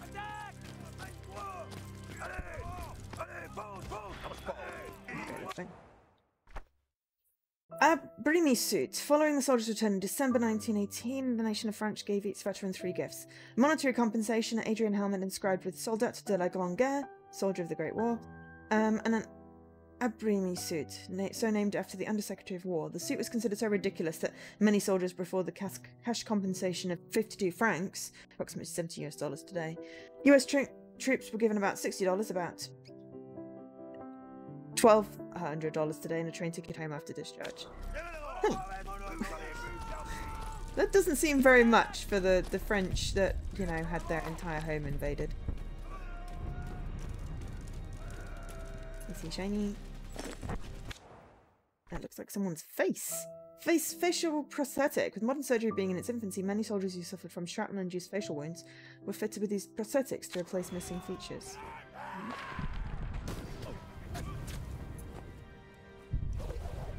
Oh no! The rope broke.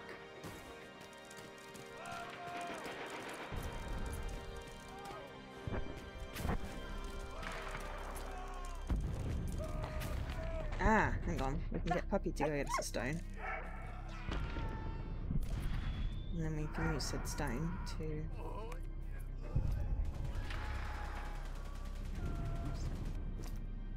put the ladder down. I'll grab another stone in case we have to whack the bell with it.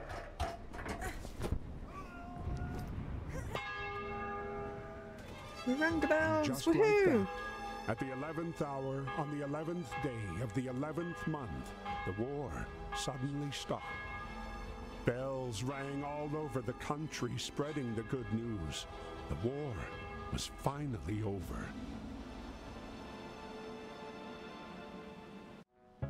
Seeking a new life, far from the devastation of Europe, Anna and Freddie set off to make a home in the United States. Wasn't interracial marriage illegal Pending the in some outcome states? of the Treaty of Versailles, Ernst was still being held captive in France as a POW, forced to do hard labor. Thanks to George's flying and active valor, the RAF accepted him as one of their own. We don't know which one he was because he always had the hat on. After being duly rewarded the Croix de Guerre by the French military, the Harlem Hellfighters were once again placed under American command.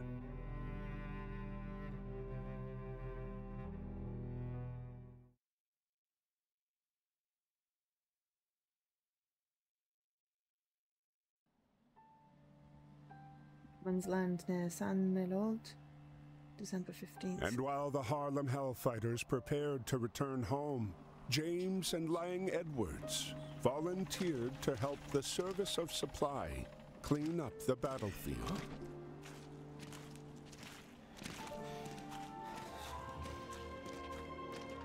Ernst? Ernst! James! It's like, run! Hug. No, not hug, handshake.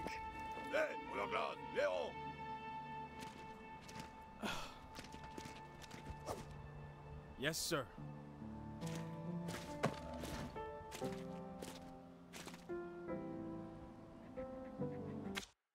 Okay.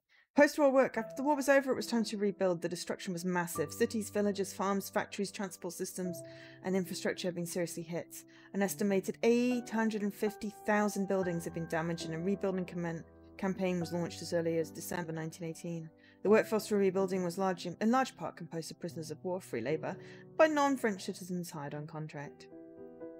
As soon as the conflict started, American charities such as the Fatherless Children of France, which aided orphans of the war, started helping the victims. Rich Americans financed hospitals and care for the wounded. Thousands of charitable organizations were created and numerous fundraisers were held in the US.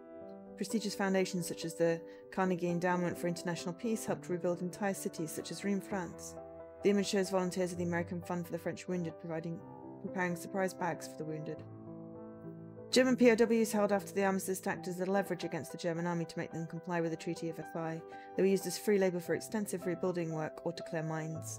The prisoners were repatriated in early 1920 under pressure from the American government. The US, however, refused the French government's request to send 400,000 civilian workers who would have been paid partly by the Weimar Republic to help with reconstruction. The war, all told, resulted in a tremendous amount of death. Tens of thousands of bodies were unable to be buried properly or could not be retrieved by their families. In order to allow grieving spots for all those families and to provide a national place of remembrance, numerous countries chose to create monuments to unknown soldiers whose bodies were retrieved from the battlefield. In the US, the unknown soldier was buried in Arlington in 1921. For the United Kingdom and countries that fought under that banner, a British soldier was buried in Westminster on November 11th, 1920. Recently, however, Australia 1993, Canada 2000 and New Zealand 2004 brought back the remains of a fallen unknown soldier to their home soil to create their own memorials. The picture shows the military cemetery from San Menahod. In the background you can see a memorial for all the fallen soldiers. Such ridiculous bloodshed. At last, no more bloodshed, no more senseless slaughter. I can't believe this day has come. I can finally breathe again. Look around the corner and see some glimmers of hope. Freddie's health is getting better day by day, and he's told me he wants to start over with a clean slate. With me, it's time to move on and make a new home.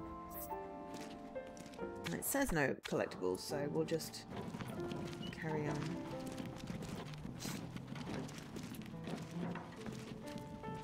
Just senseless slaughter. Senseless slaughter.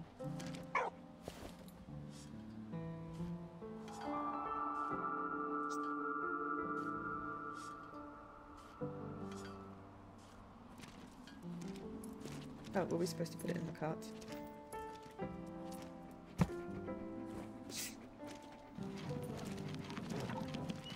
Just...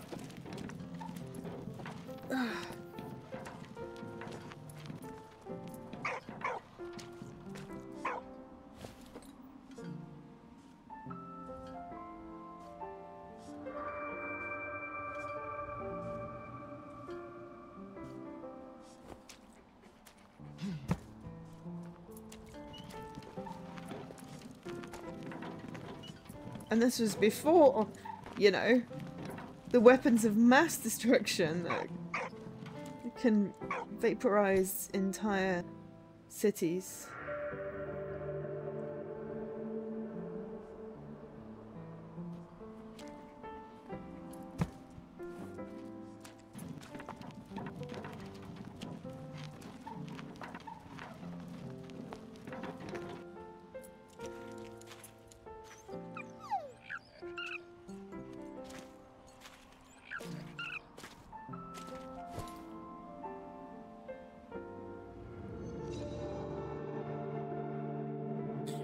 Turn my TV off! Don't turn my TV off! We're in the middle of the poignant end scene!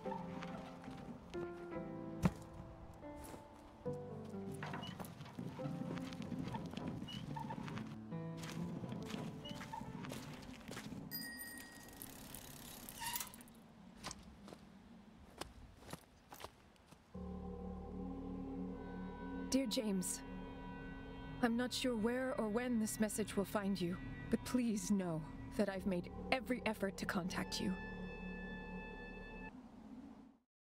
Okay, we're not gonna get the rest of the letter? The day had started so well. We were on our way to buy furniture for our home.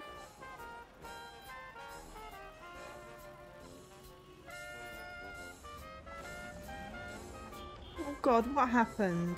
When some men told us we couldn't shop together. Freddy argued with them. And it ended badly. Freddy! God! Hold on, Freddy. Come on, Freddy. Don't leave me. No. Hold on. You're all right. You're all right. No. No. Hold on. Come on, Freddy. God, that's just fucking horrific. No. Excuse my language, but... Hold on. You're all right. You're all right. No. Racist. No. Bigoted assholes.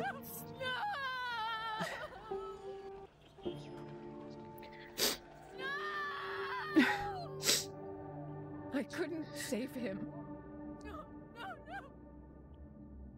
Freddy. Bro.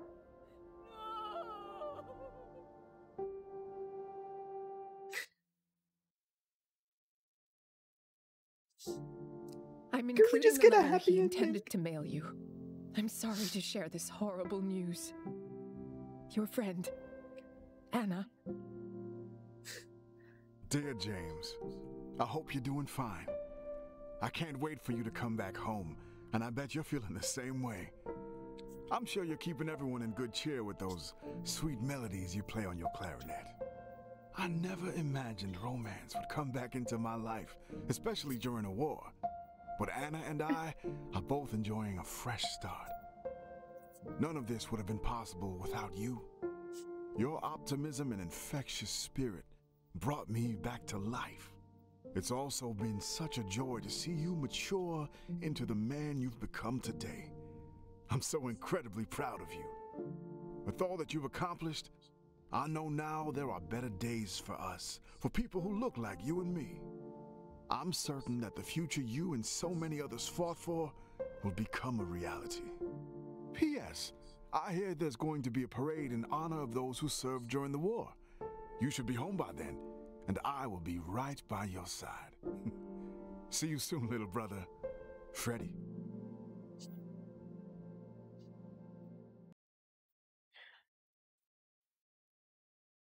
Senseless. Completely senseless.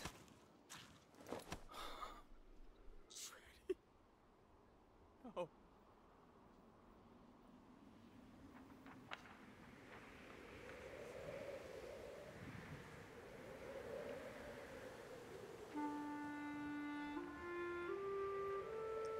doesn't have a happy ending. I mean, I know that, you know,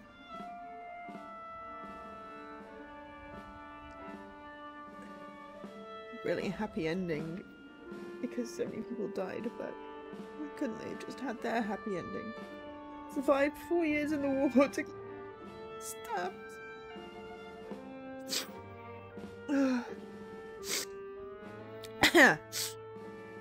Good game. Really good game, actually. I've enjoyed it in the sense of, you know, it's nice to learn more about history, but also, you know, it's good storytelling. Deep breaths. Despite heroic efforts during the First World War, it would take nearly a century for the Harlem Hellfighters to finally get the recognition that they earned with their lives, their dignity, and their valiant hearts. And like so many other people dragged into this war on all sides, we should honor both the remembered and the forgotten, whose lives were indelibly altered, ruined, and far too often 36. lost in the machinery and fate of the Great War. 36 years old. Okay, I think the credits are going to roll again. We already rolled them at the beginning. I didn't expect to do the whole game. Or we're just going to go to black. Fade to black. Aha, right. Okay, cool. I'll be right back.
Squished.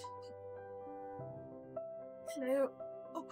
Hello, Richard. Sorry, you came into the credits and I decided I was going to take a quick... we have already watched the credits once at the beginning, so we don't need to go through them again. So I just need to, I think, grab the missing history that we haven't read because we missed... We did the early days of the 15th. Yep, we did the A system, Brest Harbour. There, quite again, medals. Yep. Battle of Jutland and War at Sea. Yep, we read that one. Total War on Mayfair. I don't know what I said there, but it wasn't quite right. Photography. Spring Offensives. Yes, Operation Michael. 100-Day Offensive. Musagon, Battle of Samuel, Battle of Belleau Wood, Standing Battles, yep. Technologies, Aviation and Aircraft, yep. U-boats, yep. I think we just missed the ones that were in the second, the last, when we were saving Freddy. Trip transport, camouflage by plane, and getting hit by lightning. Motorcycles, railways, observation balloons, artillery, wireless telegraphy, segregation, dreadnoughts, field hospital, canary girls. Then we've got food on the front, trenches, no man's land, hospital ships. Yep, August 8th, and then the philanthropy, consequences, stretcher bearers, female labour, armistice. Demobilization, Treaty of Versailles, post-war work, German prisoners of war, unknown soldiers, that made me cry, politics, entry of the US, the draft, famous air units, buying, Ah, there we go. Okay. Apparently we just needed to look at them in the collectibles because I think we'd already seen them. Oh, I missed 3 collectibles. So we got the rattlesnake pouch, the poppy. We missed something in chapter 2, episode 3. That was probably the round ball. Man overboard flag. Weapon. Yeah, so we just missed 3 collectibles. So, yeah, 1 symbol. We didn't miss any tools. We missed a daily object right at the very beginning, which I was like, how did we miss that? I just didn't see that there were collectibles, I think. Because I'd looked and it didn't have them originally. Draft card. Ration ticket. Patrol map. And then the other one must be in clothing. Yeah, maybe that was the round ball. Yeah, anyway. We got the diaries. We read that. We read all the diaries. So, yeah, there we go. All but the complete 1 musical mission without missing a note. So, chapter 1. Go on. Let's just see if we can get this first one. While Europe was torn apart by war, the U.S. had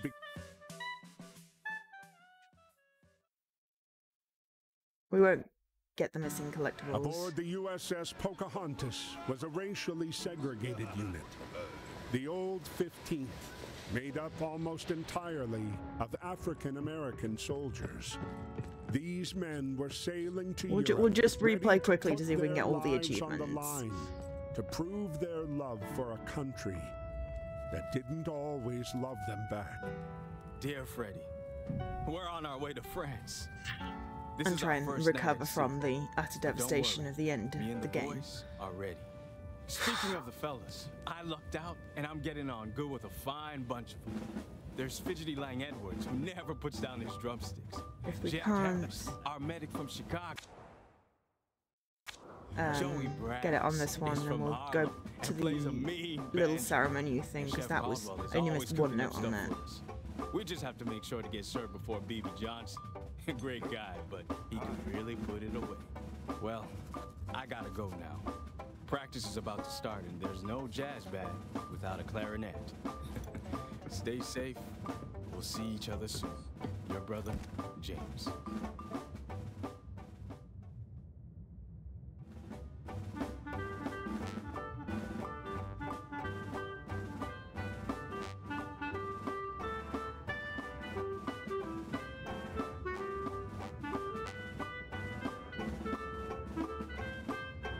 I can see there was a chat. I don't know whether it was a bot or something, but I'm attempting to get a perfect on this, so I will reply to your message or acknowledge your message when I've finished.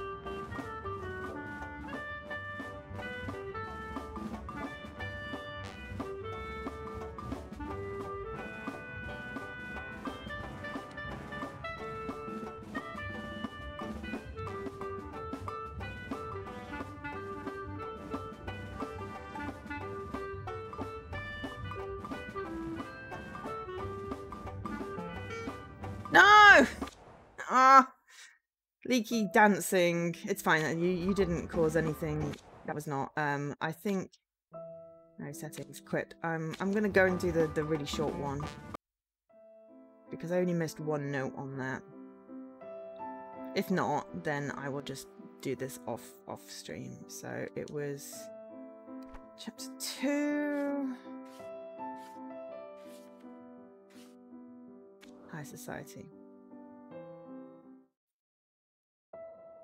Even though they had managed to hold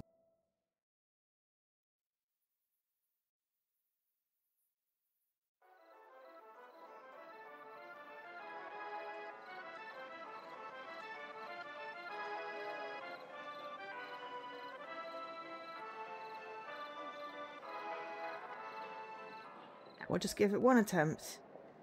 If we don't get it, then we don't get it. It's fine. I'm just not particularly great at the music things when you have to do them perfectly. There's like a couple of games where you have to do these sort of music things, and I just sort of go, right, well, I finished the story, I'm done with it. But I'm not leaving 1 achievement on this. I know I can do it. I just need to be slightly better. And I have been playing for quite a long time, so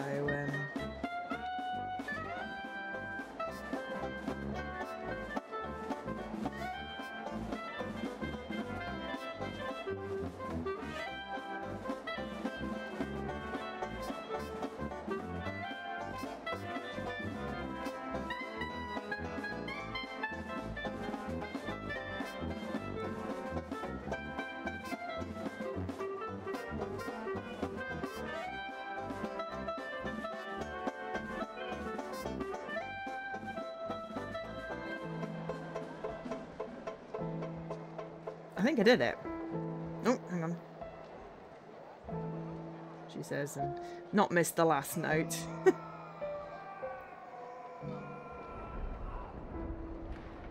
Yeah, there we go. There aren't any more notes after this, so hopefully it'll give me it at the end of the segment. Ah, Jesse is live. That's convenient.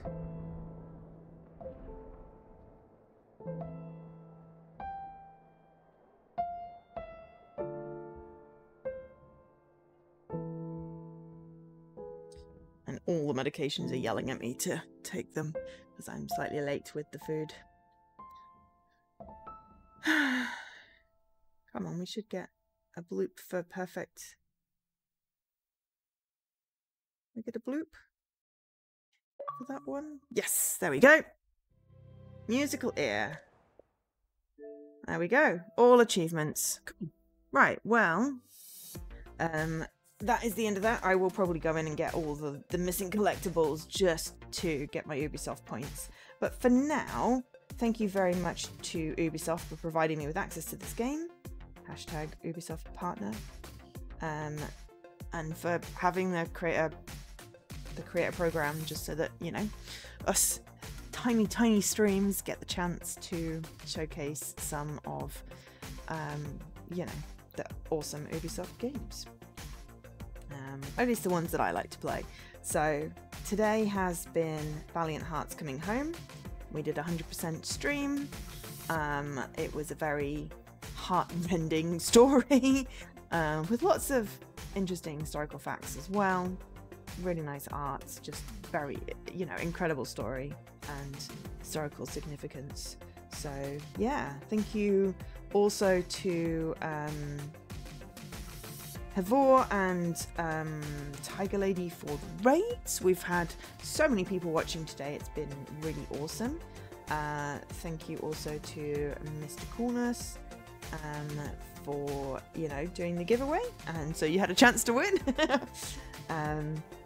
And to people for keeping me hydrated, and you know, subscribers, watchers, chatters.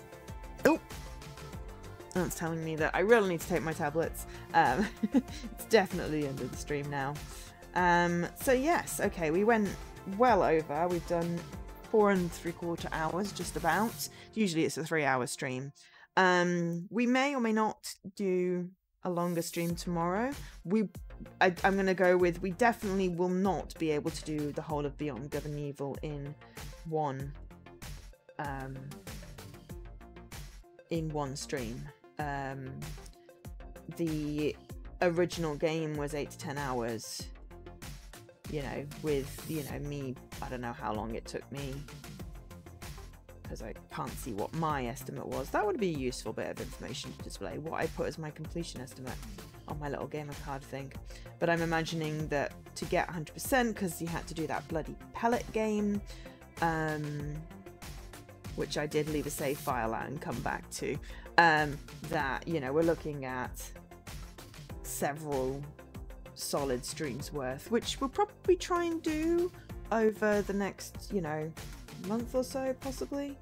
We'll definitely do a good one tomorrow and get, you know, a decent way through the game. There are extra achievements, and I can tell you all about it tomorrow, because that's when it'll be best to tell you about it. But we did finish Valiant Hearts Coming Home. Thank you very much to Ubisoft for the Valiant Hearts collection. We may stream the first game at some point, just for completion's sake. On the whole, we got both the games, we should stream both the games. but I think for now it was really nice to be able to do that one. I think the first game is longer and took like probably would be like 2 streams worth. We may buy it on 360 so that we can at least get the achievements again. It's similar mechanics. I really like it. If you want to get the collection, it's £20.99 or gosh, I've lost the price thing. Hang on. Or $24.99. That gives you both games, giving you a solid, you know, 15 plus hours of game and some really gorgeous art and really cool historical facts and tears. Be prepared for tears. But for now, who's on? Well, both Vivora and Tiger Lady are back on. So I'm not doing anything massively that I normally raid into. So I think we'll just go and say hi to Jesse, who's also having an affiliate anniversary. Just because we've got a few people left in the stream. I imagine most of you do know Jesse, otherwise known as Radical Sniper, but if you would like to paste a raid message, then you know, we'll just go and send all the viewers over that way. I'm gonna go get some food, take my medication before my phone starts yelling at me again, and I just want to say thank you so much for keeping me company today. It's been a really awesome stream, really appreciate it, and yeah, hopefully it'll be as good a stream tomorrow, which we're celebrating as our official anniversary, though, you know, that little pop-up message seems to happen anyway. But yes, 4th of July is officially 4 years of affiliate. Last week was officially 4 years on Twitch, so I figured this weekend, Ubisoft weekend, would be a good time to celebrate because we can't stream on the 4th. So yeah, right. Well, I will hopefully see you all tomorrow, same time, 3 PM UK time, which is GMT +1 if you want to calculate in your time zone, or use the schedule on Twitch because it'll put it in your time zone. For now, I've been Joe, otherwise known as Angel SK. If you have come in a raid and you want to follow, please do. It's free. I need 3 more people to reach 500, so it'd be kind of awesome if that happens. But no obligations. Either which way. Hopefully I'll catch you tomorrow. Have a great time. Bye.